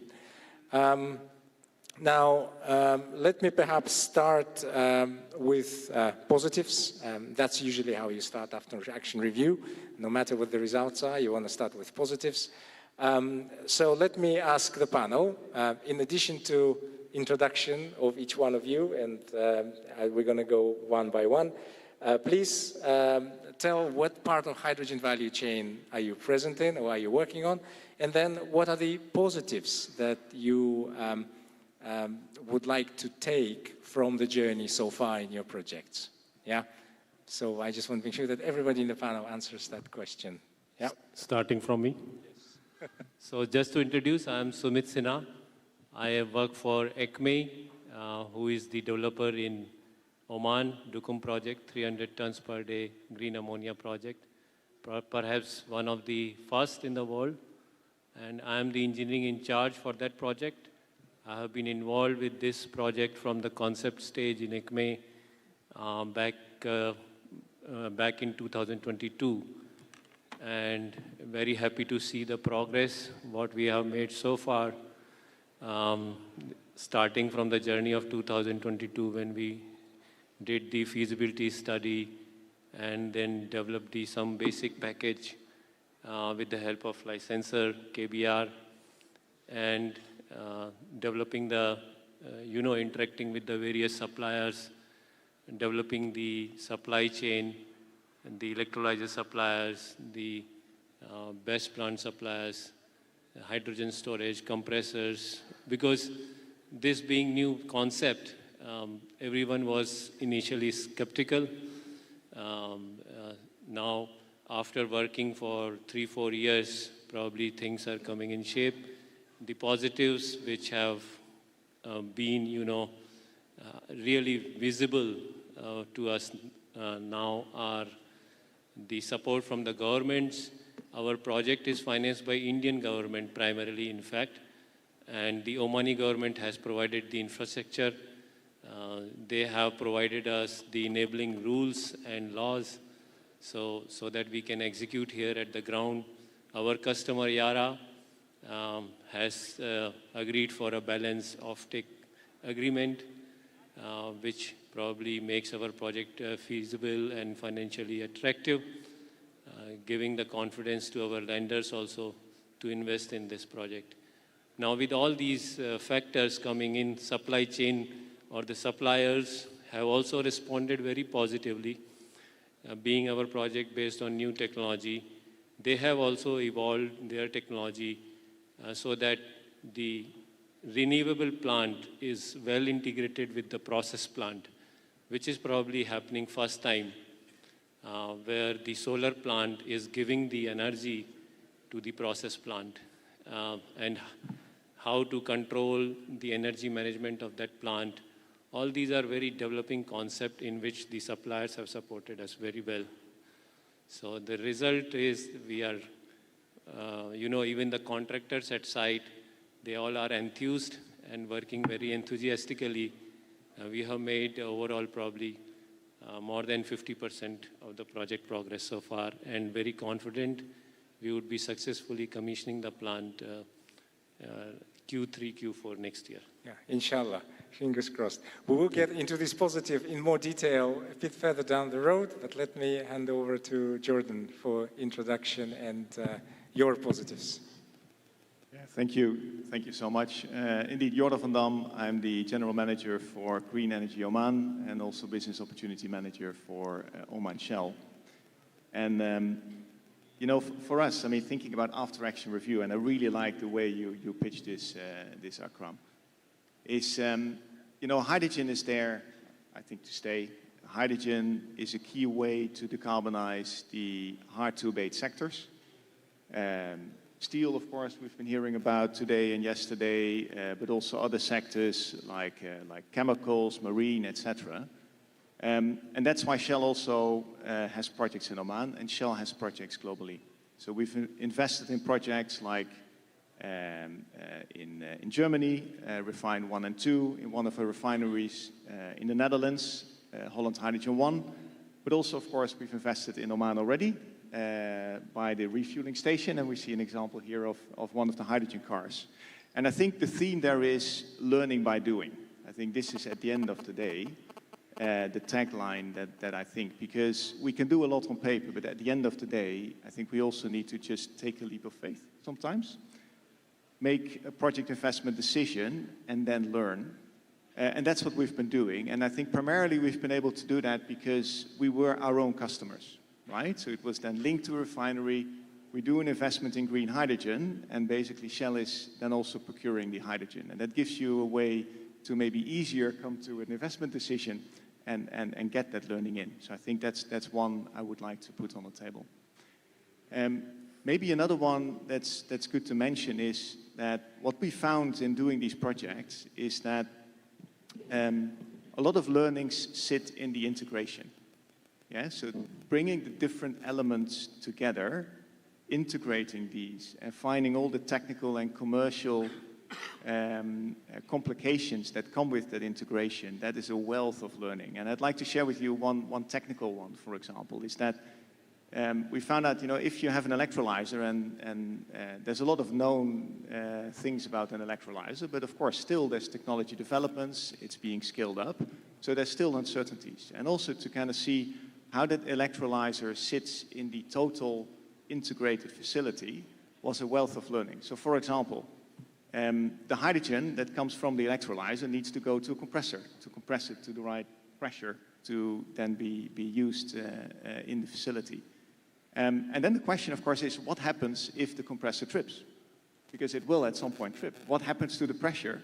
And then what does that pressure potentially do to the electrolyzer? All these things, of course, will have to be sorted out when you design a real facility. So we have a whole wealth of learnings that now, of course, we can bring in, technical learnings that we can bring into future developments, and hopefully also the developments that we see in Oman.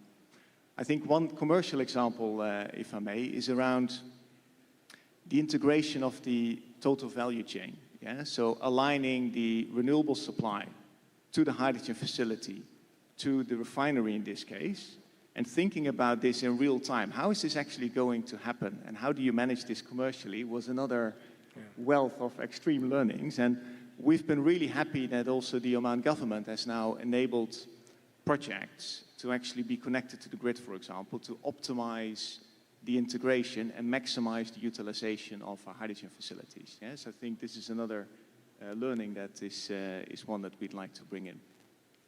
Maybe let me pause there. Yeah, we'll dwell on this a little more further down the line. But Ali, your positives from your perspective after a little introduction.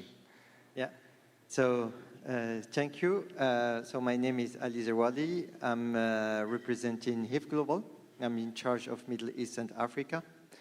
And initially, HIF Global is the first company who started to produce e-methanol and e-gasoline as a derivative in the south of Chile back to 2022.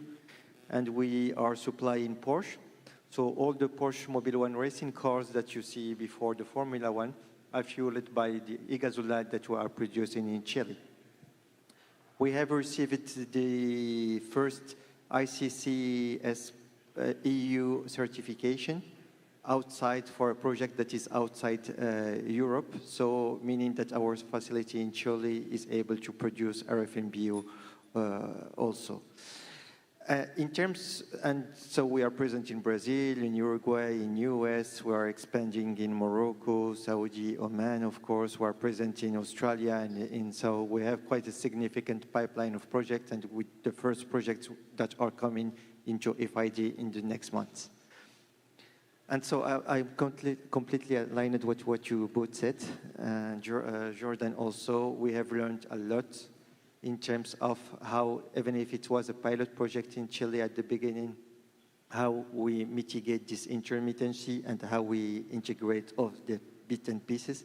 For the first time, 1 month ago, I visited the facility there in Magallanes in Chile, and the manager told me that how it was a nightmare.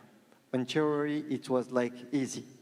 But when they started to run the facility, it was a real nightmare.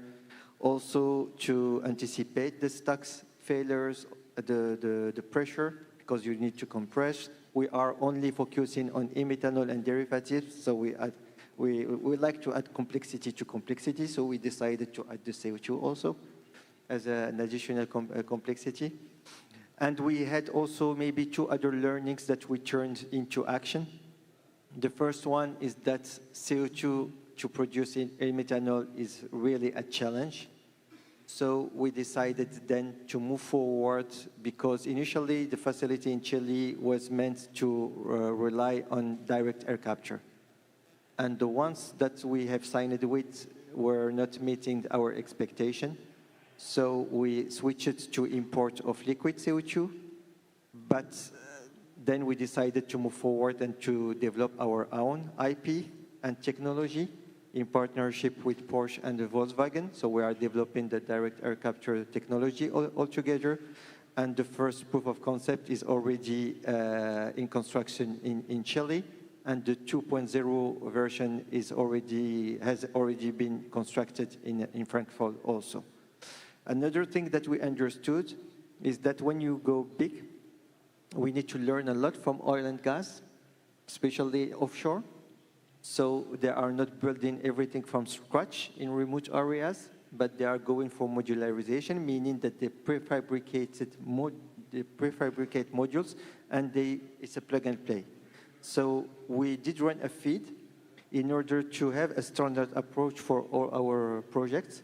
So for the electrolyzer, for the methanol synthesis, methanol distillation, the carbon capture, and the boiler, we have developed a FEED for these modules in order to make it easier and to reduce the timeline, the risk, and the cost of the downstream. So, yeah, I'll stop here. Very good, very rich. Thank you, Ali. Come on. So, good afternoon, everybody. Before I introduce myself, I'd like to thank the organization and Oman for hosting this important event, and very excited to be participating not only in this event, but in the story of Oman Green Hydrogen.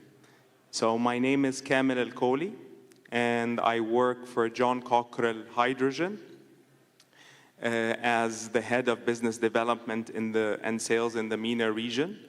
We are a company of 200 years, and we have been manufacturing electrolyzers for the past 30 years. 1/3 of the electrolyzers that are out there in the market today have been manufactured by actually John Cockrell. So we know a little bit about electrolyzers, and we're in the heart of the green hydrogen value chain. As a matter of fact, we are the heart of a green hydrogen project. And now moving to the positives. One of the positives that we see very clearly is the amount of due diligence that the developers go through before they select their OEM. In the beginning, we are a little bit worried that things would be left to the EPC, but what we have consistently seen in the past is that the developers allow the EPC to do the evaluation, the legwork and everything, but they are the ones that really take the decision. Specifically because the relationship between the developer and the OEM of the electrolyzer is going to last for 20 years. So we feel that this is something that is extremely positive. And we also like the fact that it's not only CapEx driven, although there is a lot of pressure because CapEx is more visible. But we see that when the developers select an OEM, they look at the total cost of ownership. And we think that this is something that is very positive, and it is very good for the industry.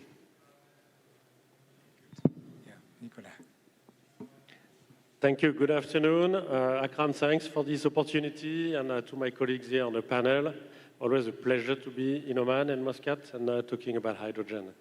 So my name is Nicholas. I'm a CEO for Air Liquide on the Africa, Middle East, South and Central Asia continents. I'm based out of Dubai. In Air Liquide, as you probably know, our focus is industrial gases, historically oxygen, nitrogen, argon, to make industry better. So we supply steel mills, electronics, food processes, hospitals, of course.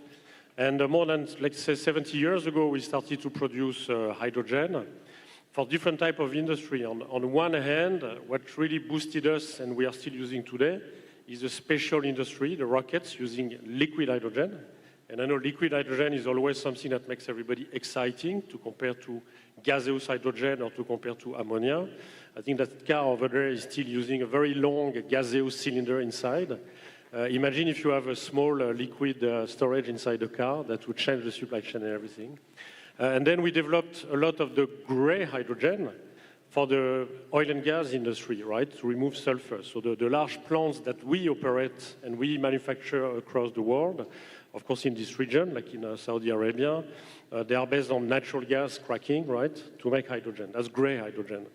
And because we have a very good E&C division, we both want to improve on technology part that sometimes we sell, but on operating our own technologies so we know about it. So we used to have very small electrolyzers 30 years ago, and we moved along the chain. Recently, we used some of the John Cockrell in Asia, 5 megawatts.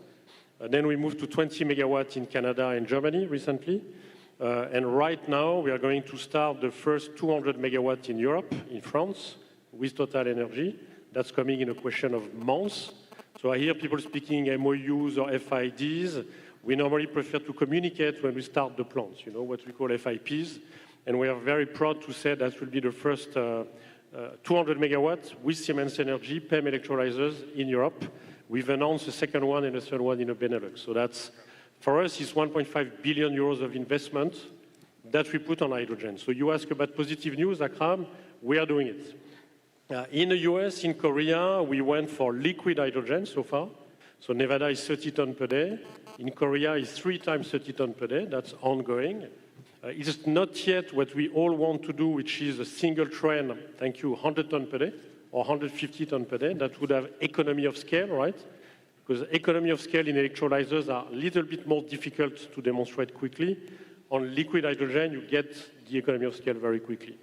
Of course, all our teams work a lot on the full value chain. So we work on POX technology, SMR and ATR, of course, traditionally. We also have technology to capture CO2, to decrease the CO2 of our own plants.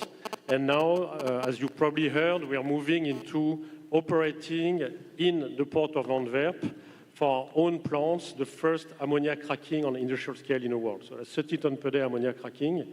So when people speak about moving ammonia or moving hydrogen via ammonia across the world, you need to make sure the cracking works. So that's where we are. So a lot of positive news, if I may say, Akram. Yeah, very good. Thank you. Very, very rich reflections. Now, while I'm about to tell my next questions, you can have a sip of water. Yeah. So it's a very good warm-up. We've started with reflections and positives. I think now the time has come that we can start tackling challenges. Yeah. And Sumit, before this session, I've got many questions about ACME, as you can imagine, right? So success always attracts a lot of curiosity. So my next question is about challenges, and maybe start a little bit with the cost challenge first, because that's probably the, you have to start somewhere, right? So when you think of a cost challenge, how did you address these challenges in your projects, and what advice do you have for the industry? Well, the cost challenge was one of the obviously first challenge to address to make the project, although it's a new technology, but the project has to be bankable. So we interacted, we spent a lot of time with our suppliers, the technology suppliers, the equipment suppliers, both on the solar plant side, battery side, electrolyzers, the compressors, and other equipment. Even we are transferring liquid ammonia through jetty-less floating terminal. It's not conventional jetty. So we have adopted some unconventional solutions to bring down the cost. We engaged almost probably 2 to 3 years continuously with our suppliers. Some of the major suppliers we have are in China. China apparently is probably, they have taken the initiative much more at a much bigger scale for the green hydrogen, green ammonia side, and their electrolyzer industry is relatively much more developed. In fact, the battery industry has also quite developed in China, and they are able to bring down the cost substantially, probably what it was 2-3 years back. Now the China industry has developed, the ecosystem has developed, and now they are seeing ACME as a customer, not only just one-time customer, maybe long-term customer. So a strategic relationship also comes in play, and they are able to help us passing on the best of the prices to help the project to bring down the cost in a substantial way so that the project is financially feasible. That's on the cost part. Although that list of the challenges is long, yes, and we are so far we have been able to successfully take them on, and happy with our progress. Yeah. Excellent, excellent. Well done. Now we are going to talk about other challenges, but on the cost challenge, so the answer is working with your suppliers, look wide, and you mentioned China.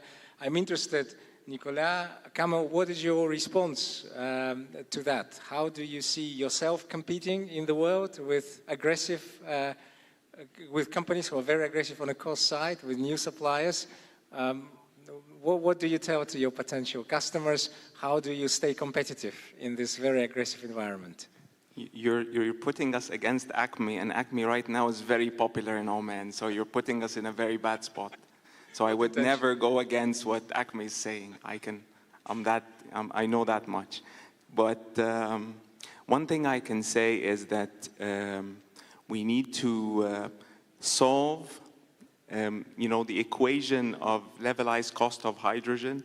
We need to solve for the Toyota Corolla. when we're talking about the electrolyzer, and I'm representing the electrolyzers here, the Toyota Corolla is the car that is most sold in the world. And why is that? It is simply because it offers the best total cost of ownership. And when I say total cost of ownership, CapEx is part of it, but we need to look at the uptime, how reliable our electrolyzer or our car is going to continue to deliver and produce the hydrogen for the entire life cycle of the project of 20 years. So the total cost of ownership is extremely important. And I think one of the challenges we face as an industry is that to reach FID, you get financing from banks. So when you're getting financing from banks, the numbers have to add up and they have to look attractive. So there is a lot of pressure that we see on the developers to go for very low CapEx and electrolyzer companies that are willing to give, I would say, very optimistic performance guarantees, replacement costs, etc. And I think this is the thing we need to manage very carefully. But I have to say that, speaking to a lot of the developers, it is clear to them that they are trying to solve for the Toyota Corolla, the one that can, because the easiest thing is to pick the cheapest and hope for the best. And I have to say that we have seen some projects that have done that. They pick the cheapest, the one that are telling the client what they want to hear, rather than what they think is going to happen. And this is where it gets a little bit concerning. But I have to admit that the majority of the developers, and we're talking about Shell, and Shell, of course, is one of the companies that have a very long history of due diligence and project management and project delivery. So, having that approach, this rigorous approach, this technical qualification, visiting the plants, having technical experts within your team that understand how the technology actually works is extremely important. But that is not to say that electrolyzer companies need to do their part. They also need to solve for the Toyota Corolla, not try to sell up, not to try to sell, for lack of a better thing, a Mercedes-Benz. We need to also, as electrolyzer companies, we always need to try to look for the lowest levelized cost of hydrogen. This will be the best for the entire industry. And I think in general, as a nascent industry, we all need to think of how we can make other participants within this very challenged ecosystem flourish. Always find the win-win. And, there is sometimes a tendency of win-lose. And for me, things like performance bonuses, for example, if the life of the stack is 8 years and you're going to have to replace it, I think it's very important to bet that the technology within 8 years is going to improve. You're going to get better performance efficiency. One of the things that we are seeing is that some developers, they are happy to use certain electrolyzers and get them refurbished, the same electrolyzers, after 8 years for the entire life of the project, which is 20 years. And we think that the technology is going to continue to develop. The energy consumption and energy efficiency is going to continue to improve. So having access in a few years to this new generation of electrolyzers that are going to come out and the lower costs that are going to come out is extremely important for this industry to flourish. Very good. So same challenge, different ways to get to the summit. Nicolas, what is your perspective? Well, I can add a few points on that, but I agree with what you said now. We have to resist some temptation. We have to manage contradiction, as usual. We are in industry. Temptation the past few years was probably coming from the fact that there was over-interest on the topic, mostly by people who don't have experience in a topic. And then the race started to become too much in terms of announcing the biggest project, right, everywhere. I don't think that works. If you look at semiconductor industry, it took decades for the TSMCs and those guys to go from 30 nanometer to today 2 or 1 nanometer. And every time it's a big bet, and their technology cycle is very short. I think in this, we are comparing ourselves to energy industry. You don't invest a refinery for 5 years or 10 years. So for electrolyzer, it's the same. We want to be slightly patient to make sure that if we have tested enough the technology, and not only the stacks in the electrolyzer, but what goes around, the electrical system, the water system, how do you react to intermittent electricity, how do you react to low load, etc., etc. The real operation of the electrolyzer, that's what we did, and a lot of people did in this room. To run, I know Fertiglobe did it in Egypt, to run 5 megawatts and learn before you announce 200 megawatt or 1 gigawatt. And by learning, you can improve the TCO, because TCO, as we know, is many things. Yes, it's CapEx, yes, it's electricity efficiency, but it's also the duration, right? We had experience with some electrolyzers, you had to change the stacks every few years. What happens to your CapEx and your maintenance costs? The full business model is absolutely dead. So all these things, I think, need a lot of, let's say, cold eye. People need to bring the best of material, electricity, instrumentation, because there's a lot of things coming into an electrolyzer, like in a car. And I think we need a lot of partnership to face these challenges. I don't think single one of us in a room can solve all of it. And again, because there was a bit of a gold rush principle, a lot of companies wanted to be the winner in the space, right?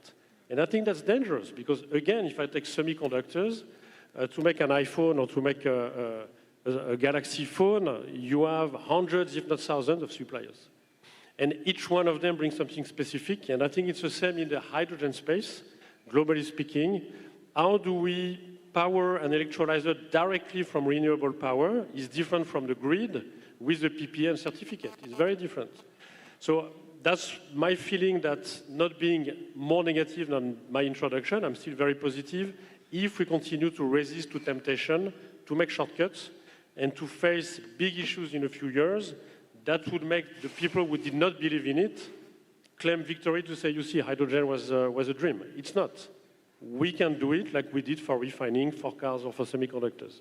But it takes a lot of us humility, learning, and again, a lot of us are large multinational companies.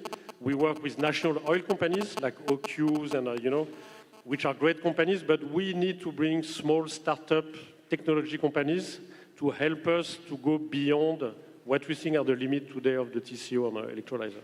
Few elements. Indeed, thank you. Indeed, it's a very diverse industry at the moment, where there's so many different solutions from different spaces. So let's see how that evolves. Jordan, Ali, anything you'd like to add on the cost side of things before we move on to the next challenge?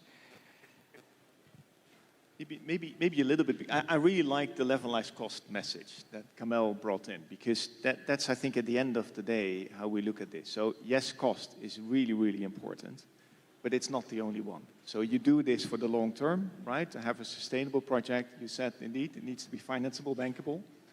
And how you do that is by really doing all the things right. Now, the balance, the tricky thing, I guess, is to find the right balance here, because you refer to Shell as being a company that has due diligence in order, and I think you're right. And we don't want to throw that overboard. But at the same time, I think this really requires also new ways of working. And also, indeed, maybe some smaller companies like startups that bring in new technology. So how to make sure that we capture the opportunities in a balanced way so that we can indeed bank them and don't increase the risk too high, but we don't want to lose the opportunity. And that's one of the things that we every day are looking at. How do we find that balance? Capture opportunities, but not by accepting a huge risk. That I think is the way to work. And that we need to work towards, indeed, a new kind of Toyota Corolla type of car. And that's the trick. It's not the old Toyota Corolla, indeed. It is the new version of the Toyota Corolla with a new way of working, but still the one that we want to buy for the long term. Yeah, so that 20 years it will run reliably, and maybe indeed after a few years you can change the tires or you change something to make sure that it drives even better. So sorry, that was just building on that, I think, really important point, that it's the levelized cost and the longer term view that we have. Very good. Ali, would you like to add anything? Yeah, I'll continue on the metaphor because on the Toyota Corolla, because we are talking technical. But let's say, do you think Toyota could have sold its Corona if I have put a constraint that you can drive it only during the day, not during the night? So the cost of the kilometer will be much higher. So, and this is exactly what is happening. So for me, they were a very good will from Europe to push the green hydrogen ecosystem in the right sense, announcing 10 million inside Europe and 10 million to be imported. But they were too much dogmatic in the way. So they took the regulation that they have put, what the EGR regulation should be in 2050 or 2100.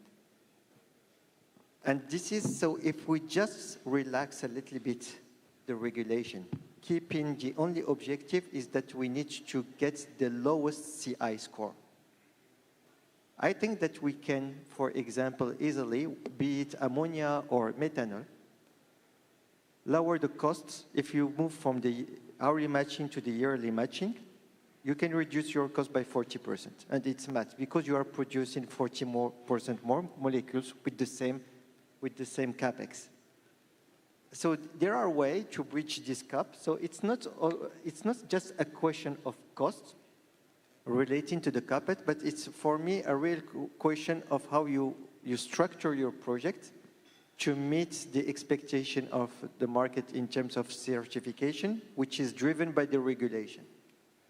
And for the methanol, the cost of biogenic CO2 is more than $350 to $400 per ton of e-methanol.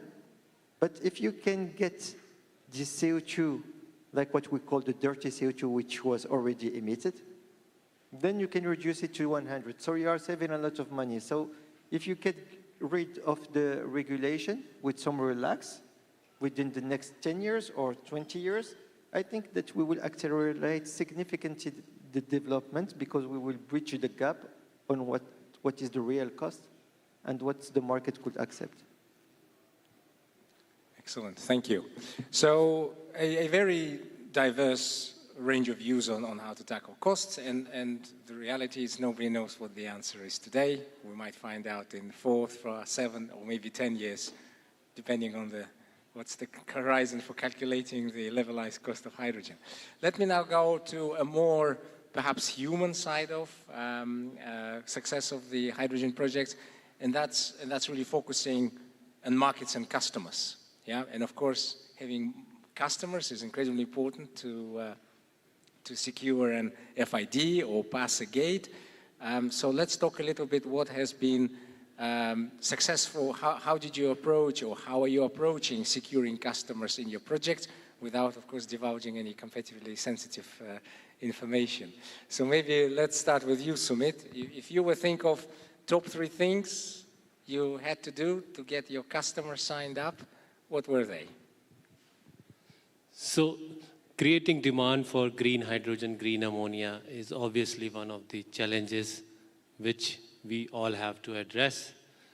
Our initiative was, as ACME is solar energy company primarily. In 2019, it started thinking towards getting into green molecules, and which was the early phase of these talks. So our chairman, as a very, technocrat kind of personality, he thought of putting up a pilot plant at Bikaner, Rajasthan in India. It's a small-scale demonstration level green hydrogen, green ammonia plant, which runs on solar power. And ACME Group got success in that and gained confidence. In 2021, we started that plant. Probably that was the first green ammonia plant in the world although a small-scale plant, but was the first and which we operated. We are still operating, using it, in fact, abusing it for all experimental purposes for our learning. 2021, when we started the plant and gained some operational experience, then we started marketing our group as green ammonia developer at that with small scale. Then the customers who are willing to, as such, whole world wants to go to the sustainable side. It's not a choice, but in fact we have to go there to survive. So the companies like Yara, they started interacting with us. Companies like ammonia companies, which are generally there in the market, famous names. Yara is obviously the first customer and the closest partner. There are other companies also in ammonia field who started talking to us that how you can build up on if we want more green ammonia, then how you can build up. And then it was a mutual cooperation kind of thing, since it was a new technology, new kind of project. So the mutual trust relationship that developed, and that gave us more and more confidence. And then we started thinking of this scale. Then the Omani government also supported us. Indian government also gave us confidence that, okay, you continue with your initiative, keep exploring, keep learning, and don't lose confidence.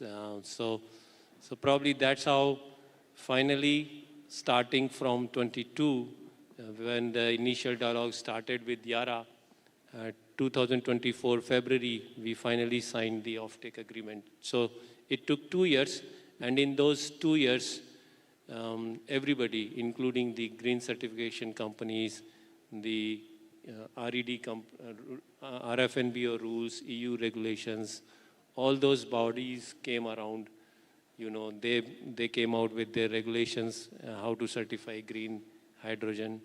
So all that, it's a confluence of many positive things which happened probably in the early 2024, which gave the confidence to our financiers to start lending to our project and to our customer and to Omani government.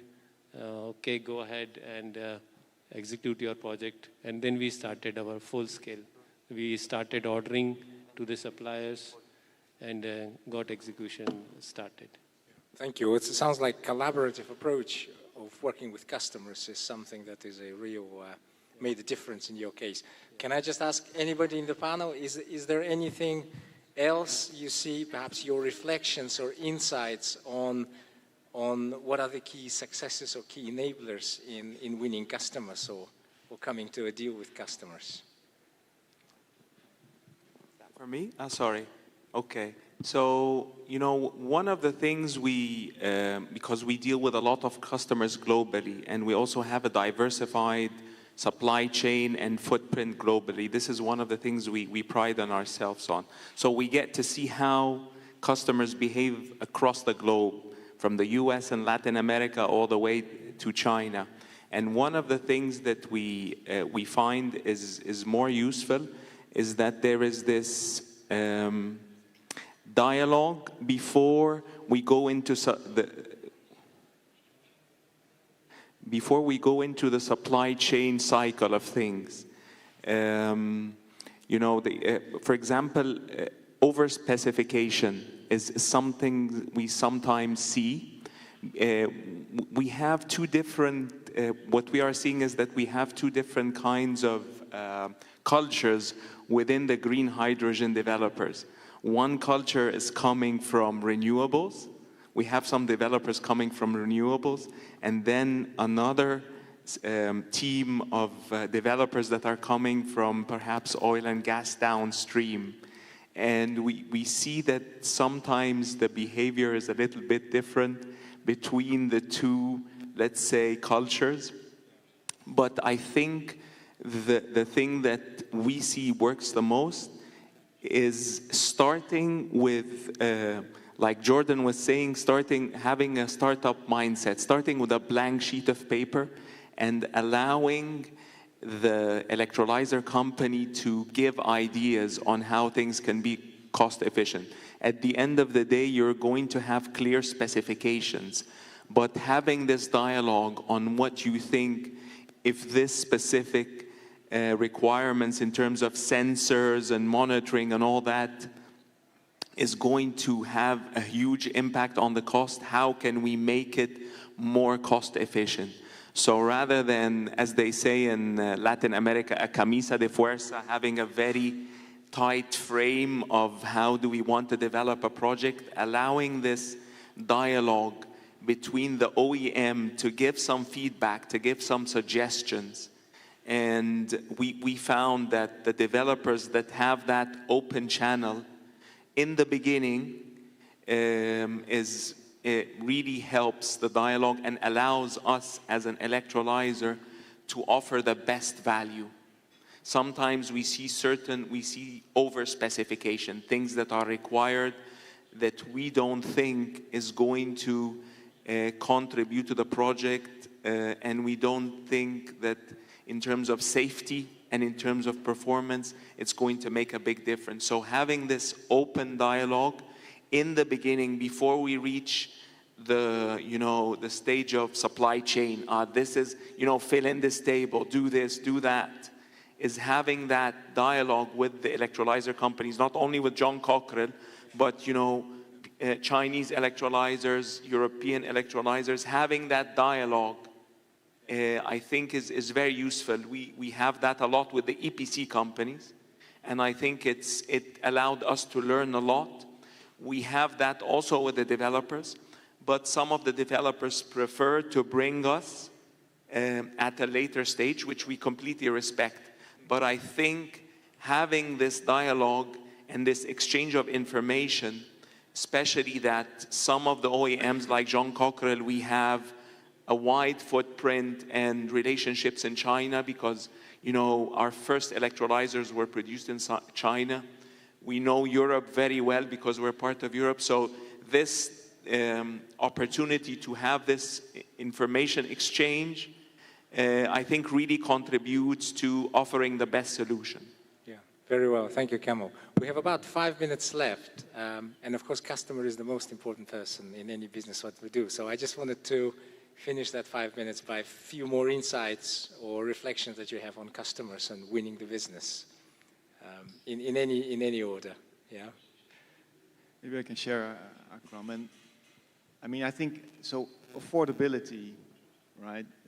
Competitiveness, obviously are key, and that links very much to the conversation we had around cost and levelized cost. I think the other one here that we've been trying to do is exactly what you say, starting with the customer, understanding actually better what the customer needs. And what we found is that depending on the type of customer, this is quite different, right? So if you export something to Europe, for example, it's quite different than if you would send domestic hydrogen to a steel mill, for example, right? And that conversation is really, really important. We're not talking about, I think, a commodity that we have a standard specification and we can quickly say, okay, this is the cost and this is the volume, and we sort it out. So what we're trying to do is have these in-depth engagements around the whole value chain, really understanding the end markets, what do they really need.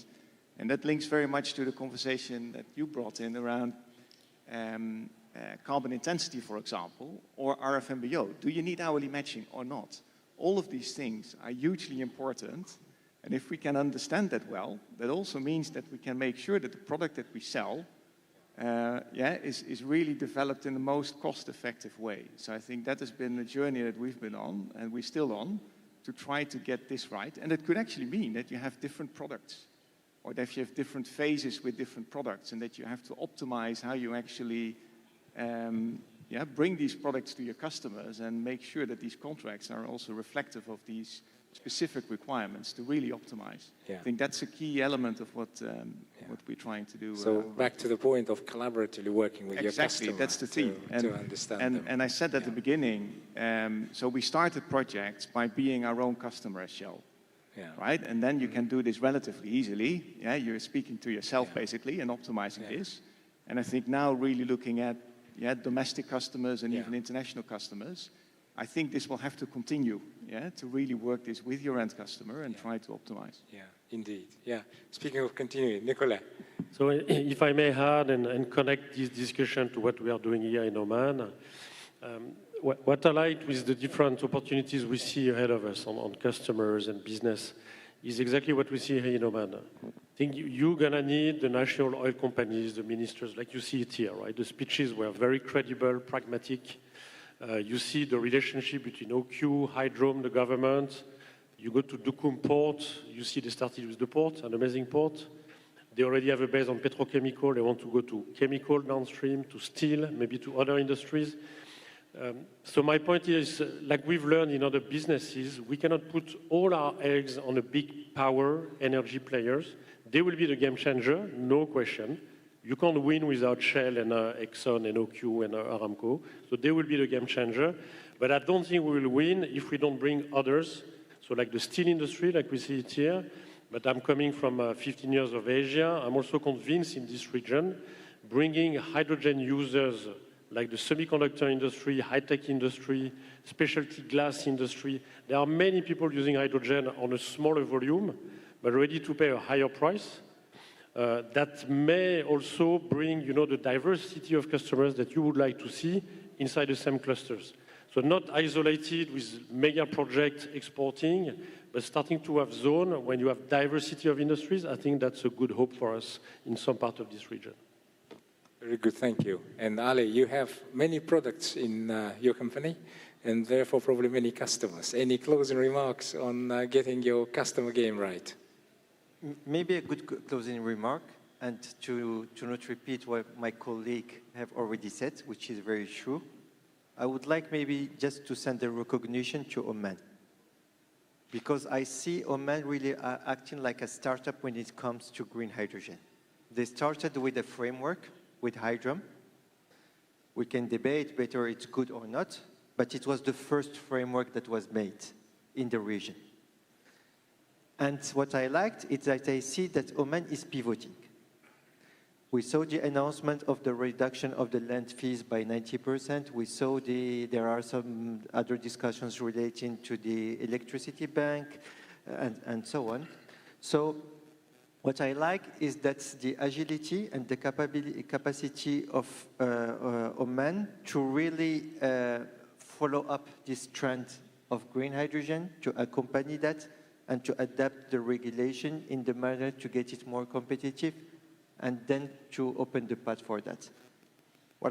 Unfortunately, I would love that Oman could do that with an importing country on the other side to bridge this gap of regulation and to reduce the risk relating to the regulation. For example, at least to agree with an importing country or region on the grandfathering, that when something is certified green today, that even if the regulation changes next year, that it will remain green and not turn to become gray, for example. Okay, thank you. Excellent. How are we doing on time? Okay. Well, nobody's waving at me, so we probably have a last round. So maybe we can just say, continuing a little bit on your theme around, if there was one thing you were to say to industry in Oman or to industry stakeholders, regulators, what would that be? So maybe just one or two sentences by each of the panelists. This being a new sector, new technology, everything, the skilled manpower is one of the big challenge we are having while executing the project on the ground. Obviously, that comes with the, the visa regulations or local manpower regulations. So it's a suggestion which could be an enabler to our respected Omani government, whether there can be, since we have to bring in some expats who are probably more knowledgeable than the local, local people are also there to support us. But in case, since this being new sector, if more flexible visa rules can be thought of, that will be probably one of the good enabler. Just as a suggestion, I would like to suggest from here. Yeah, thank you. Thank you, Sumit. Jordan? So I also would like to repeat what you said, that Oman has been really great, and being at the forefront of putting things in place, enablers that make this work. So I think especially what we saw this year, a bit more flexibility to adjust in line with the market, that's been really great. So if you continue on that journey, that would be fantastic. And the thing I would like to add is also what His Excellency, the Minister, referred to, is all the key champions that have been identified. Yeah, I think that ecosystem that has now been put in place is really a strength. So to continue in that ecosystem in a flexible way, to respond to all these changes and to work between developers, government entities, national champions, technology providers, etc. I think that we need to then jointly make this a success. Great, thank you. Ali, is there anything you want to add to what you said about Oman, or shall we pass on to Kamal and Nicolas? Maybe back to the regulation, that now that Oman is really taking the lead in terms of the development of green hydrogen, that also she pushes the global regulation to align on common standards and certification to unlock the market, and to avoid having niche regulations that will hinder somehow the market. Even through bilateral agreements with important countries, it will really help to unlock the things and to reduce the risk. Okay, thank you. Kamal? So my final comment, actually, what I have seen, and I have been in, this is my first visit actually to Oman, so this is my second day. So I think our colleagues are in a much better position. But I have to say that in those 2 days, yesterday and today, what I feel that there is, the ecosystem is participating. It is an open ecosystem that is welcoming, that fosters collaboration. And even in big companies, in big corporates, sometimes you have this missing feedback loop. So there's a policy, and the policy is this way, and there isn't this feedback loop. So I think it's one of the things that I sensed in those 2 days is that there is a feedback loop, and there is a willingness to continuously not course correct, but to slightly tweak things, which I think is very healthy, and it gives people an opportunity and a channel to send their point of view and contribute to the ecosystem. So I think from OQ, from Hydrom, from the Omani Ministry of Energy and Minerals, they're doing their part from my point of view, at least for the 2 days. But I think the rest of the players that are coming to Oman need to come and embrace that approach as well, and think of how we can also build local supply chain. One of the things that I really like about Oman here is that it's not only about green hydrogen. They are trying to build industries around it. And I think Erli Keith mentioned a very important point about semiconductors and glasses. How can we build more of those? And to Jordan's point about startups, I completely agree with you. And I think there is a lot of collaboration. I was in the EU Oman Summit yesterday, and one of the things that I had the chance to voice, and I see this, that is something very interesting, is that there is this objective of having this bridge between the EU innovative ecosystem and Oman. And I think that is very healthy. And I have to say, and we spoke about this briefly yesterday, that in the oil and gas, as Middle Easterns, we were users of technology. We use the technology.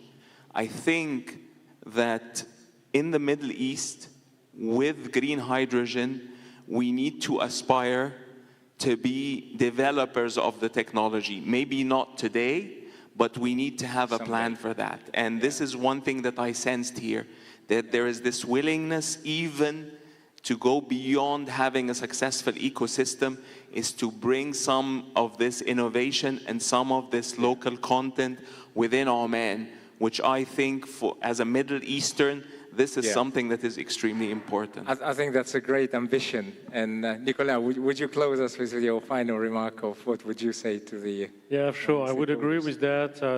It's difficult to really advise Oman when I look at all the countries I cover. A lot of things are the correct ones here to me, you know, pragmatism, stability of vision, which is lacking in many countries, you know, people change, politics change.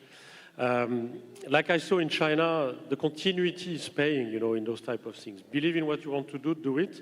Don't go to the moon. We don't need to go to the moon. Be humble and learn. A lot of countries have tried things, failed things. I think Oman is doing that, trying to see what everybody's doing in a room, Europe, America, China, different countries. This is great. To the point I made before, continue to bring people to manufacture and invest in Oman. Don't be too export-driven, right? That's a key component for Oman. And what I see here, which is, to me, very important, is two things. In the Middle East countries, the business has been driven by the national oil companies, initially upstream, and that upstream business model is based on EPC packages, buying technology. In Oman, we have for years already managed to have partnership with OQ when we supply OQ with gas instead of OQ buying our plants. And they do both, right? And you don't always see that in the Middle East. And I think this is what you see in a room. If we continue in Oman to bring people to invest and do long-term partnership, it's much better than just to acquire technology and do it yourself. Because then you will have in a room Japanese, Chinese, French, Italian, Dutch, many, many nationalities who want to be part of the Oman playground. And I think that's why it will be successful. Excellent, thank you. With that, let me thank our audience for your listening ear and for your patience, and thank you, panelists, for sharing your insights. Yeah, thank you. Thank you, Atro. Thank you.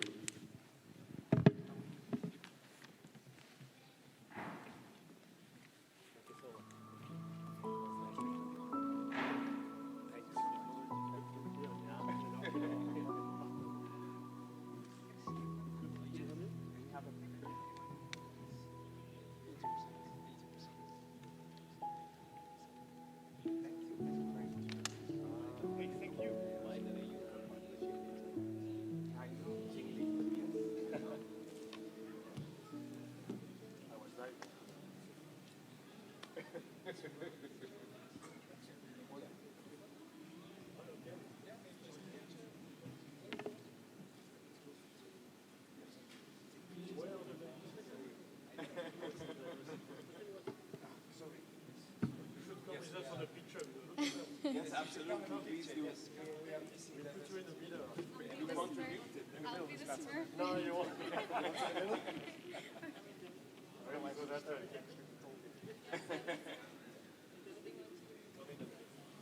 Next time you have to come in panel.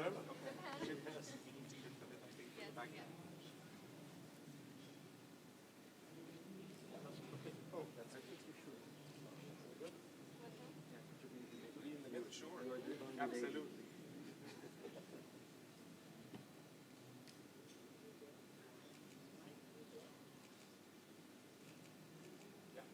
Thank you. Thank you so much. Thank you.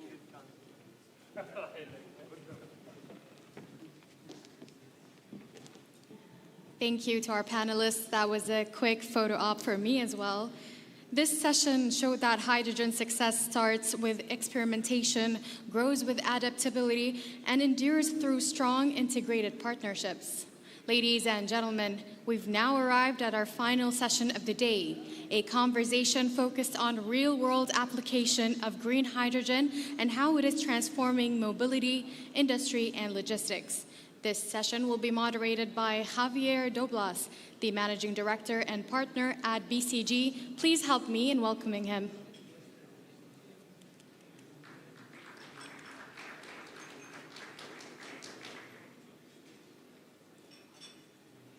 Joining him on this session are Dr. Azzan Al-Ya'rabi, SLB New Energy Director for KSA, Sultanate of Oman for the region.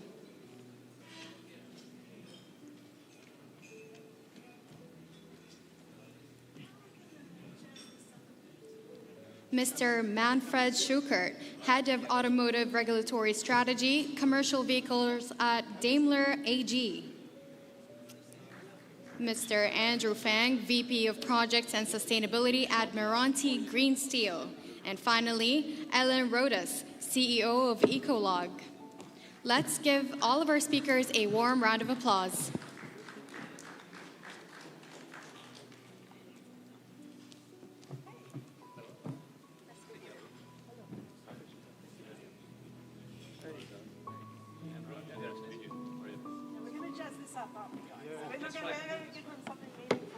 Okay.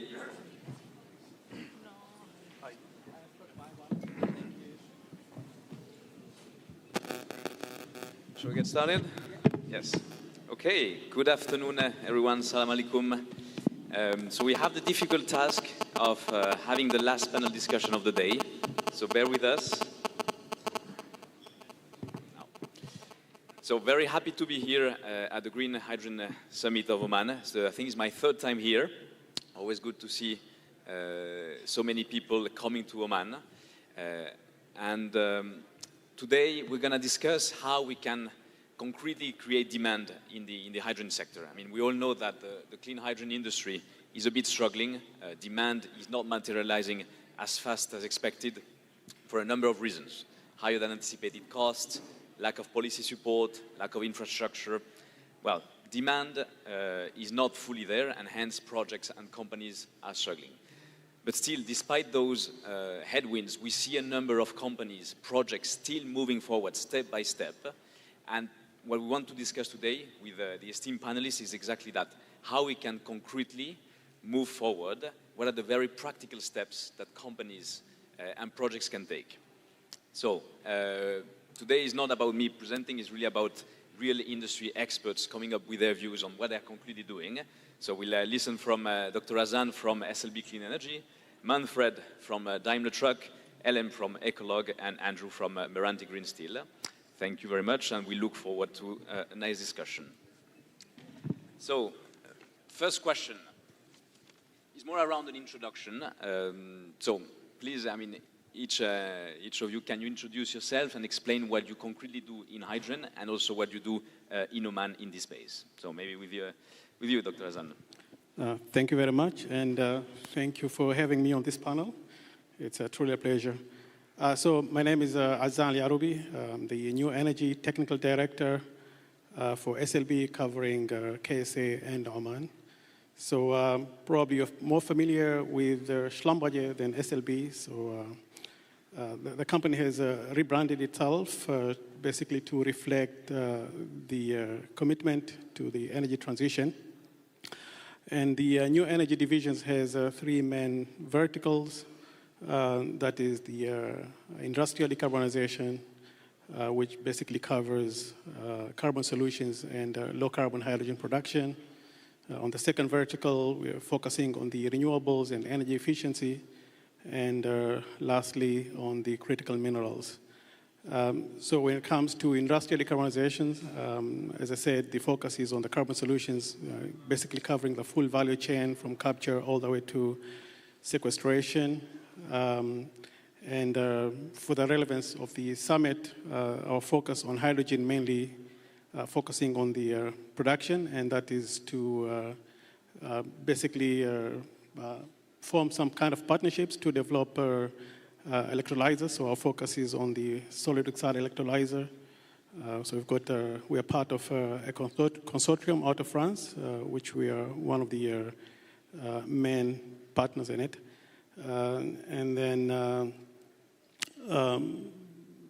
Yeah, basically that's what it is. And when it comes to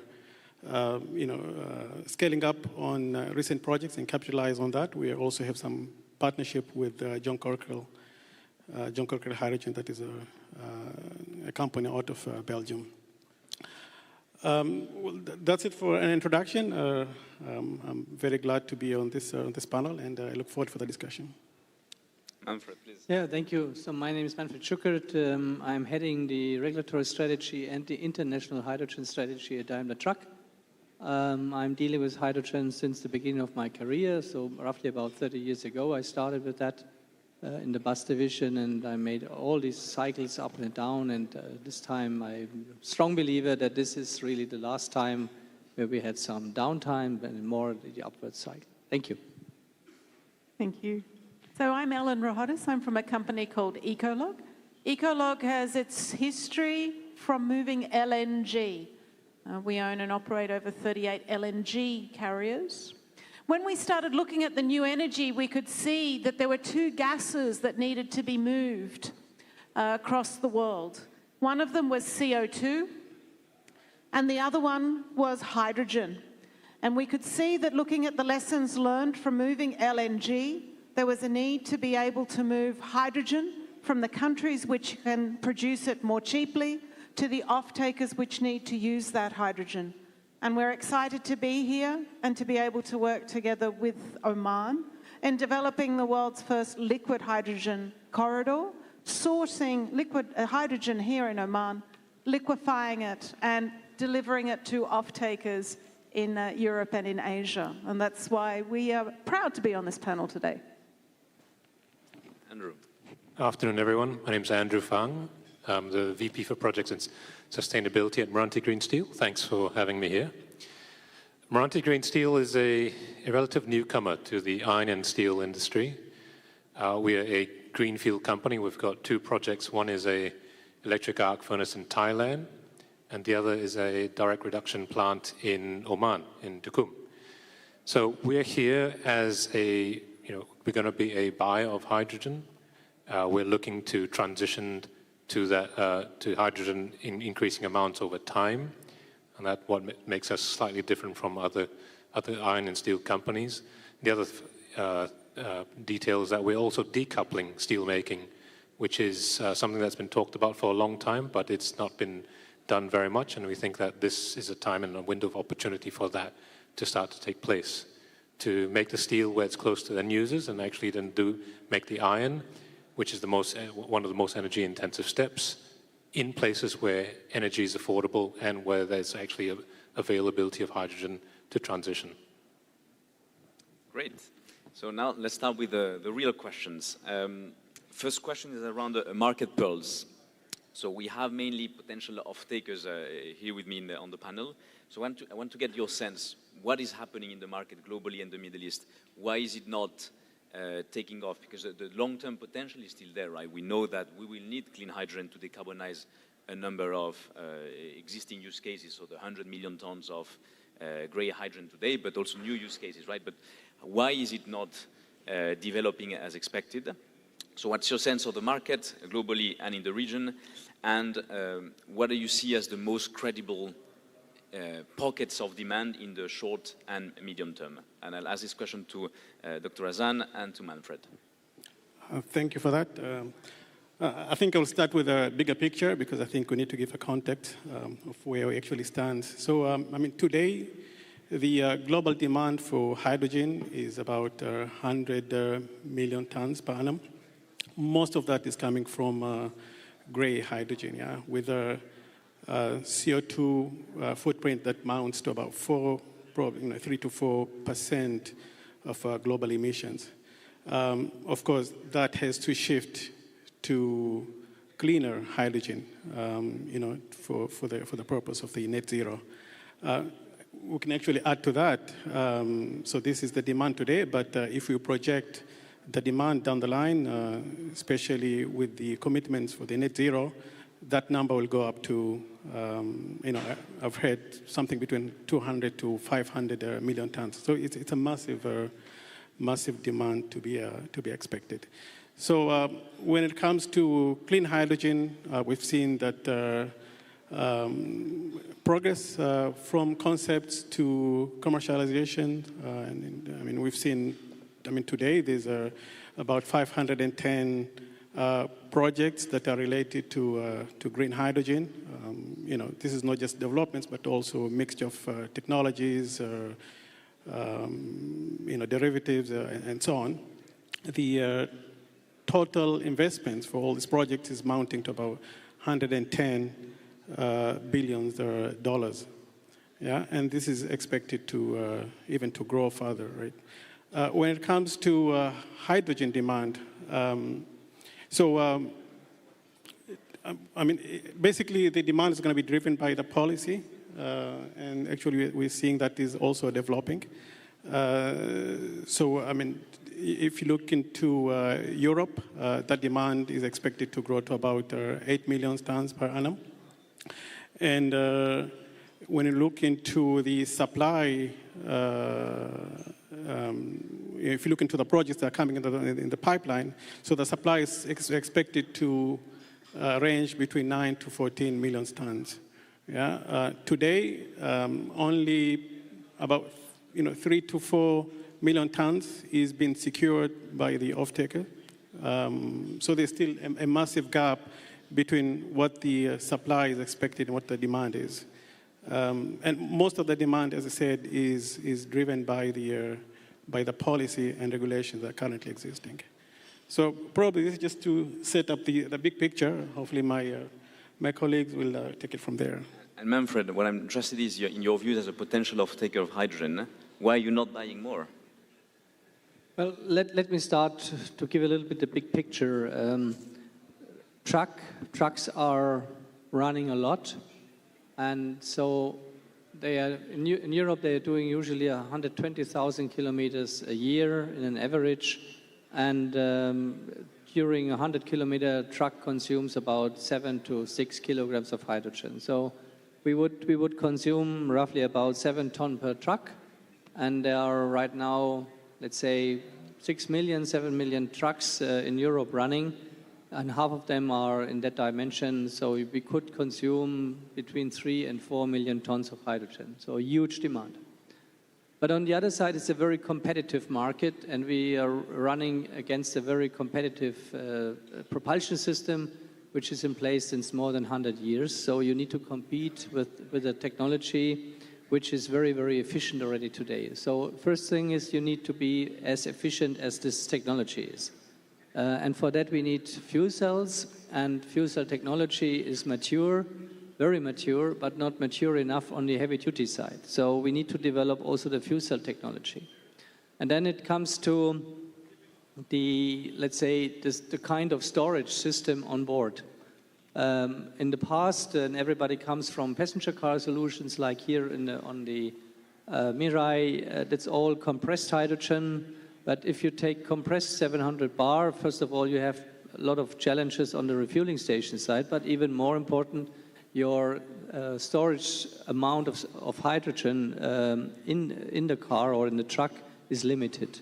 And we need a lot of hydrogen on board. So that means for us, we decided to go for liquid hydrogen. That's also, by the way, a part why we are here.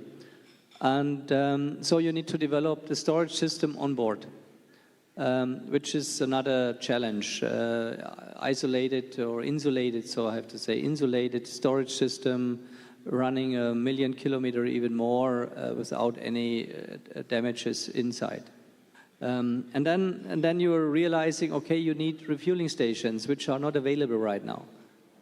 So we are also, together with our partners, developing refueling station technologies in order to make it cheaper and in order to make it more, let's say, robust and powerful. So when we started, the usual refueling time was between 15 and 30 minutes for a large quantity of hydrogen on board. Now we are down to 5 minutes.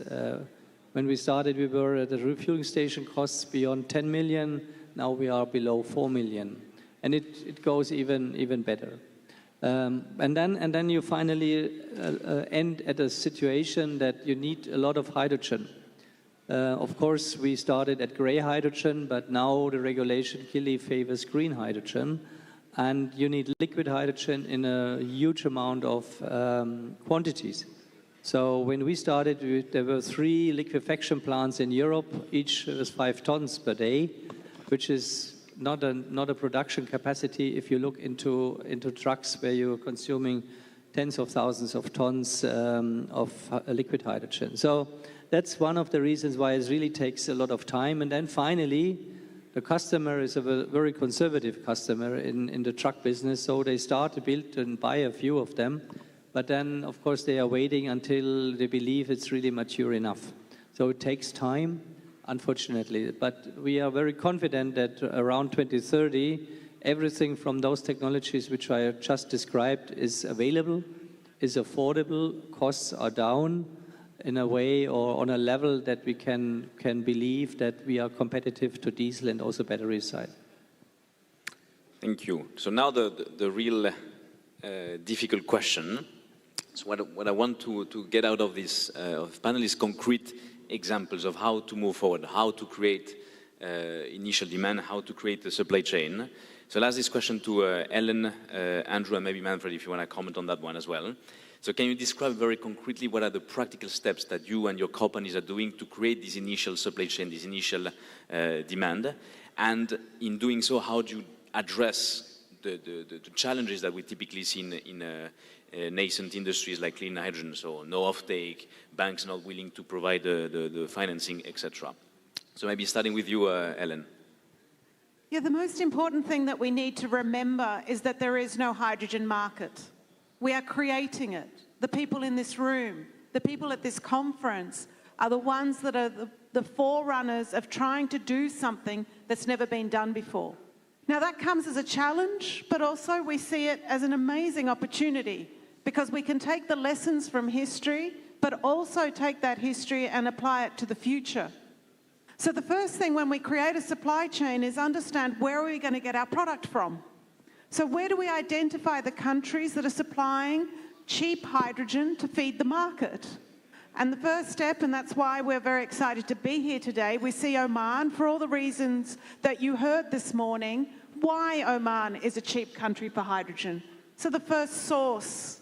The next question is, how do we find an off-taker, people that want to use this hydrogen?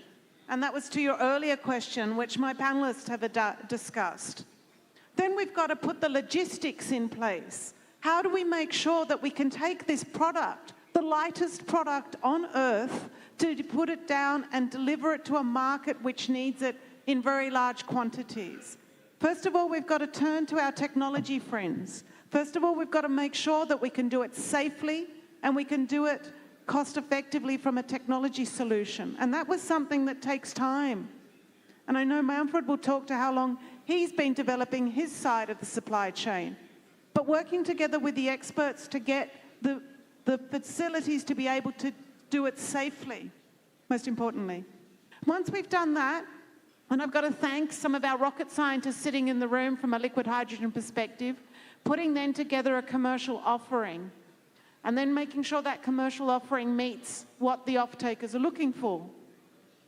The off-takers at all time, because we're doing something that's never been done before, and I keep stressing this because we need to remember it, we need to work cooperatively. That's not how we normally work today.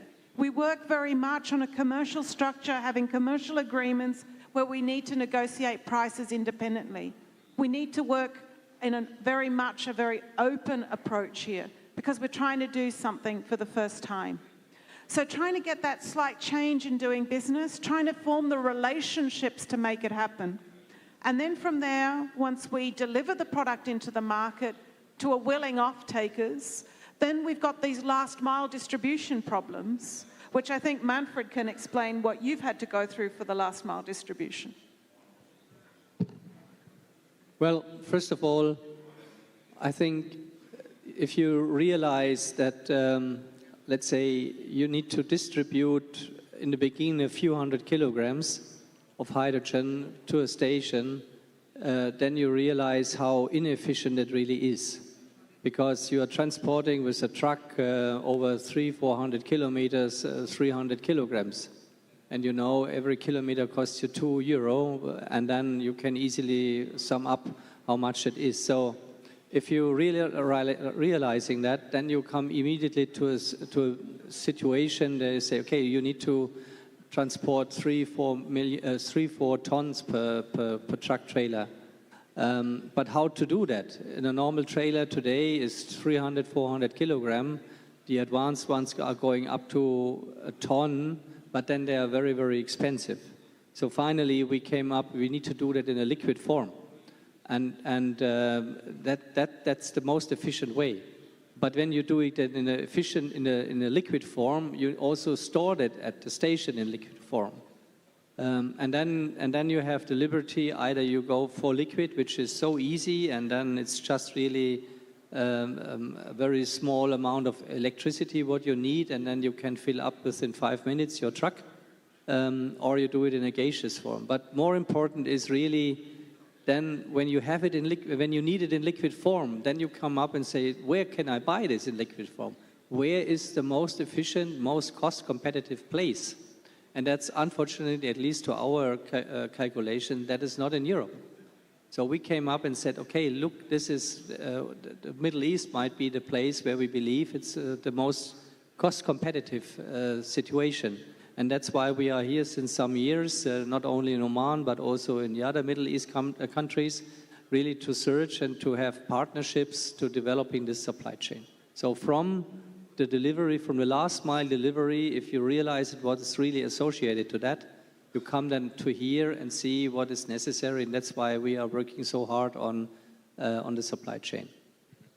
And yeah, Andrew, I think you have a different view on how you would split the supply chain, right? You're not looking to import the hydrogen, but to import another product, right? So I'll let you explain. So my response is actually echoing quite a lot of what's been said, but it's coming from a different industry perspective.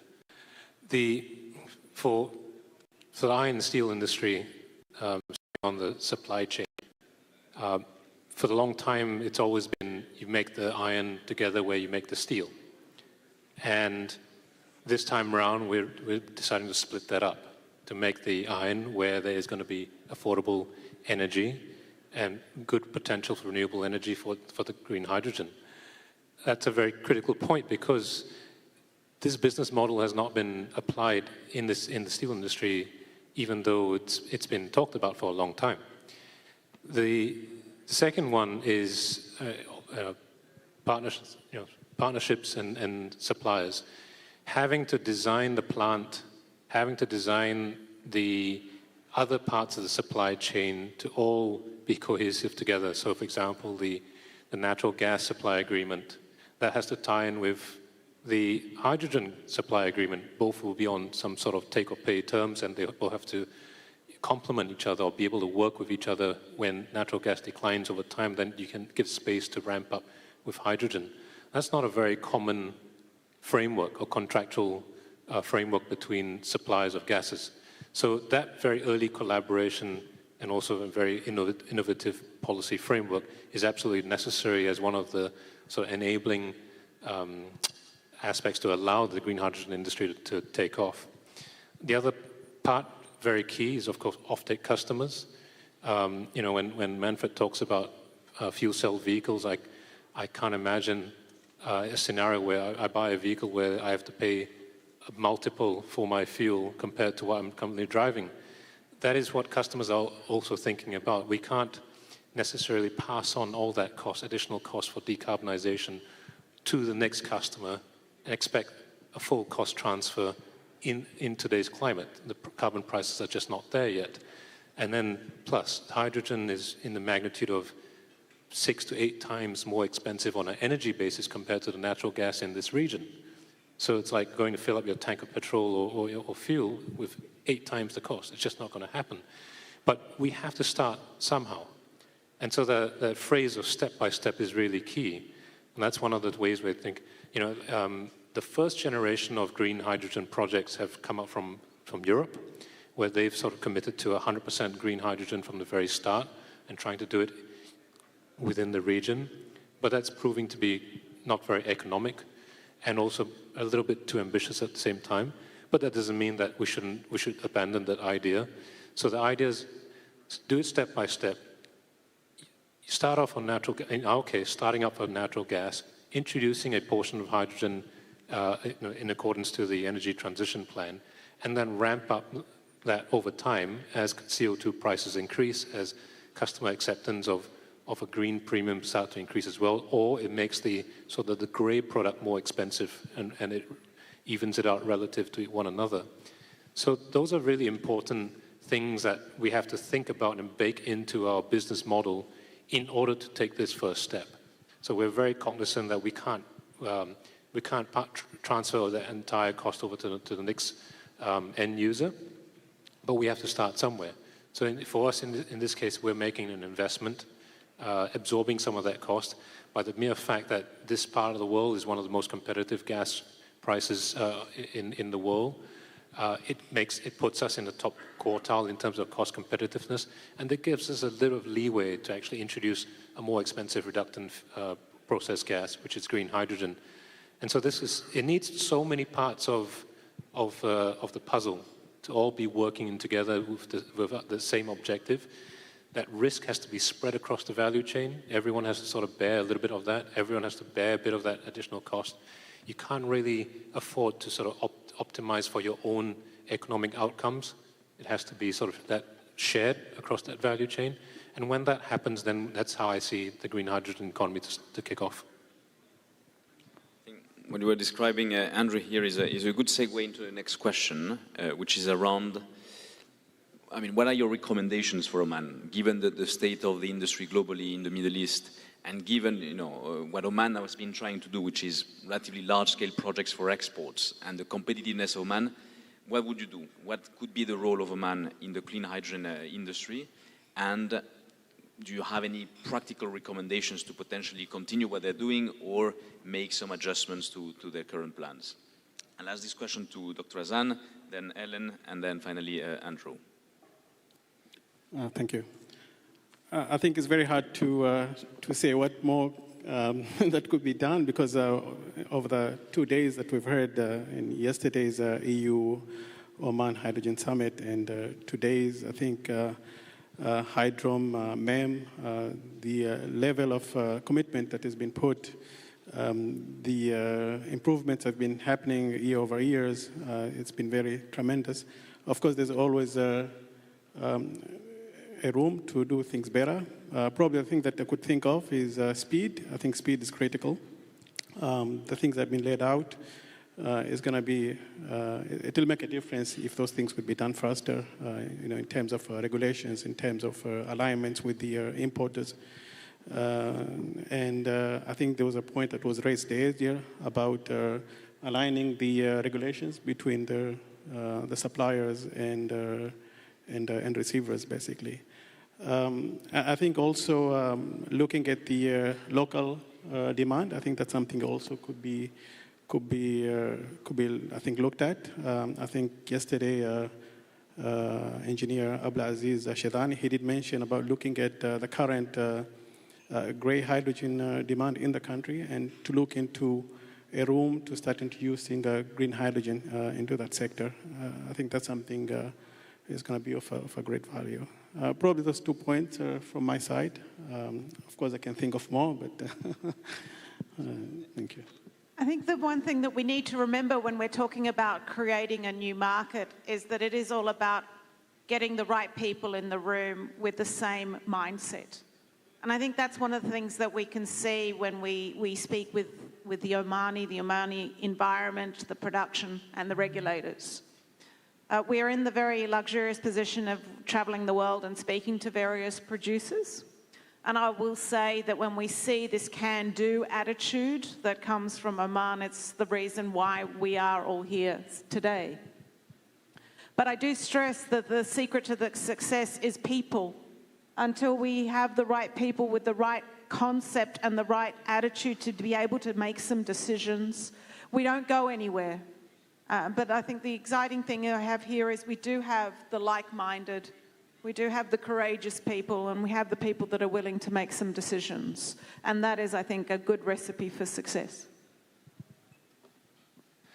Well, certainly have to give credit where credit is due. I mean, for the Oman government to be in this position, to have started this framework, to be leading in sort of green hydrogen, to be doing it for its own economy, that's a very forward-thinking government.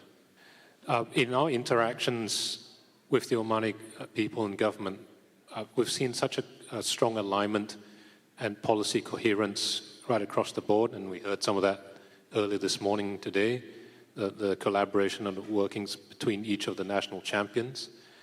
It's easy to take that for granted because it's not that common, in working with governments around the world. So, however, the ambition that Oman started off with their roadmap is very admirable. It's obviously very large scale and transformative, but we're also at a very nascent time of this industry. So that step-by-step approach, in a way, is needed. You need to have those Pathfinder projects take FID, get off the ground, establish some commercial volumes, and that's the first step. That's to establish that. So it's all about sequencing in this case. So it's not a lack of ambition. Giving the flexibility, or providing that flexibility to the first movers to find that workable arrangement, to structure their projects, to connect to the grid, to manage the intermittency, curtailed power. Like there are going to be a few more innovations required in order to get these first few projects off the ground, because the first set of end users can't really go all out, and you're talking about modest volumes that will grow over time. So I'd say this is, if there's anything, if one message to the Omanis is that whatever that they've been doing in, let's say, the last 12 months, where we've seen a re-look at the existing policies and frameworks, providing that flexibility, I think is definitely a step in the right direction, and to keep allowing that to happen, just so that we can have the first few projects get off the ground, and eventually they will have that scale that they desire. Thank you. Maybe Manfred, any final remarks on your side? Well, to summarize a little bit from my perspective, I would give the Omani government the clear recommendation really to go on with liquid hydrogen. Yeah, I think this is really a key. Of course, everybody talks about ammonia, and if you need the final product ammonia, that's fine. Yeah, of course. If you need the final end product hydrogen out of that, it's pari, I would say. If you need a final end product where you transport the hydrogen then over longer distances and not in a pipeline, then I don't think that ammonia is competitive. So then it's going back to other solutions. I know that people are thinking of methanol and other solutions. I'm strongly believing at least everything what we have calculated, and we have lots of offers, etc. We believe liquid hydrogen has a cost advantage over those solutions. So just one simple recommendation. Thank you. I think we're pretty much at time. If there are no further remarks, just some concluding words on my end. So, as BCG, we've been following very closely what Oman has been doing in the hydrogen space. It's a very ambitious strategy, very ambitious plans to produce several million tons of hydrogen in the coming decades. And what we've seen is, yes, the industry is struggling, but still what Oman has managed to do is quite remarkable. They have been able to attract very prominent companies that were willing to invest in the country. Yes, the industry is struggling, but still we see people still coming, still willing to try to move forward. Especially in this edition of the Green Hydrogen Summit, we see a lot more potential off-takers rather than the developers. So showing that the interest might be there. Now we need to find a way of making it work. But in the end, I mean, green hydrogen is an ambitious strategy, and for me is more the catalyzer of a broader change in the country towards more cleaner energy resources. So still keen to see how things will move, and I hope that the practical recommendations will be somehow implemented, or at least considered by the Omani government. And without, I mean, nothing more to add. So thank you very much for listening, for attending. It was the last session of the day, not easy. And thank you, esteemed panelists. And I think, Manfred, you need to run to the airport. So thank you very much. Thank you. Thank you. Thank you very much.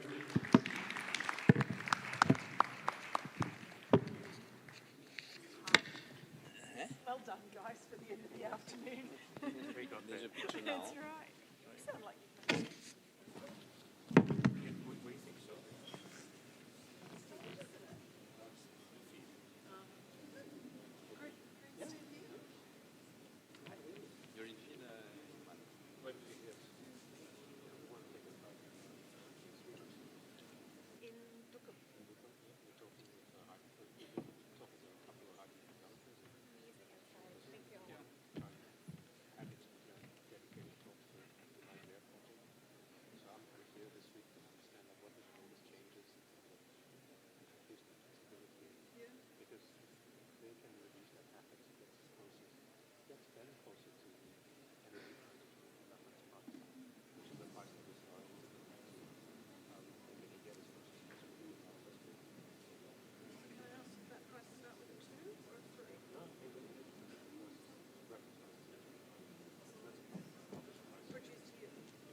Thank you to our panelists. Please give them a big round of applause.